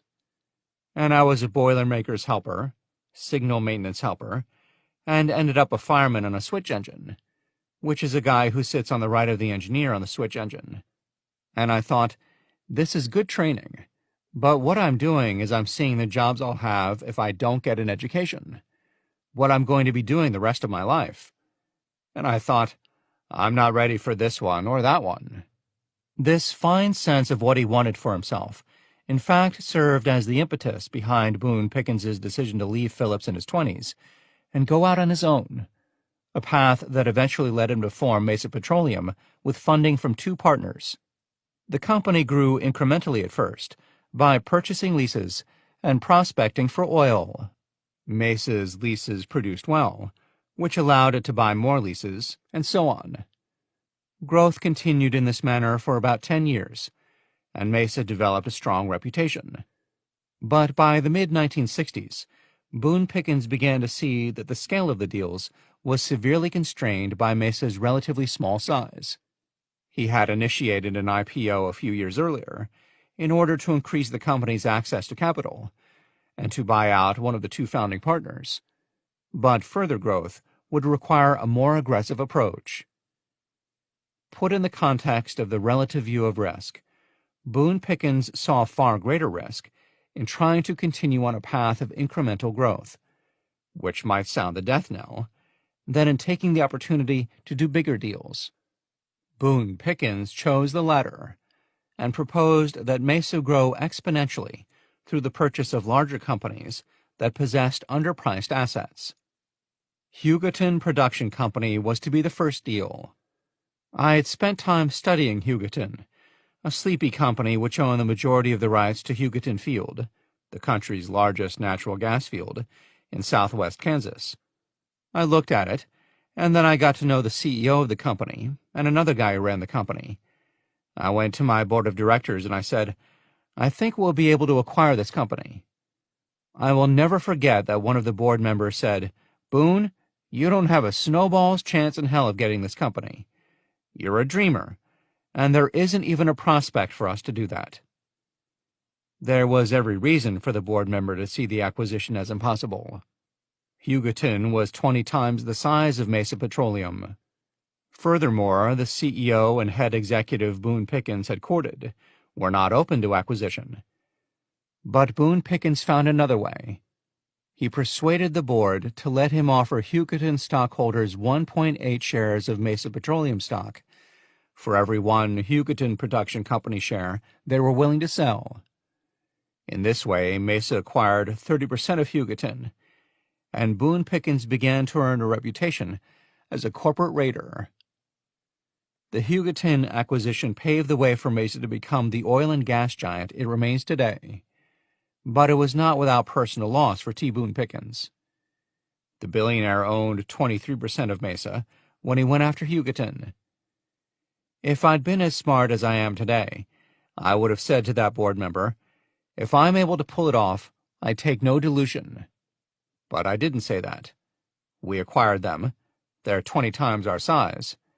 Now I have 1.5%. 30 years later, T. Boone Pickens had worked his way back up to 7.5% of the company he founded. But it wasn't enough to protect himself from getting kicked out when he again found himself in opposition to other company leaders and the board. Many at that point would have simply stopped working. Pickens didn't need the money. He'd earned nowhere near his first billion, but he had enough money to retire and live a comfortable life golfing and hanging out at the ranch. Yet he told us that the thought never occurred to him. He liked working then, and still continues now that he is in his 80s.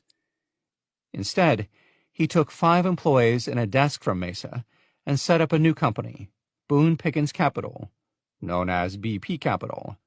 His plan was to create an investment fund to trade oil and gas commodities. He planned to raise between $50 and $100 million from old contacts and true believers. But the early days did not go as planned. First, he failed the National Futures Association exam he needed to become a commodity pool operator. Twice. Then he had trouble raising the money he needed to launch. In the end, the fund went live with $37 million he managed to cobble together from a handful of trusting friends. From bad to worse, by January 1999, the fund had plummeted to its last $2.7 million.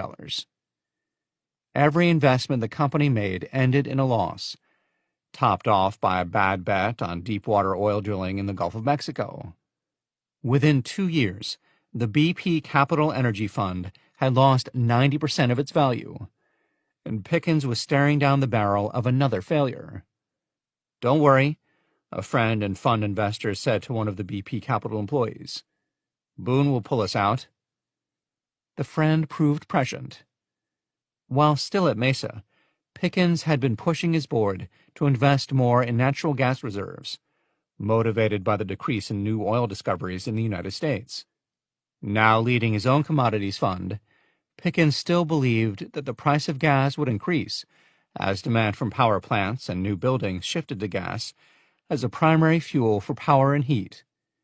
Few shared his optimism, and the unmoving price of gas during the 1990s left Pickens on the losing side of that argument. But with BP Capital, he got the timing right. In early 2000, Boone Pickens bought as many natural gas futures as he could with the $2.7 million he had left. And over the course of the year, the price of gas skyrocketed, bringing the BP Capital Energy Fund up to $252 million in less than 12 months.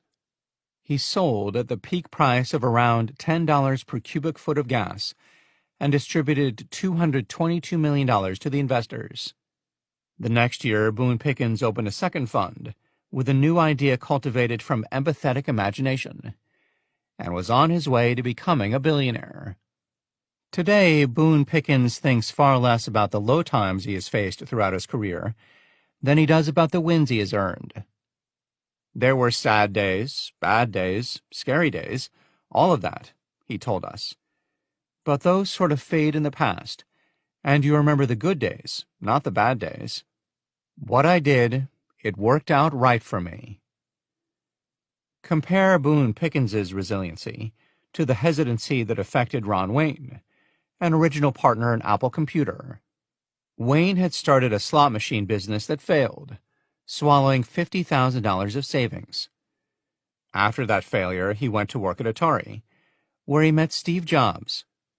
When Jobs later asked Wayne to join Apple Computer as a third partner, to balance and adjudicate between Jobs and the engineering wunderkind Steve Wozniak, Wayne was initially enthusiastic. But then it became clear that they were going to structure the nascent Apple Computer as a partnership. Wayne, who was significantly older than his partners, was worried about the personal liability he would incur if all the borrowing and spending Jobs was doing to manufacture the Apple I at volume did not pan out. The fear overcame him, and a few days after they filed the business paperwork, he pulled out. How executives can learn to reverse the risk equation. Producers aren't knocked out of the entrepreneurial game by defeats, even those that seem entirely devastating. Mark Cuban likes to say, "You can try and fail 100 times, but you only have to get it right once." It would be hard to overstate how different those producer actions and attitudes around risk are to the standard thinking within large businesses. Corporations talk about managing risk, but that can be a misnomer. Producers manage risk. Performers and the corporations they work for avoid it. Failure, in this context, is widely viewed as incompetent risk avoidance, with clear consequences for the tools that executives bring to their jobs. The risk avoidance perspective plays out in some proscribed ways in corporations, specifically as it applies to the pursuit of new opportunities. Standard corporate practice is to assign a high-potential employee to the challenge and see how she does. It's a way to vet that person's skills before elevating her to the next level. But if the process isn't managed carefully, that practice encourages high potentials to look only as far as the incremental win. Get the new venture up and running, return a failing division to profitability, manage a change process. Incremental wins are good and necessary. In some cases, they can even clear the way for a company to see an opportunity for empathetic imagination. But in too many corporations, incremental is all there is. There is no blockbuster idea or pursuit driving the effort.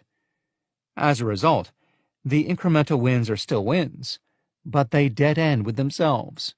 They do not open up into anything larger, and even if they could, your performing high-potential employee has no reason or incentive to look for those possibilities. She knows she'll get the next gig if she proves herself. She also knows that any imaginative idea she comes up with is not likely to be led by her. Either she'll rotate to her next position before the idea begins to realize its potential, or it will be given to someone senior to her. She is not going to risk losing the low-risk incremental bump for the high-risk incremental bump, so she stays on the safe road. And what if she fails? When a new product bombs, a new development costs too much to earn a profit, or a failing business unit cannot be turned around, the leader running it is blamed and either fired or demoted. The effect is at best neutral to a person's career, at worst completely destabilizing. The practice of punishing failure discourages leaders from taking the kinds of relative risks that can pay off, and it destroys the organization's ability to take advantage of that leader's resilience and apply her lessons to new ventures in the future. Professionals who have experienced failure are pushed out, and any learning they get from the experience is lost to the company. The producers we studied show a different way. Their view of risk, their resilience, and the benefits they gain from failure reveal how pursuing opportunities, testing new ideas, and iterative learning bring new value to the forefront. That value depends on the critical duality between a willingness and ability to look differently at the risks they face, and personal resilience to try again when the effort does not pan out. In this book's introduction, we explain that organizations will want to apply the lessons of each chapter to an ever-decreasing number of employees to help identify emerging producers.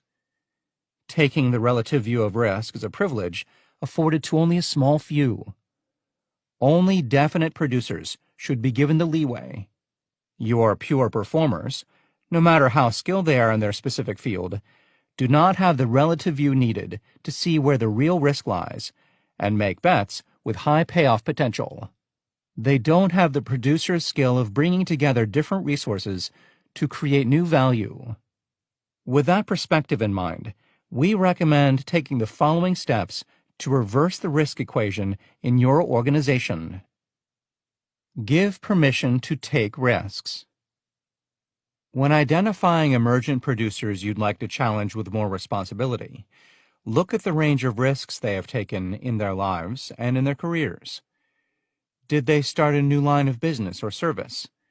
Did they move to a new geographic location to extend or develop a market opportunity, or even to learn or explore something new? Ask them about it, and listen to how they describe the experience. Did they view the effort as risky, or as the logical, right approach given the circumstances? Did they see the real risks as lying elsewhere? If a prospect answers in the negative, "No, I didn't feel the risk," and can offer a salient reason, you may have a producer in your ranks. Look for ways to challenge your talent. Give emergent producers projects or roles that stretch their skills. The ones you think have huge potential should be given a chance to try out important roles that you aren't sure they can handle yet. You are not setting up anyone to fail. On the contrary, you are challenging them to succeed. When you give people something they have to reach for, their risk tolerance increases, and you give them a chance to show themselves what they are capable of. Ideally, the producers you challenge have either a proven track record or a palpable ability to see the upside. Opportunities lost should be as salient to them as risks avoided. When deciding who should get what role or opportunity, make sure as well that the managers and leaders evaluating the options also have the appropriate risk balance in mind. Performers in a leadership role who take an absolute view of the risks involved are going to be nervous about giving a chance to producers whose risk perspectives are relative. Beyond how you encourage individuals to expand their perspectives on risk, consider the culture of risk that exists within subgroups or functions in your organization, and work to make sure that the culture supports the relative view. Structure conversations about new opportunities to give the right time and weight to both the pros and the cons. Be careful to maintain balance. Don't allow the concerns about risk to overrun the conversation. And keep in mind as you consider the risks that the billionaire producers we studied are able to ask deeper questions about the real level of risk they face. Is the risk real? Is it likely? What is the material nature of the risk? If something went wrong, would it put the entire business at risk, or just the initiative that is exposed? What is the proportion between what the company might lose and what it could gain?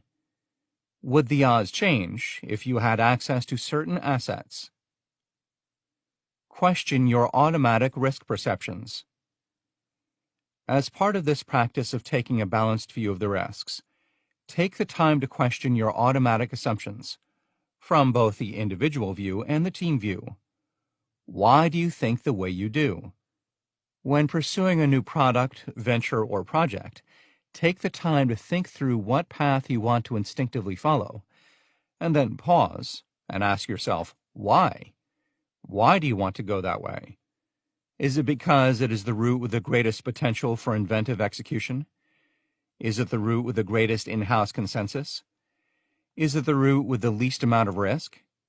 Is it the most obvious, given your skills, capabilities, and resources? The answers to those questions should tell you a lot about the opportunity and your approach to risk. If your plan of action has a great deal of consensus within the organization, for example, then you have good reason to suspect that you are pursuing an opportunity with only incremental value. Truly empathetically imaginative ideas will meet with resistance.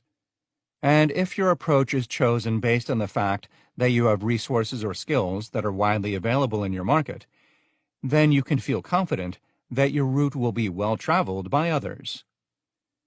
Humans like to think in terms of narrative, which is one reason scenario planning is such a powerful tool for strategists. The negative consequence of this tendency, however, is that we tend to slide down the same sluiceways in our thinking. The same then can frequently follow that one if. You can dig a new channel by asking why and then match it with what if. What if we tried something else?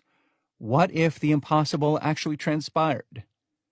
What if is the producer's path, the question that Stephen Ross asked about launching his own business, that Boone Pickens asked about the timing of natural gas investments, and that Steve Jobs asked when the artists at Pixar asked for more money to make animated films.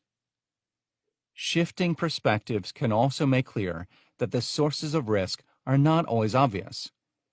Risk is a shapeshifter. Consider again Yan Chung and her early business experiences as a useful thought exercise on the ways that risk can elude even skilled business minds. The safe move for Mrs. Chung might have been to stay in Hong Kong and fight for dominance in that market. It is possible with that approach she might have thrived. She is a producer, after all, able to see her possibilities where others see only a downward spiral. But arguably it would have been a much rockier path, marked by shrinking margins, as she struggled to outbid competitors for the dwindling pulp supply, and watched as China sought alternative options.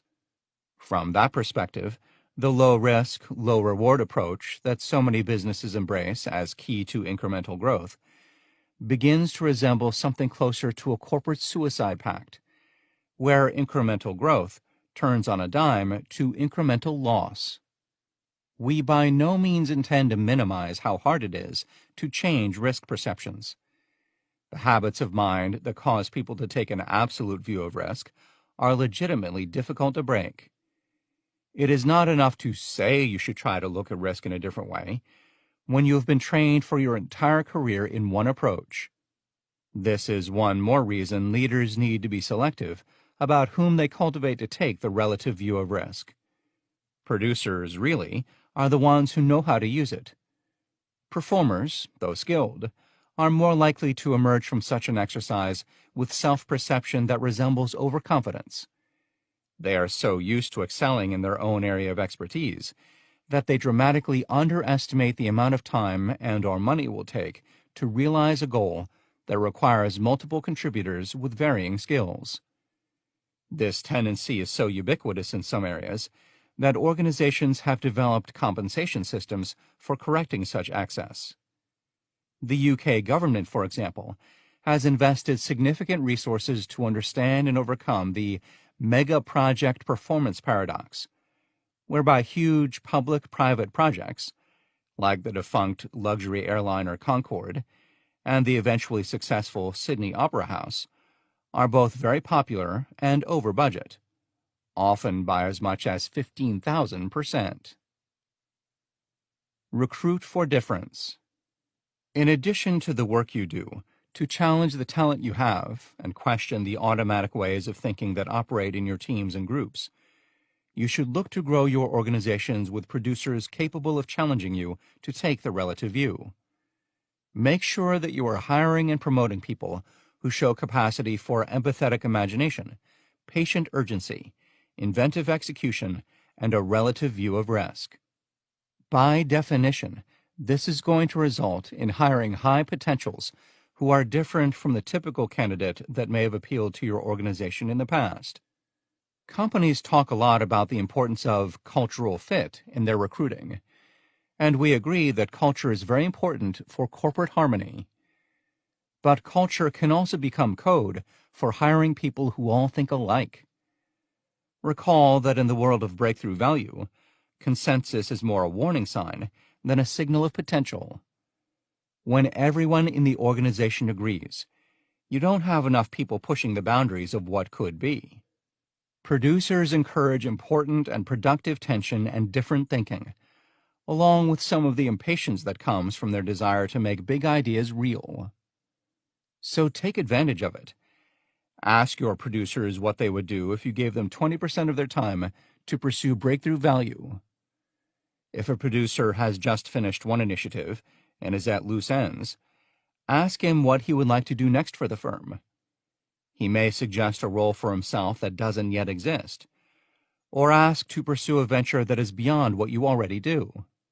Listen to those suggestions and see what you can cull from them. They may lead to the next breakthrough.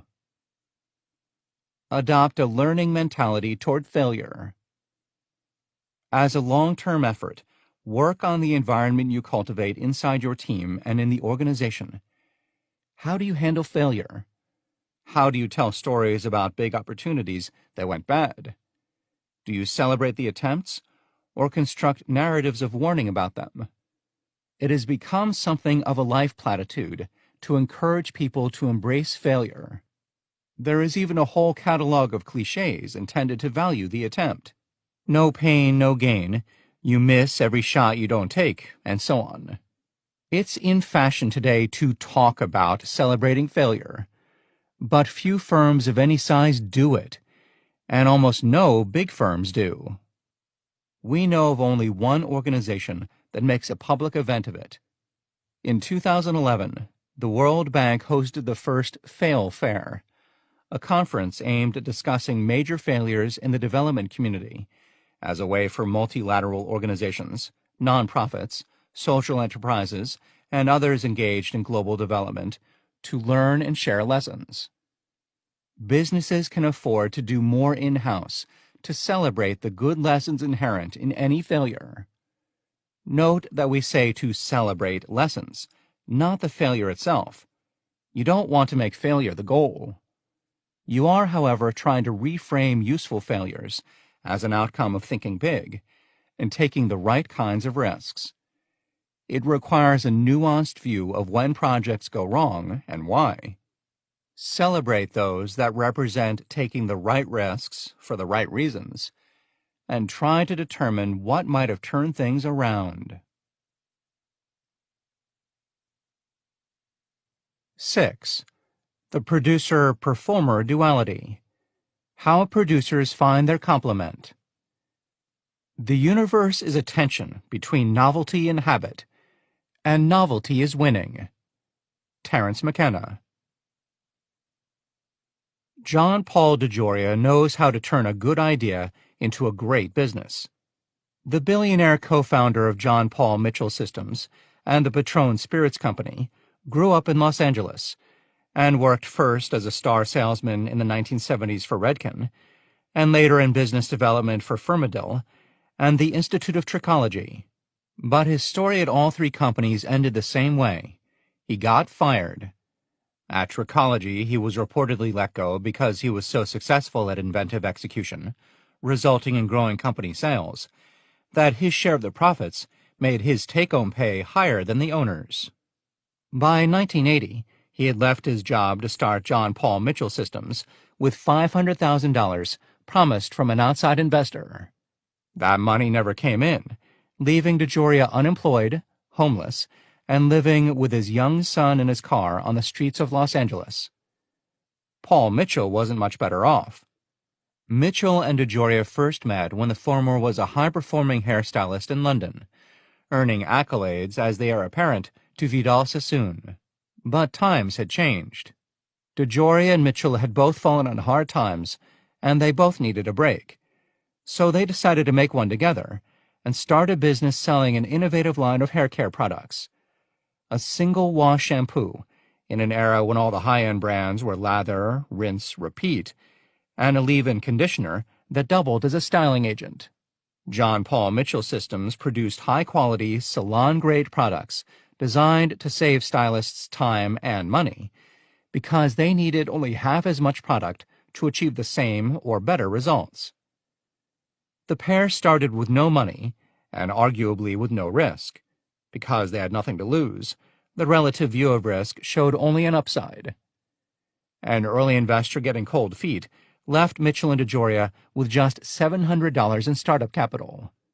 Even with such meager beginnings, the two made a great team. He didn't do business, and I didn't do hair, DeJoria said of his late partner when we sat down with him at his home in Austin, Texas. Didn't have a clue about business. Paul was a great stylist. I was a businessman with a background in sales, marketing, and product development in the professional beauty industry. With that division of labor, Mitchell performed, doing product demonstrations in salons to show potential customers how the products worked and how much less of it he needed. DeJoria, in turn, produced, displaying his skill in inventive execution by designing the business model of selling at a premium price exclusively in salons, and by proactively coaching salon owners on how to sell the products to the end client. Mitchell's name recognition and performer skill set got the duo in the door with their early customers, but their survival is a testament to DeJoria's producer's ability to design effective deals in spite of limits, a skill gleaned from a childhood of little and plenty of up and down times as a young adult. He'd had to borrow his half of the $700 in startup funds from his mom. Because there wasn't much cash on hand, DeJoria arranged to pay the manufacturer upon receipt of product instead of in advance.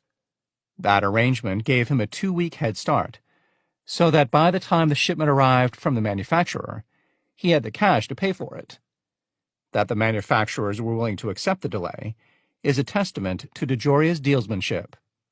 Of that time, DeJoria said, "We knew we were going to be okay when we started being able to pay for the product on the day the invoice came due, and not 2 or 3 days later." The very survival of the business required the complementary contribution of a performer's specific skill set and a producer's business savvy.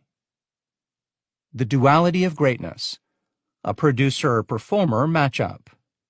It may seem strange to discuss partnership in the final chapter of a book about the qualities that allow self-made billionaires to succeed. But we arrived here because the idea of the solo genius is so pervasive in the way people talk about and think about extraordinary success that it obscures the real story of how good ideas become great businesses. The fact is that billionaires are overwhelmingly not alone. Producers have the empathetic imagination that allows them to see the potential for a new idea in the market, and they have the inventive execution necessary for the product to reach the greatest market potential. Performers, in turn, have extreme skills in one key area, but cannot usually see what combinations are necessary to convert a good idea into a great business. Creating billions in value requires both: the producer's ability to bring together divergent ideas and resources into a blockbuster concept and inventive business design, and the performer's ability to follow through on details needed to make the business work. The producer and performer are a pair of thinker/doers who complement each other and integrate concept and action from empathetic imagination through inventive execution. While it is true that some producers initially pass as performers because the organizations that employ them force it, true producers are not uber performers, and vice versa. Each needs the other to set the stage for massive value creation. Thus, the producer's most important duality, in fact, may not be self-contained. It is the foundation built between individuals with complementary skills and mutual trust. In that partnership, the producer's greatest skills are amplified. She is able to focus on the pieces she is good at, with the knowledge and trust that other necessary functions are also under control. We have stated repeatedly that the ability to see an opportunity out of a mess of information is, at its most basic level, an act of imagination. But inside organizations, the producer is not always recognized as a creative, especially not in a traditional corporate environment, which tends to label employees as either thinkers or doers. 35 years ago, DeJoria probably looked more like a sales doer who happened upon a thinker in the technical creativity of Mitchell. But Mitchell's ability with hair would not have been enough to lead John Paul Mitchell Systems to the level of success it has achieved without DeJoria's skill with a sale, inventive marketing, and his dedication to the salon channel. Mitchell would not have been able to get the company to the $5 million mark the two had originally set as the bar for success. The two made a perfect team, and each needed the other. Our goal was, if we could only get to $5 million a year in business, we'd each make a few $100,000, we're set for life, DeJoria told us.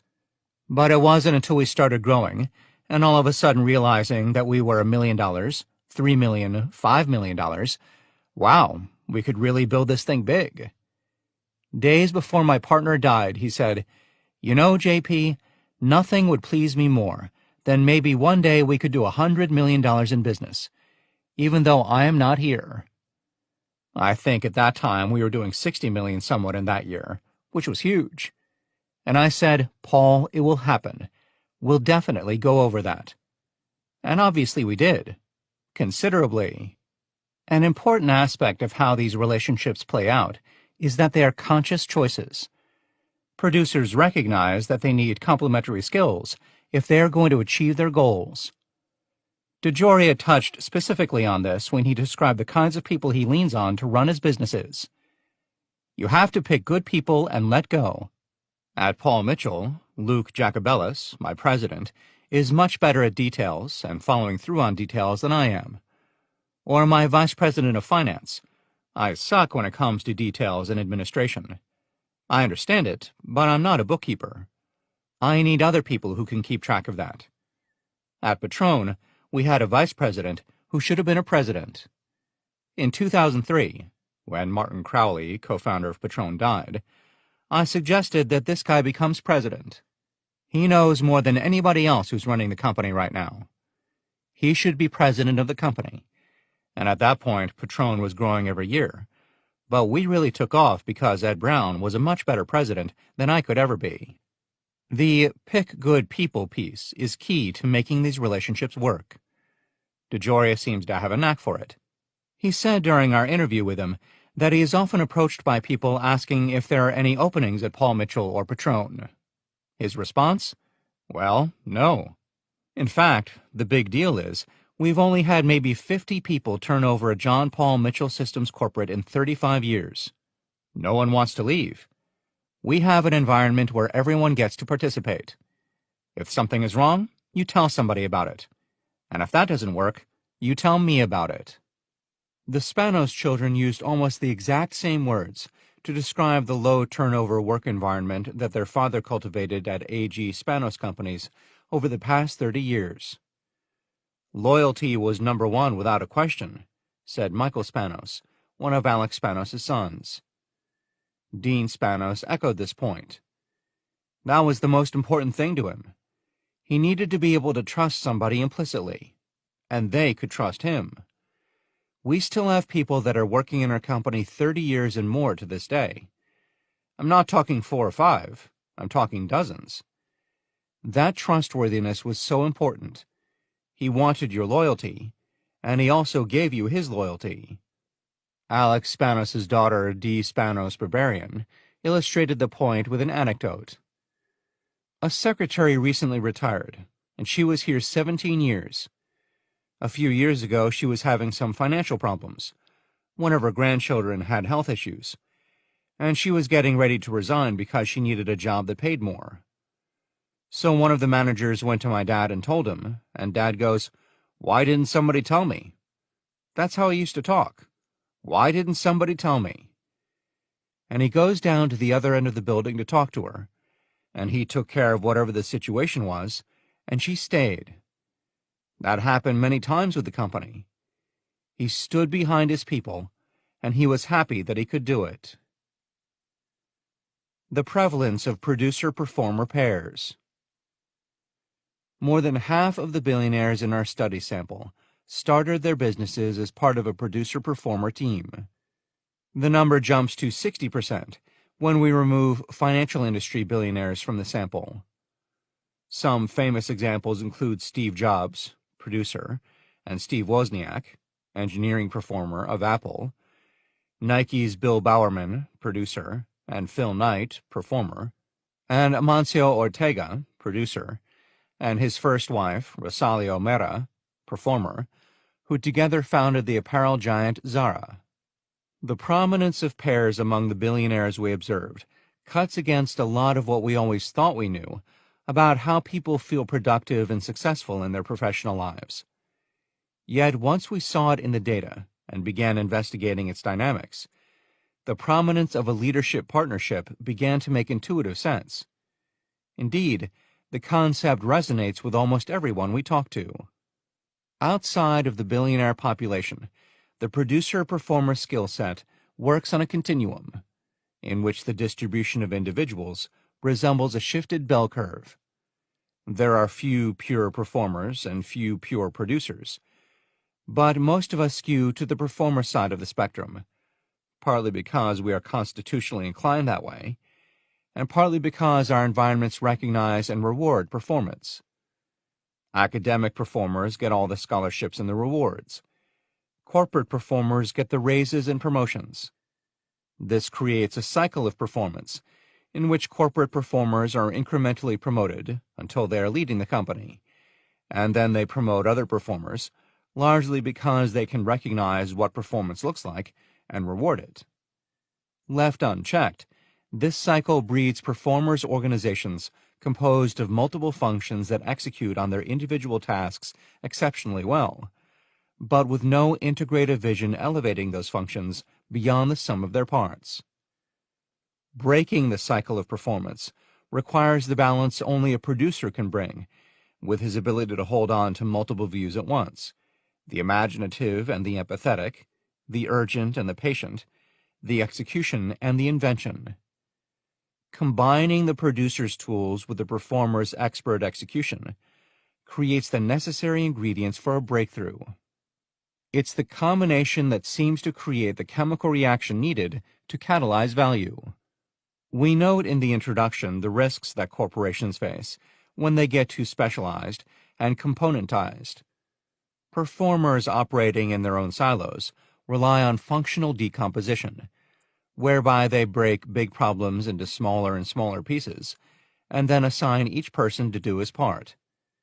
This works so long as the market remains stable, its problems well defined and established. But creating new value in a highly contested market requires a new solution composed of several integrated, interlocking, and reinforcing innovations that together bring sustainable competitive advantage. John Paul Mitchell Systems, Broadcast.com, Carnival Cruise Lines, and dozens of other billionaire businesses reinvented their markets through the application of multiple important differentiators that allowed them to attain unique sustainable value. The producers needed to bring in the integrated view, and that view can become real much faster and can be more finely executed if a performer contributes her specialty skills. Wozniak's engineering prowess made it possible for Apple to actualize Jobs' vision of what a PC for the everyman would look like. Paul Mitchell's history as a stylist made him uniquely qualified to know whether the products worked and what their advantages were.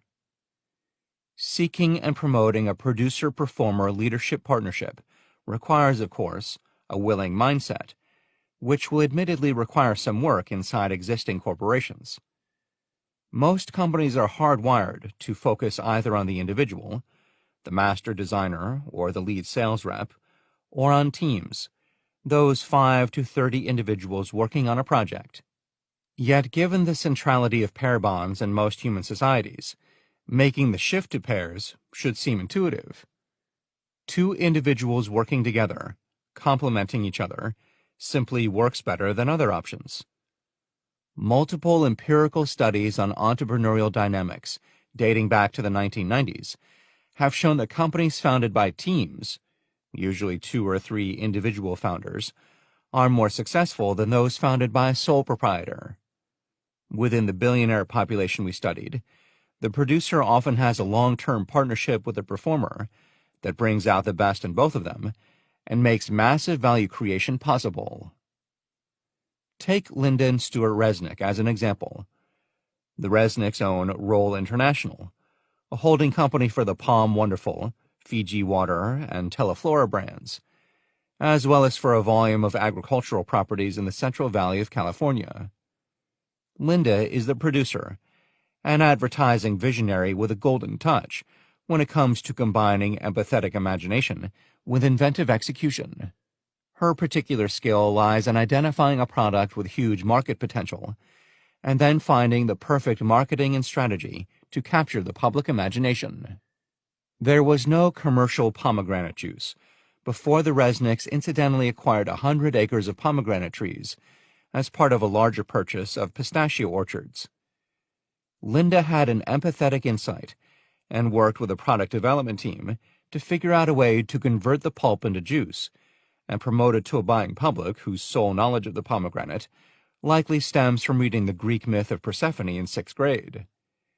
That a fruit associated with the Queen of the Dead is now widely viewed as an elixir of life is no small feat, a testament to Resnick's ability to see a market opportunity and attend to the details necessary to convert an idea into a market reality the customer suddenly cannot live without. Just as important, of course, is Stuart's single-minded performance with a balance sheet. He's the one who makes sure the businesses are profitable, Linda has said of her husband. Stuart is in charge of finance and operations. While Linda frets about the shape of the Palm bottle and how it looks on the shelves next to other taller products, Stuart makes sure those bottles get where they need to be and make a profit. The co-founders of Little Caesars Pizza are another married producer-performer pair, though their roles are the reverse of Linda and Stuart Resnick's. In the heyday of the company, producer Mike Ilitch was the playful creative who spent his day feeding his empathetic imagination. He alternately passed hours in the test kitchen cooking up new flavor pairings, and in the halls of the marketing department, where he imagined new funny ads to complement the Pizza Pizza slogan that defined the company's promise to feed a family of 4 for less than $10. Marian Ilitch was the performer, a self-taught accountant who managed the company's finances using a simple bookkeeping system she developed and maintained, even when Little Caesars had become a $2 billion company. We saw such pairings everywhere in the billionaire population. 2 years after starting Spanx, founder and producer Sarah Blakely handed the operations of the business over to performer CEO Lori Ann Goldman, who ran the company for 12 years. Bloomberg's producer Michael Bloomberg started the financial data giant with the technology performer Tom Secunda at his side. In the technology world, these pairings are more public than elsewhere. There is Facebook's Mark Zuckerberg, producer, and Sheryl Sandberg, performer. eBay's Pierre Omidyar, producer, and Meg Whitman, performer. Microsoft's Bill Gates, producer, and Paul Allen, performer, just to name a few. Sometimes these pairs seem destined to work together. The serial producer Mark Cuban, co-founder of Broadcast.com and the current owner of the Dallas Mavericks, wrote about the performer Martin Woodall, who was Cuban's partner in MicroSolutions, his first multi-million-dollar business. While I covered my mistakes by throwing time and effort at the problem, Martin was so detail-oriented, he had to make sure things were perfect, so there would never be any problems. We could drive each other crazy. He would give me incredible amounts of shit about how sloppy I was. I would give him the same amount back, because he was so anal he was missing huge opportunities. We complemented each other perfectly. It would only be a matter of time before we both knew we had to be partners and work together instead of separately.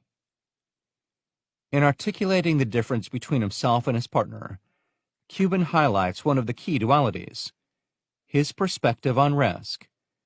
For him, getting a solution in the hands of a customer fast represented a far greater priority than delivering a perfect solution. Taking the time to make something perfect brought with it the unacceptable risk of losing out on the next opportunity. Cuban opted for fast, knowing that the ever-changing nature of the 1980s computer industry was making almost everything obsolete before it was finished. There was no perfect. When we sat down with Cuban, he clarified his perspective. The way I defined it, there's people that if you tell them to do A, B, and C, they're going to do A, B, and C, and they have no idea D, E, and F even exist. There's people that if you tell them to do A, B, and C, they'll tell you there's D, E, and F, and will take the initiative. And then there's people like me that are bored with the first 6 letters and go right to G, H, and I. That's the way I've always looked at it. And so I've always tried to find people who complement my skill set. I always try to see what's next, where things are going, and I need people who can balance that. And so Martin was as focused as they came. Todd Wagner, Cuban's partner at Broadcast.com, was as focused as they came. Smart, but completely different than me, and as long as I trusted them, I didn't have to worry about A, B, and C getting done. And they trusted me to keep on pushing the envelope, so today's A, B, and C were different than yesterday's A, B, and C, and different than tomorrow's A, B, and C. And I don't have to deal with the minutiae, because I was horrible at it, and to this day I'm horrible at it. While these partnerships are necessary, the exact makeup of the producer-performer pair may change, depending on the skills needed to take advantage of an opportunity. As Mark Cuban attests, the complement he needed for MicroSolutions was Martin Woodall, but the Broadcast.com dream team included Todd Wagner.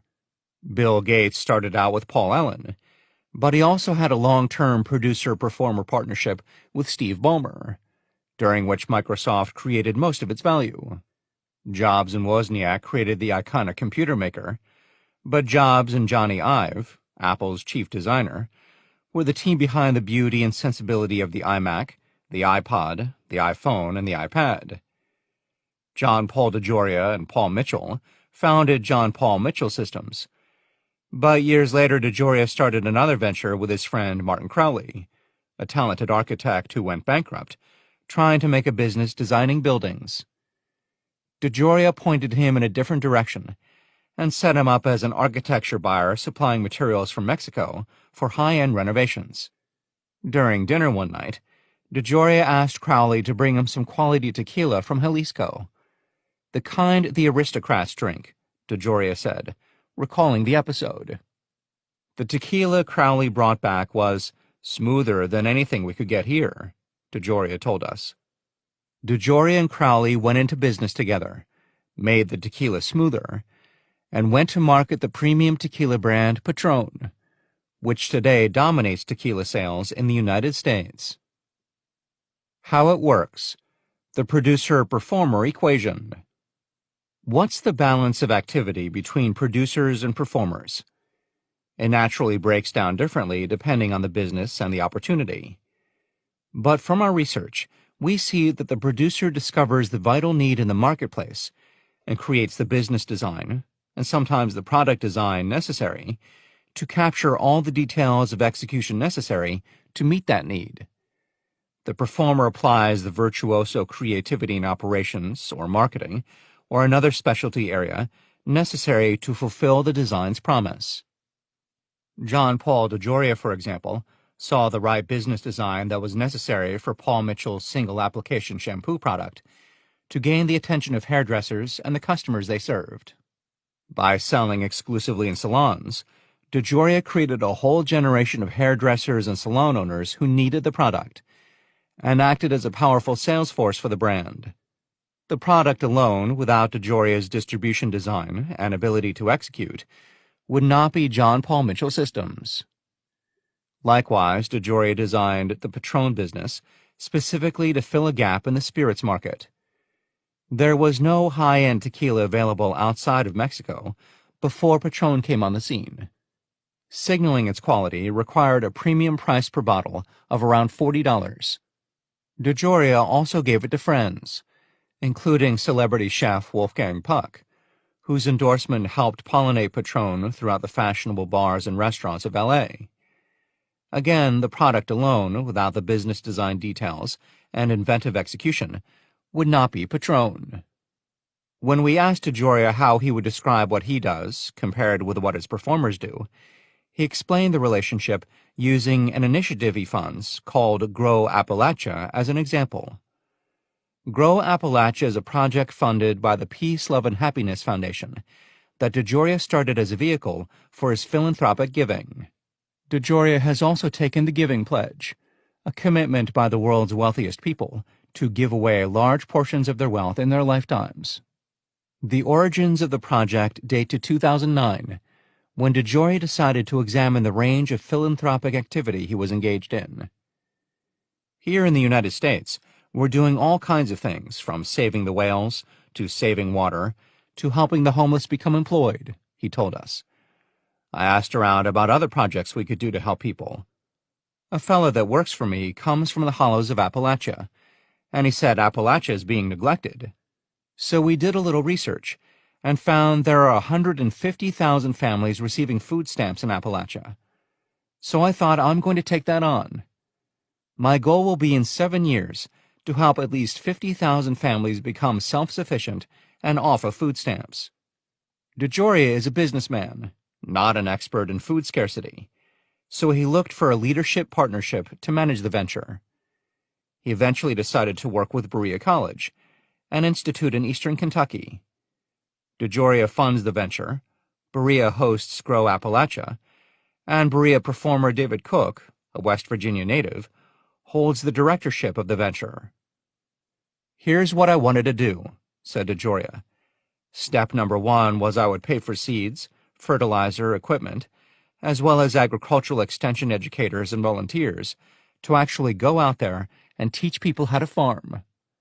The goal of Phase 1 was, you will feed yourself, your family, anyone destitute around you, and be able to can for the winter so you can have food year-round. Phase 2 is you grow more vegetables. Now you know you can do it, so you're taken care of, your family's taken care of.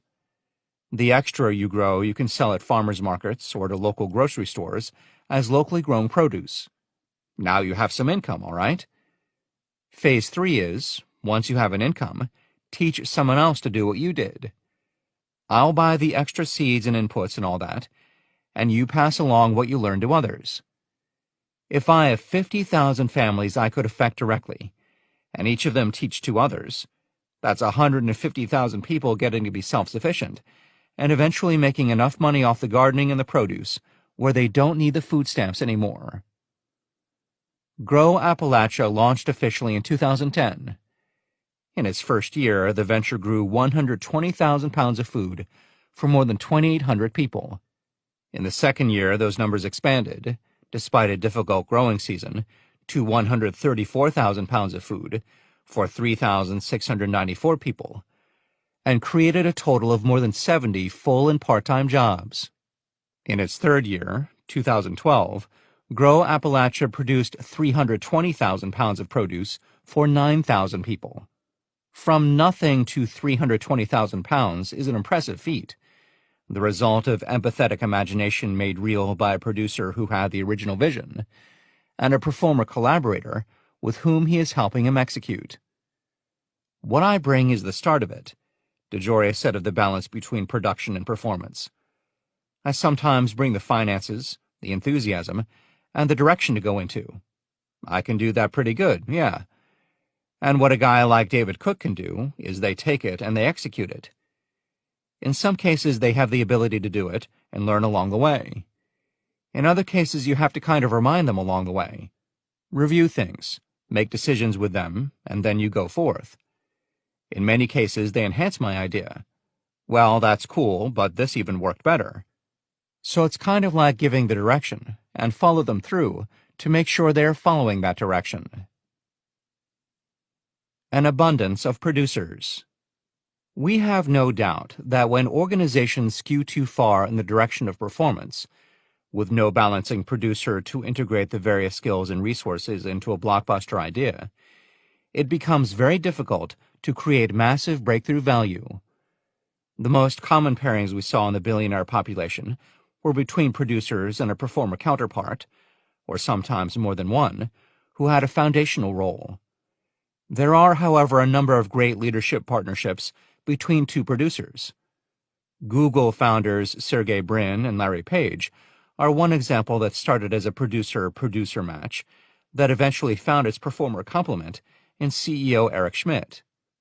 Theo and Karl Albrecht, fraternal founders of the German grocery store Aldi, started as a producer-producer pair until they decided for business reasons to split their company into Aldi Nord, North, and Aldi Süd, South, each brother taking and producing with his half.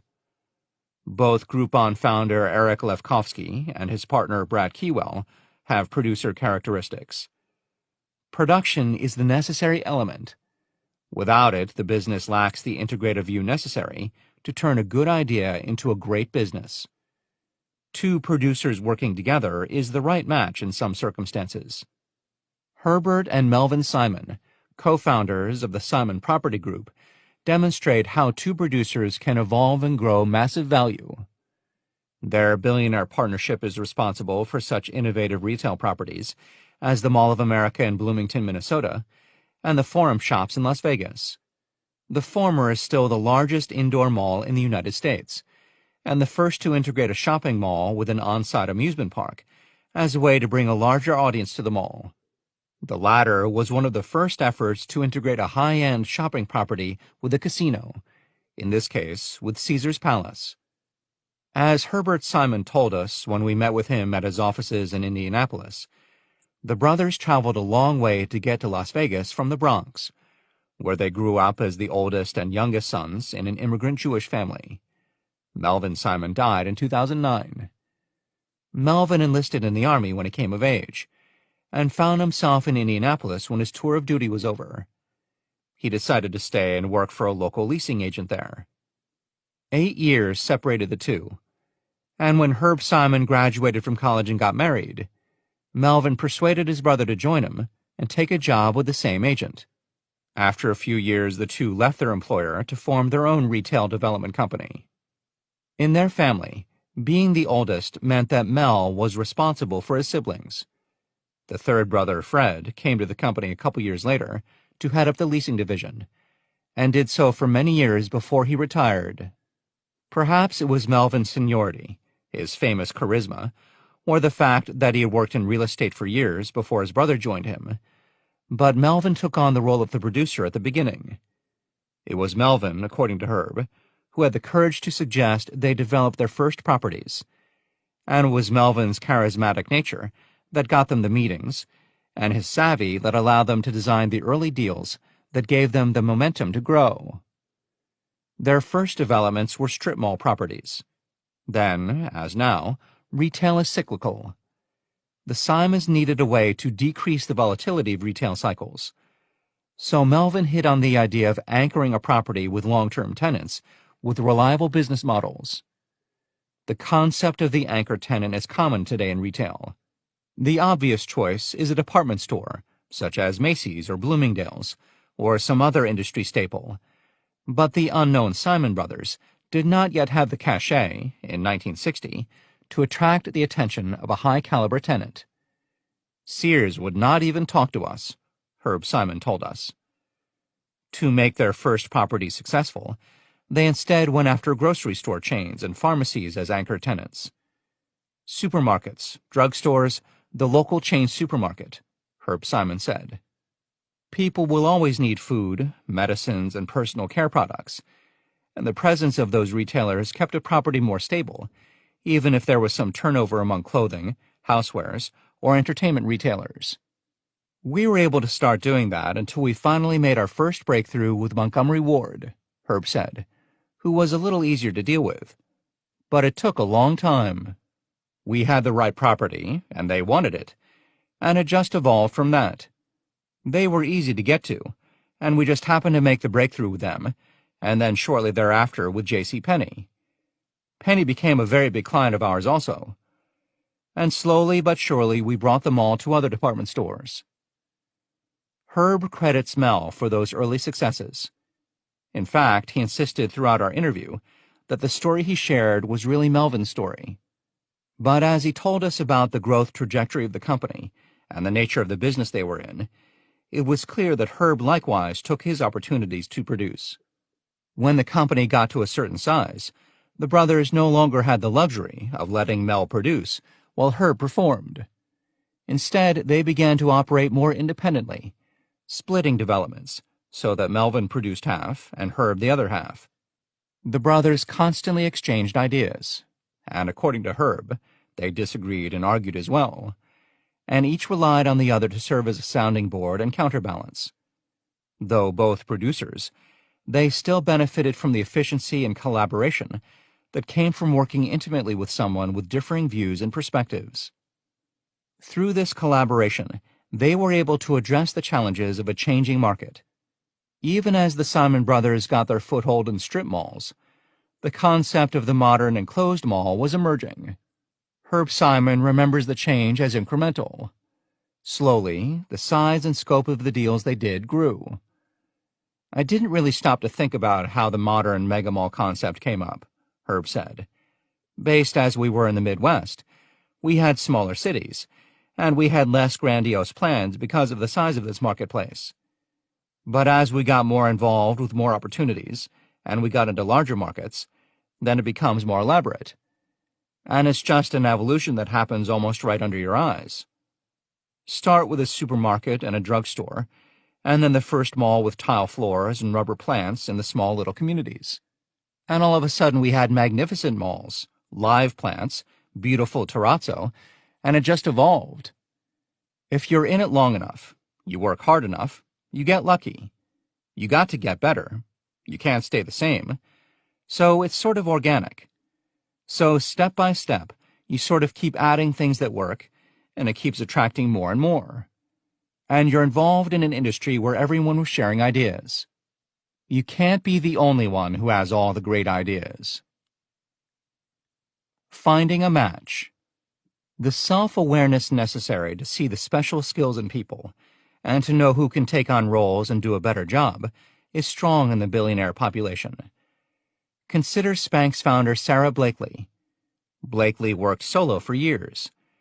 She had the empathetic insight that women everywhere, of all sizes, wanted a smooth line under their pants. She showed the patience and urgency needed to quickly work and rework the product, while dealing with repeated rejection from manufacturers and retailers. And she showed inventive execution in designing the product, the pricing, and making the sale. There was no separation between thinking up the idea and the design, and actively seeing the execution of her concept through all the way to the stores and into the buyer's shopping bags. Today, she still owns the brand she created, but she hasn't run the company in more than a decade. The change came arguably because her eye for inventive execution was so good that she blew out the capacity of her supply chain, an area where Blakely did not have particular skills or knowledge. This happened in 2003, when Blakely sent samples of Spanx to the self-made billionaire and U.S. talk show queen Oprah Winfrey. Winfrey had once admitted to an audience of 1 million viewers that she routinely cut the feet off pantyhose to wear under fitted pants. Spanx seemed the perfect product for her, and they were. Winfrey listed Spanx as one of her favorite things of the year, unleashing a buying frenzy that challenged Blakely's small-scale production channel. Stock outages and missed deliveries almost cost Blakely the catapulting power of the Winfrey endorsement. Never again. That year, Blakely hired performer Lorianne Goldman, who collaborated with Blakely as the Spanx CEO until early 2014. Blakely continued honing her empathetic imagination, focusing on developing new product ideas and execution approaches, and acting as the face of Spanx. Cultivating producer-performer pairs. Every day, businesses face new problems that require innovative solutions. Solutions that require a differentiated view of the real risks the company faces. Solutions that require urgent action, coupled with patience, as results unfold. Solutions bred from equal parts empathetic imagination and inventive execution. Solutions that require the business to do things it may never have done before. These are solutions that a producer can see, and that a producer-performer partnership can execute through a leadership-partnership model. Elevate your producers. Companies that embrace leadership partnership need known producers in senior positions, people with a proven track record of seeing the problem differently from how others do, of coming up with imaginative solutions and ways to make them real. This may be harder for many than it sounds. We mentioned early in this chapter the tendency within large organizations to recognize and promote performance. The problem-solving corollary to this phenomenon is that most problems are interpreted as needing a performer solution. As a result, even when an organization hires or keeps someone who is recognizably different in his views of risk and time, or in the degree of imagination he brings to his work, that person is only rarely given a project needing a producer's mindset and execution ability. Unraveling the performer cycle will require many organizations to overcome their natural preference for performance. Performers are critical and necessary. Producers don't negate that value. On the contrary, the performer's skills get stronger and his value is amplified in the company of a producer capable of seeing the combination resources needed to unlock value. Though few organizations have an existing process for specifically identifying producer types in the organization, it has been our experience when we describe the producer traits: empathetic imagination, patient urgency, inventive execution, and a relative view of risk. Executives know right away who among their direct reports has producer tendencies. If they are lucky, they may even be able to name someone who is off the charts. But while they know who has producer potential, they often hesitate to put those people in charge of big new initiatives. Because the producer's way is so different from how performers operate, taking such a step feels risky. Nor do managing executives think about how to match a producer with a complement who has the performer's ability to optimize within the boundaries of the producer's design. Seek out producer-performer pairs. Elevate your producers, but also look for performers you can pair with them to increase the likelihood of a breakthrough. Our research revealed that these pairs, and the occasional threesome, were highly effective at making value happen. Take a chance on them. It will require a shift in mindset away from the traditional model of rewarding the individual or the team. When it happens, acknowledge the producer-performer event. When a pair working together successfully ushers in a solution, recognize the chemistry of that pair making value happen, if even on a small scale. Don't break up that pair and promote each member individually. Producer-performer pairs who excel together may find much of their alchemy in the combination of elements they bring to the table. Instead of splitting up that chemistry, keep the duo together and promote the two of them to the next challenge. Get out of the way. Remove roadblocks that keep producer-performer ideas from moving up to the next level of execution. All companies have processes that new initiatives must go through before they go live. If a producer-performer pair presents a solution to a group of performers, the odds of that solution being axed are much higher, for all the same reasons that performers promote performers. They have trouble recognizing the value of production in action. Giving producer-performer pairs the best opportunities will require that they be evaluated by other producer-performer pairs. Pursue cultural change. Elevating producers, matching producers with performers, promoting pairs together, and setting up systems so that producer-performer pairs are judging producer-performer pairs will require changes in the organization. Having a leadership-partnership model is a new way of operating, and the processes, actions, and resources needed to make it happen will take shape over time and through practice. One step you can take to facilitate that change is to look at the talent and resources you have already to see whether you don't have elements of leadership partnership in action. Look, for example, for pairs who have worked together to bring about something new within the organization. Consider them, together, to lead a new opportunity that requires production skills. If that pair has just come from a production, make sure their next step is another higher-order production. Be careful you don't downgrade them to a role that requires only performer skills. Look also to the talent you acquire through your acquisitions. Sometimes you get the right feedstock through incidental means. To keep them, make sure those producers are given opportunities to use their differentiating skills. Think about what the organization values and how you communicate those values. In many, the stories of success that get promoted and repeated are performer stories. This reinforces the idea that only performers can excel there. These dynamics are self-perpetuating. Your highest potential employees are going to hear about your firm's success stories, and those who want to stay will mimic the narratives they see those stories fulfill. Others, your producers in particular, will look around at the success stories and be unable to recognize themselves. They will conclude that there is no place for them in your organization, and they will leave.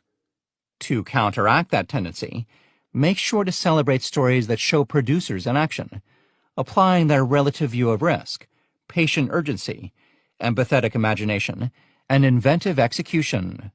Even if your organization is just at the beginning of embracing leadership partnership, tell stories of producer-performer pairs in action to send a signal to emergent producers and their complements that their way of thinking and a partnership route to success have a place in the organization. Conclusion. Creating the billionaire effect. There are those who look at things the way they are and ask why. I dream of things that never were and ask why not. Robert Kennedy.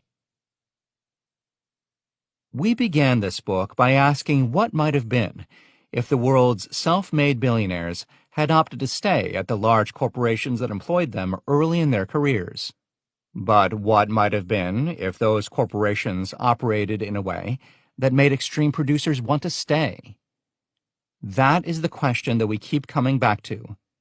The bulk of this book concentrates on helping you identify producer behavior so that you can recognize it when you see it. The inevitable next piece is to know what to do with it when you find it. You need to know how to grow the number of producers in your firm and how to motivate them to produce for you. Imagine what British Telecom, BT, might have become in the late 1980s if it had followed the ideas of Mo Ibrahim, its one-time mobile engineer, who was already pushing the coming rise of mobile telephony to his senior executives? What if BT had been less concerned about the erosion of its landline business, and more willing to have Ibrahim experiment early with a side unit, or a subsidiary, dedicated to commercial exploration of mobile telephony? We believe strongly that great businesses like BT, Microsoft, GM, and dozens of others are led by performers, and are primarily hiring and rewarding performers, unwittingly cultivating a performer-centric culture. By definition, performer centricity pushes out those people with the greatest ability to create breakthrough value. Hiring, cultivating, and keeping producers will ultimately require changes to the way organizations think and act. What to look for? We have already described the career trajectory of a number of billionaires who started their jobs in established corporations. Though the experience of T. Boone Pickens at Phillips Petroleum was markedly different from that of John Paul DeGioia at Redken, we were struck by the fact that both producers were originally given performer roles by those employers. Pickens was looking for drilling sites through the same methods and approaches used by others in the industry. DeGioia was selling a known product through an established channel. Curiously, DeGioia was applying inventive execution at Redken when he created a flat sales team with a few employees and outsold other regions that had multitudes more staff, an act which he claims got him fired. This observation held as we looked at the experiences of other producers in corporate positions, and continued to hold as we looked around at the companies we work with, work in, and read about. As a rule, companies do a poor job of recognizing the differentiated nature of the talent they have. They likewise do a poor job of recognizing which roles require a performer and which require a producer. Put another way, they don't think through whether they need someone who is a master at executing in a known context, or someone with the ability to apply new thinking in a new way to create new value. If your definition of professional excellence is performer-driven, then all roles look like performer roles. The chapter on producer-performer pairs highlighted that corporations too often fail to recognize after the fact when a production has happened, and by extension, they fail to see the alchemy of the producer-performer pair that made it happen.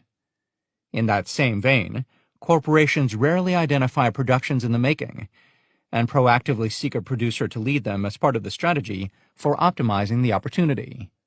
When choosing leaders for a new project or initiative, few organizations concretely define the skills they need.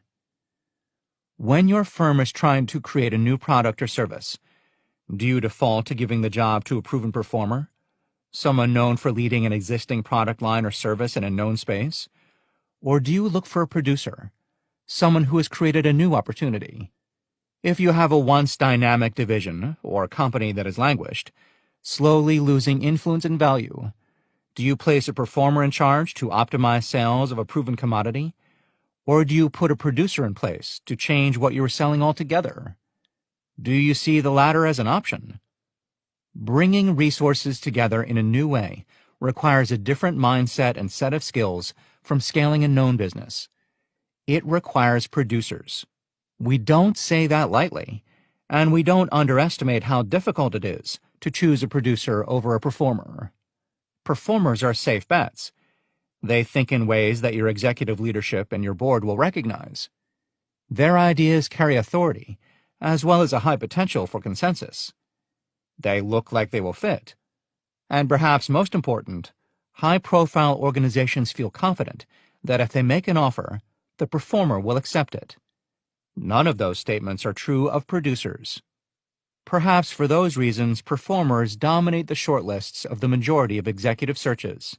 Look at the recent high-profile CEO transitions at Microsoft, Procter & Gamble, Apple, GM, Yahoo, Avon, and so on. Did any of those positions go to a producer who was going to take them to the next level in a way that could not have been easily predicted? How will firms in the next 5 years think about replacing seasoned veterans whose age or tenure may catalyze a switch? How might American Express and Disney and GE and Xerox approach the challenge of replacing Kenneth Chenault, Bob Iger, Jeffrey Immelt, and Ursula Burns. Too often, boards frame their options as a choice between one kind of performer or another. They do better to frame it as a distinction between a producer and a performer. Boards of directors, senior executives, and senior management need to understand the nature of the tasks that are planned for company growth and health, and make sure they have the right talent leading them. Don't task a performer with the producer's role. And just as important, don't waste the producers you have, the ones who rise naturally in the organization, in roles that could be and should be carried out by a high-quality performer. Calling all producers. At the risk of stating the obvious, being relentless about placing producers in roles that require production skills is only possible when you have producers available. Creating a resource pool of producers in the organization requires two simultaneous and mutually reinforcing efforts. The first is to identify and cultivate producer talent. The second is to shift the organizational culture, attitudes, and systems to be more producer-friendly, so that the producers you have will stay, and the producers you want will come to produce for you. We have identified 4 ways to foster producer talent in an existing organization: organic growth from within, catalyst hires, production partnerships, and mergers and acquisitions. Each of the 4 methods also has the potential to cultivate a producer-friendly environment. Let's examine each of the 4 modalities in turn. Developing producers from within. Hiring, firing, and promoting talent is one of the most important mechanisms that organizations have to create producer-friendly environments. But there are significant changes that most organizations will need to make to become producer-friendly. They will particularly need to attend to the way they recruit talent, both entry-level and experienced, and manage the talent they have. First, an important clarification. You don't want everyone to stay. You don't want every hire you take a risk on to work out. You don't want everyone to be a good fit. So much of the talent management literature today talks about company culture and the costs of a bad hire. The result has been hiring managers looking for candidates who can hit the ground running and fit well with the culture, and any number of cliches that in practice result in your organization continuing to do exactly what it has been doing in exactly the same way as it has been doing it. Those people who inherently fit are performers, not producers. Those who adjust themselves to fit may have had producer tendencies that you squelched by sending a clear message of unwillingness to embrace deviance of any kind, positive or otherwise. The reality is that producers don't always fit. They think differently from others around them. The ideas they propose move against the standard approach you are following, and that friction is what you need to achieve breakthrough value. If you don't see some people leaving, frustrated because you still aren't moving fast enough, then you aren't pursuing enough producer-friendly recruitment. The inevitable turnover makes it all the more important to have a rich producer channel. We are not suggesting that you abandon your established recruitment approaches. You still want the MBA from Wharton, but you also want to look beyond the typical profile you have sought in the past. Perhaps the MBA starting a second career, or the person who worked for a startup before pursuing a more traditional path. Whether the new associate has just walked in off a college campus, or is the most seasoned and experienced executive, you want to identify and cultivate producers as well as performers. For the young recruit or new employee, look for people whose resumes or backgrounds hint at a different point of view. Has that person created something new in her past? A new club that performed social outreach to the poor? Or an on-campus venture to teach other students how to invest like private equity investors? Or even an entrepreneurial initiative? Has that person followed a passion, whether through school, through travel, or through a job? Did he study a subject that is atypical for your organization, in the way Steve Jobs studied calligraphy at Reed College? Did she come up with a clever way to get something done, either in school, in her family, or in her life? By done, we really mean done, even for young people. Ideas and enthusiasm do not make a producer, unless they come with the desire to see the idea manifest. Joe Mansueto, Morningstar's founder, said that he looks for follow-through in young recruits. The degree unfinished or the business idea unlaunched signals for him, especially if there is more than one abandoned milestone, that the raw materials of imagination are there, but without the fortitude necessary to work through the difficulty of execution. Beyond recruitment, look to develop the young talent you already have in a way that gives people permission to show their producer side. Perhaps give high-potential employees time to pursue an idea and see how they balance patience and urgency. Overall, you are looking to encourage your potential producers to have new and different experiences, to expand their perspectives, and to create greater potential for empathetic imagination and inventive execution.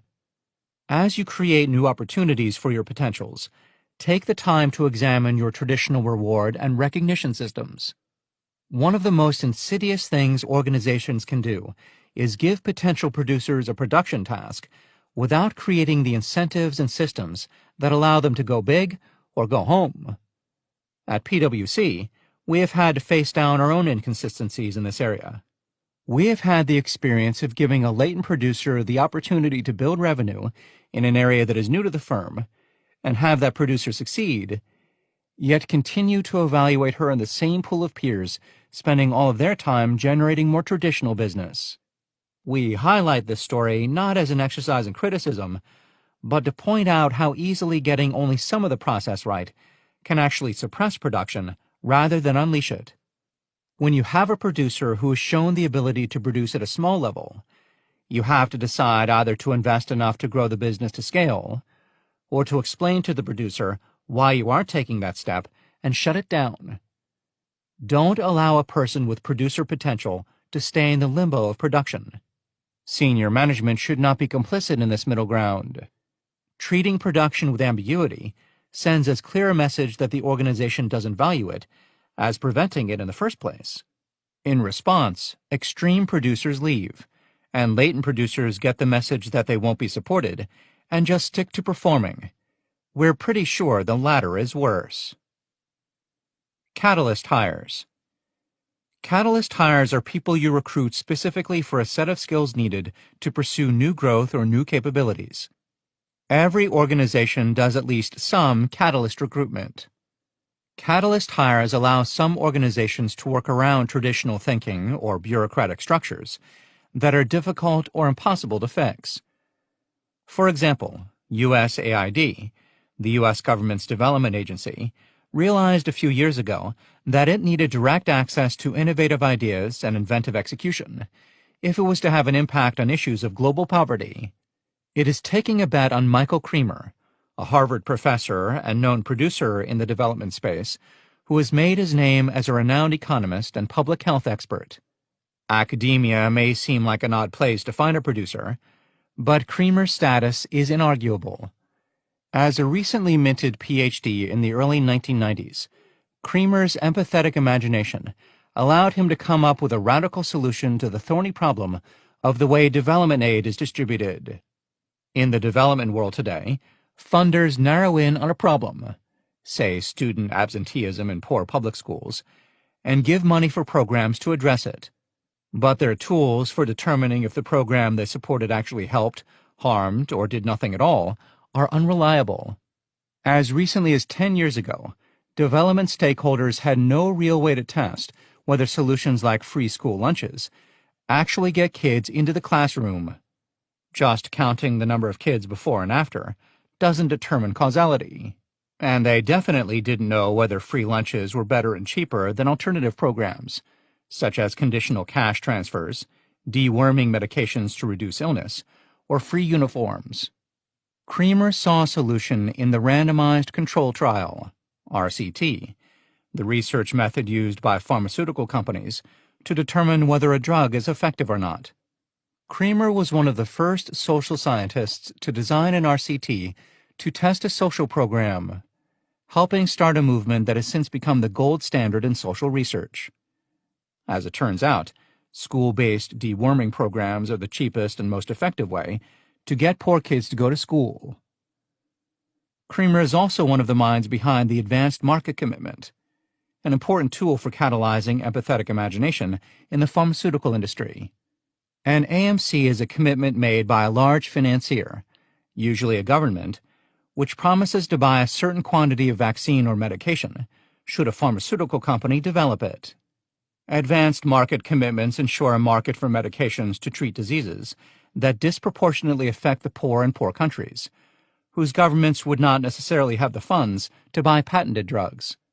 The idea, developed in partnership with Rachel Glenister, an economist at MIT, with additional support, advocacy, and execution from the Center for Global Development, a Washington, D.C.-based think tank, converted an effectively dead area of pharmaceutical development into a field of renewed innovation. USAID is now betting on Creamer's producer habits of empathetic imagination and inventive execution to fight poverty. The agency hired Creamer and created Development Innovation Ventures, a division that is applying venture capital's staged funding model to anti-poverty innovation. DIV gives staged grants to organizations and individuals that are identifying, developing, testing, with RCTs, and scaling new ideas in an effort to prove which ideas work, are cost-effective, and have the potential to scale. Think about your organization. When you hire people to catalyze new growth and capability, do you look for performers to execute on an existing business model or proven capacity? Or are you looking for people who can move your business in new ways?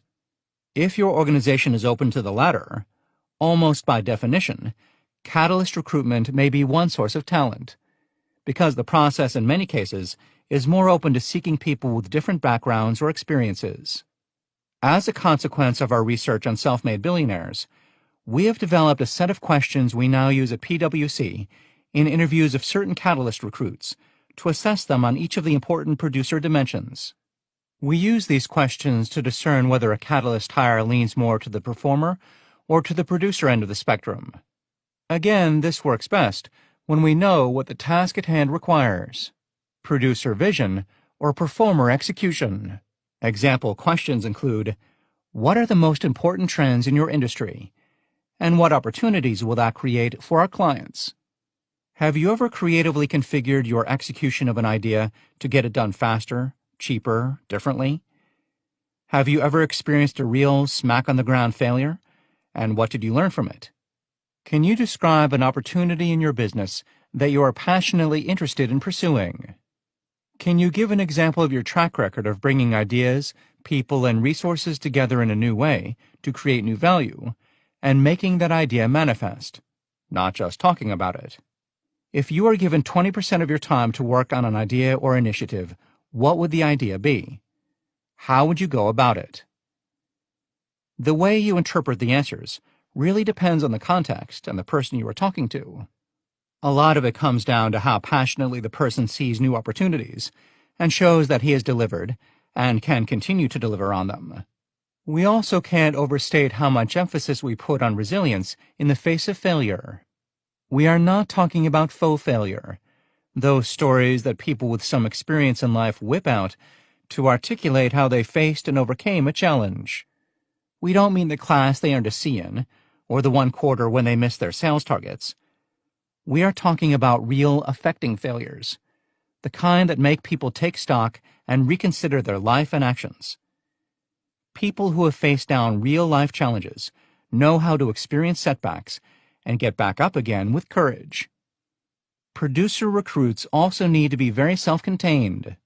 Leadership is lonely, especially while pursuing something truly new. You don't get regular positive feedback. If things go wrong, there is rarely someone there to share the heat with you. Successful producers need to be sufficiently internally focused to operate for long periods, motivated only by confidence that the idea is right and needs to become real. And speaking of the idea, it probably goes without saying, but experienced producer candidates will have them. Incremental ideas suggest performance. Robust ideas, production. In the abstract, it may be difficult to imagine that producers will just emerge from this line of inquiry. But our experience from applying the lessons of this book to catalyst recruitment is that the results are not ambiguous. You know when you have a producer in the room. We conducted an interview recently with a candidate whose producer status was unmistakable. When asked about a business he would like to pursue, he outlined a consulting practice aimed at helping organizations manage the risks of damage to the electric grid. Over the course of a 20-minute conversation, he explained his view that the current thrust of investment in smart meters and at-the-source energy use management was overemphasized.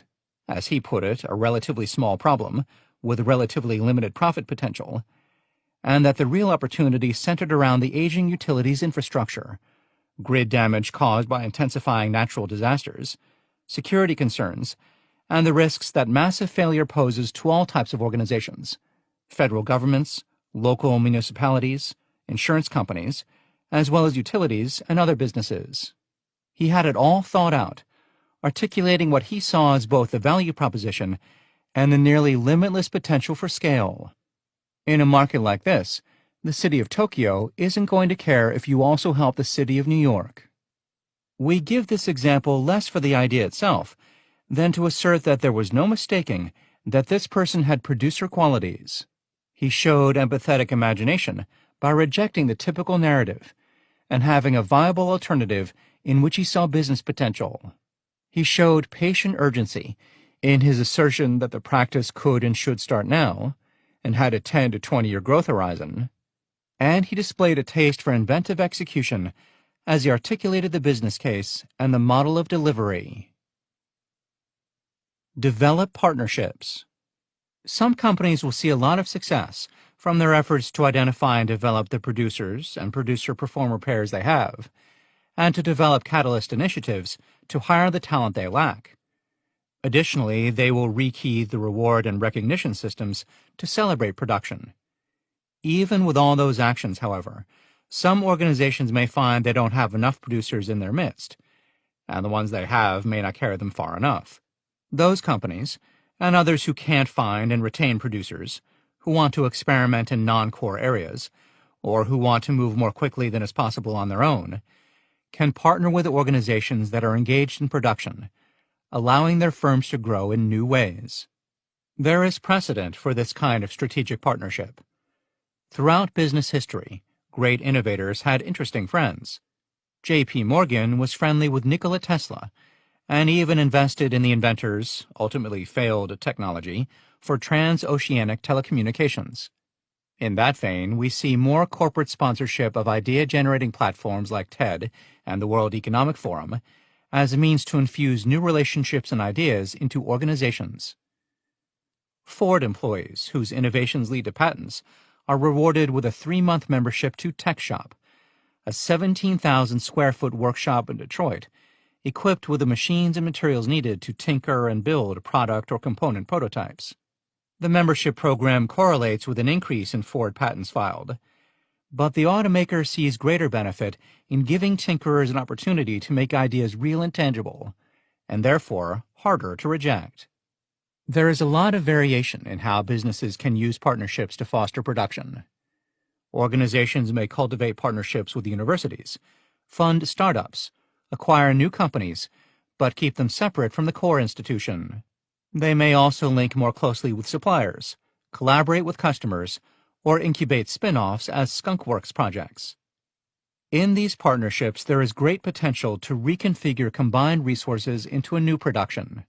We see this potential in the recent partnership announcement between Coca-Cola and Green Mountain Coffee Roasters, owner of the Keurig platform. Green Mountain expects to launch a Keurig cold machine for cold beverages in 2015. The world's cold beverage giant paid $1.25 billion for a 10% stake in Green Mountain, which gives Coca-Cola soda pods a prime position within Green Mountain's Keurig cold drinks inventory. Another way for Coke to be within an arm's reach of desire. Other ventures may involve a mature organization in a tapped-out market taking a bet on a young, vibrant venture that can sidestep the larger organization's entrenched processes and approaches. In this way, an organization might seek to overcome its own limits by investing in a partner at the edge of thinking and implementation. This not only gives organizations an option in a new market, it also serves as another way for you to discover producers in your organization. Those with a long-standing interest in or commitment to an idea or a vector will gravitate to the new venture as a way to learn more and be involved in a way that is real. Mergers and acquisitions. Acquirers are clearly motivated by the desire to acquire resources, positioning in a new market, or the potential for scale. Sometimes mergers are overtly about the people running the operation and their ability to pursue ideas. The acquisition of Zappos by Amazon is an example of the producer Jeff Bezos recognizing another producer and CEO Tony Hsieh and buying not only the business asset, but the skills and vision of its leader. Warren Buffett, in contrast, could be said to be a producer who has made his billions by acquiring cash flow in established, unchanging performer industries. And the acquisition of Climate Corporation by the agricultural science firm Monsanto reads to us as an effort by a diversified agri-giant to grow producer capability in an area with enormous potential. Climate Corporation is a data analytics play in the agricultural space. Climate Corp analyzes climate and weather pattern data in order to provide farmers with information that can help optimize their yields by providing better predictions about weather, rainfall, and other climate events. Climate Corp data might suggest farmers plant 10 days earlier than usual or a week later. For Monsanto, which aims to help farmers feed the world using fewer resources and pollutants, the acquisition is a consistent extension of its goals via a route far outside its existing skill set. Whatever the thrust of your merger, you want to keep the perspective that a portion of the value you acquire resides in the people, the founders, leaders, and business unit heads who have brought that institution to its current state. You can quickly gauge how friendly a firm is to producers by observing how quickly the producer talent, at all levels, leaves. In true mergers, in which the acquired is subsumed into the parent, the top leadership is often the first out the door once their financial lockups expire. And what about the people 1 or 2 tiers down? The head of an important division, or the executive in charge of business development? This may be where more producer material resides, depending on the type and maturity of the company. When these people leave, they take a significant percentage of the merger's value with them. If they go on to start other businesses, you have wasted an opportunity to assign a producer appropriate tasks and have that acquired talent create value for your organization and shareholders. Change the merger mentality. Too many mergers and acquisitions go forward with a view that the value lies in the market that business is targeting, not in the people behind the business. As a result, many acquirers look to shed human resources as quickly as possible. They look for overlap and redundancy. We are not saying that process is entirely wrong, but the speed with which these decisions are made almost ensures that the producers get flushed out or take their opportunity to slip out with the crowd. Shift the viewpoint a little. If you are buying a company for the skills you don't have, look to see who the producers are before you finish the deal, and make sure the incentives to stay are worth their while. Who gets to say no? We now turn to one of the thorniest problems that companies will face as they take steps to cultivate a producer-friendly environment. Who gets to say no? This chapter up to this point has focused on ways you can identify and cultivate producers and production opportunities within and outside your business. But those efforts will only bring limited potential for a breakthrough if the powers that be stand in the way. When identifying what is and is not a producer task, or what is a production you want to be part of through partnership or in-house efforts, it is important to think through who is doing the judging. Leadership status, attitudes, and actions define whether your organization is performer-centric or producer-friendly. If your most senior executives are performers, and if they are hiring and promoting performers into the most senior positions, giving green lights only to performer initiatives, and generally manifesting the performer cycle, they send a clear message to everyone in the organization that there is no room for deviance. That's right, deviance. We don't use the word casually. Producers are deviants, and production is deviant behavior. The results are marvelous, but there is no mistake that it moves, and should move, against the institutional grain in a way that will make performers uncomfortable. One example of this discomfort and its negative effects comes from an effort that has been getting a great deal of press in recent months: the self-driving car. Right now, Google owns this space. Google is the brand that has been working on the technology, and there are Google leaders out there making it real in the marketplace and evangelizing its positive applications. Reportedly, the team that went to Sergey Brin and Larry Page for permission to work on the self-driving car was pushed to be more ambitious by the founding producers. Page and Brin gave the development team the green light to make the car only if it would be able to travel 1,000 miles in both highway and city contexts with limited GPS access, a challenge the car achieved in 15 months. But Google's prominence in this market raises a thorny question. Why aren't leading car manufacturers pursuing that charge? OnStar, the in-car navigation system developed at GM, with help from EDS and Hughes Electronic Systems, now DirecTV, has been around for almost 20 years, and was for a long time the apparent owner of, for lack of a better word, the automotive operating system that many thought would become the platform for a lot of technological innovation, including self-driving capabilities. So what happened? We suspect it comes back to leadership. Traditional organizations with performers at the helm love taking faux bets on radical ideas, but when it comes to truly committing, they have trouble seeing the potential of disruptive technologies. They have difficulty with the idea that their innovations, historically built for proprietary use, might reside in a competitor's product. They can't or won't construct a narrative of change that shows employees, customers, and stakeholders the ways in which this new disruptive model is simply a natural evolution of what they have always done.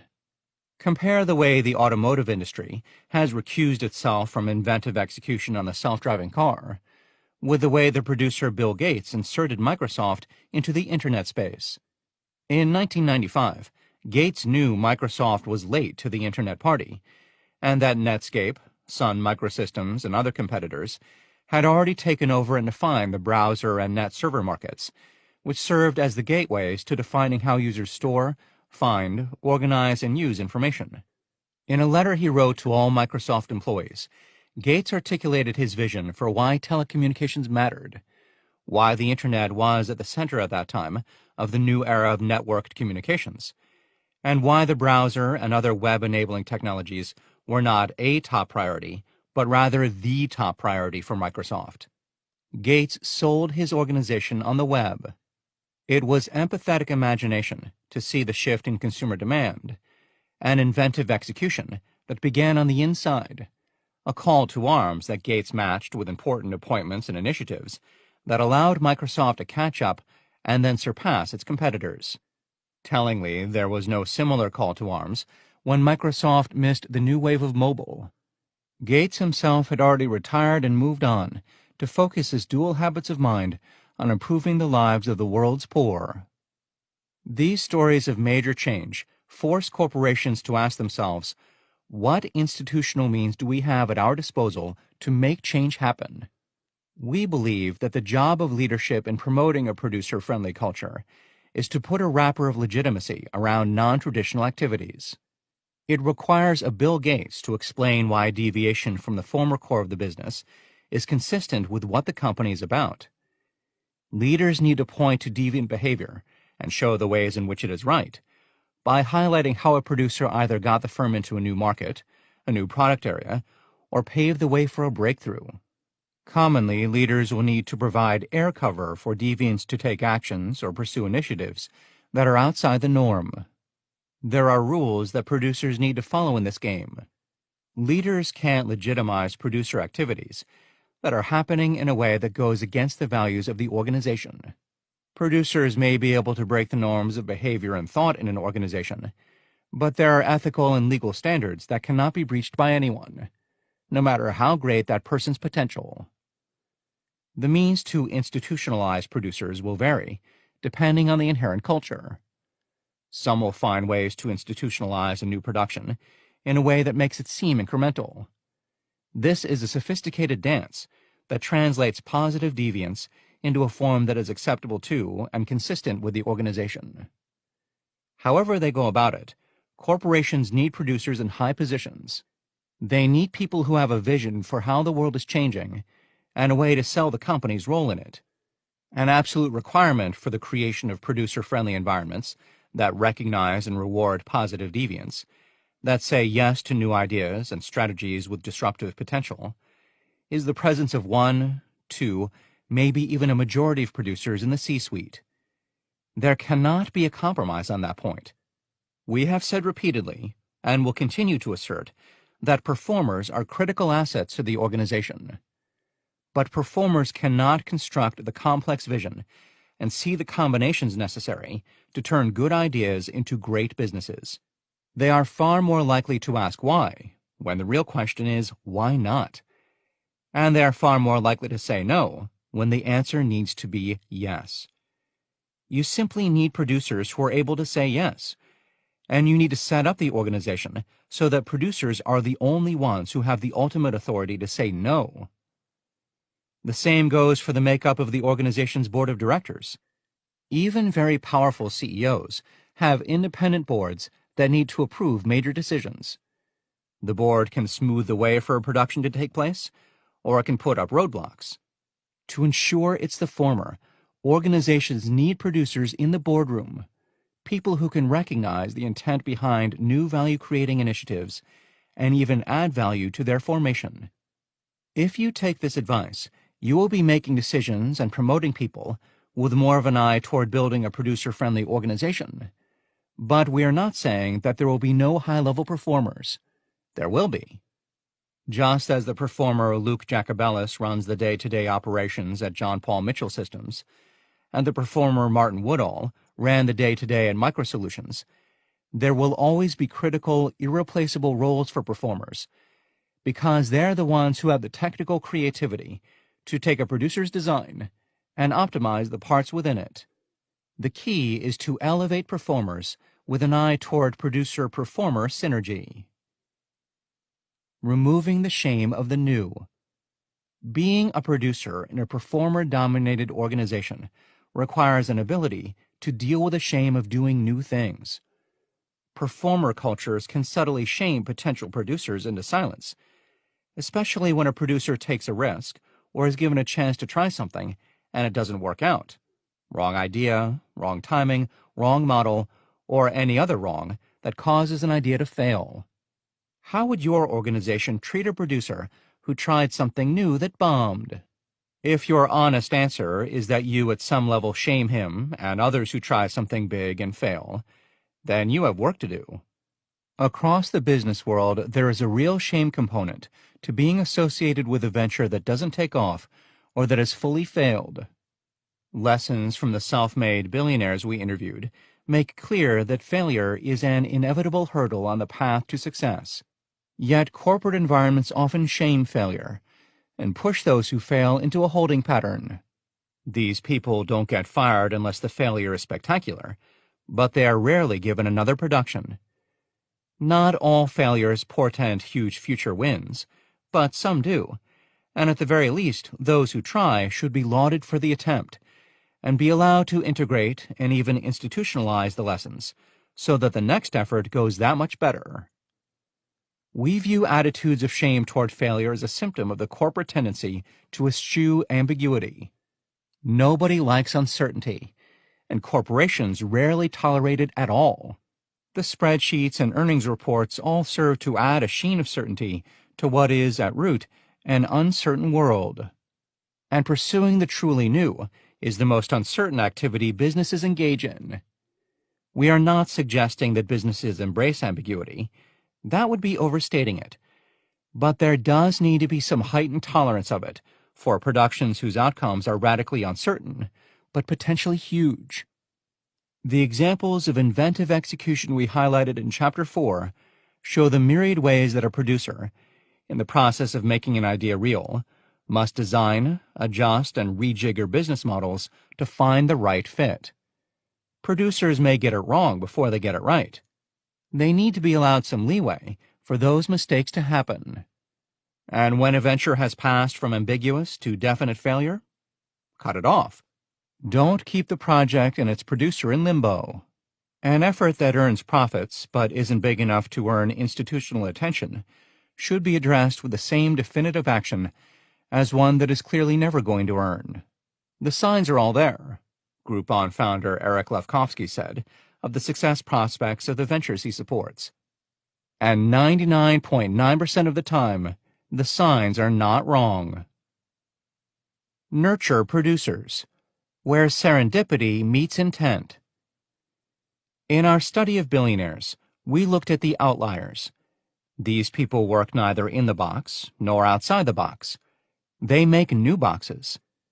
The job of the leader is to walk the line between the new boxes built by producers and the prescribed boxes process engineered by performers, accepting both and rejecting neither. Leaders need to be open to finding and supporting positive deviance while also pushing for systematic improvement. Just as the billionaires have important habits of mind, we encourage senior leaders to develop new habits of mind focused on finding, encouraging, rewarding, and partnering to augment their producer talent pool. But it's not a cookbook. There is no fail-safe recipe that will result every time in high-value production. Throughout the book, we have suggested ideas and approaches that we have seen create extreme producers and establish an environment that will attract and foster them. But inherent in these pieces of advice is a strong belief that miracles cannot be manufactured. As shown in the diversity of stories told in the book, great producers come from odd places. Their presence may be unexpected. Serendipity is as much a factor in greatness as planning. Each organization, each leader, will have to follow its own opportunities as they arise. True producer leadership is the act of being aware of and open to the miracles that happen naturally, and to escape the natural tendency to try to manufacture them. Trying to manufacture a miracle is like trying to explain a joke. It dies in the process of dissection. The key imperative for management is to differentiate between opportunities that need a performer and those that need a producer. Look at areas of achievement for the business and at who did the work. When it is a producer, recognize that and give that producer her next producer-appropriate challenge. The management team that hires more producers and is more attuned to supporting them is more likely to achieve the balance of talent necessary for a breakthrough. The market economy delivers extreme returns.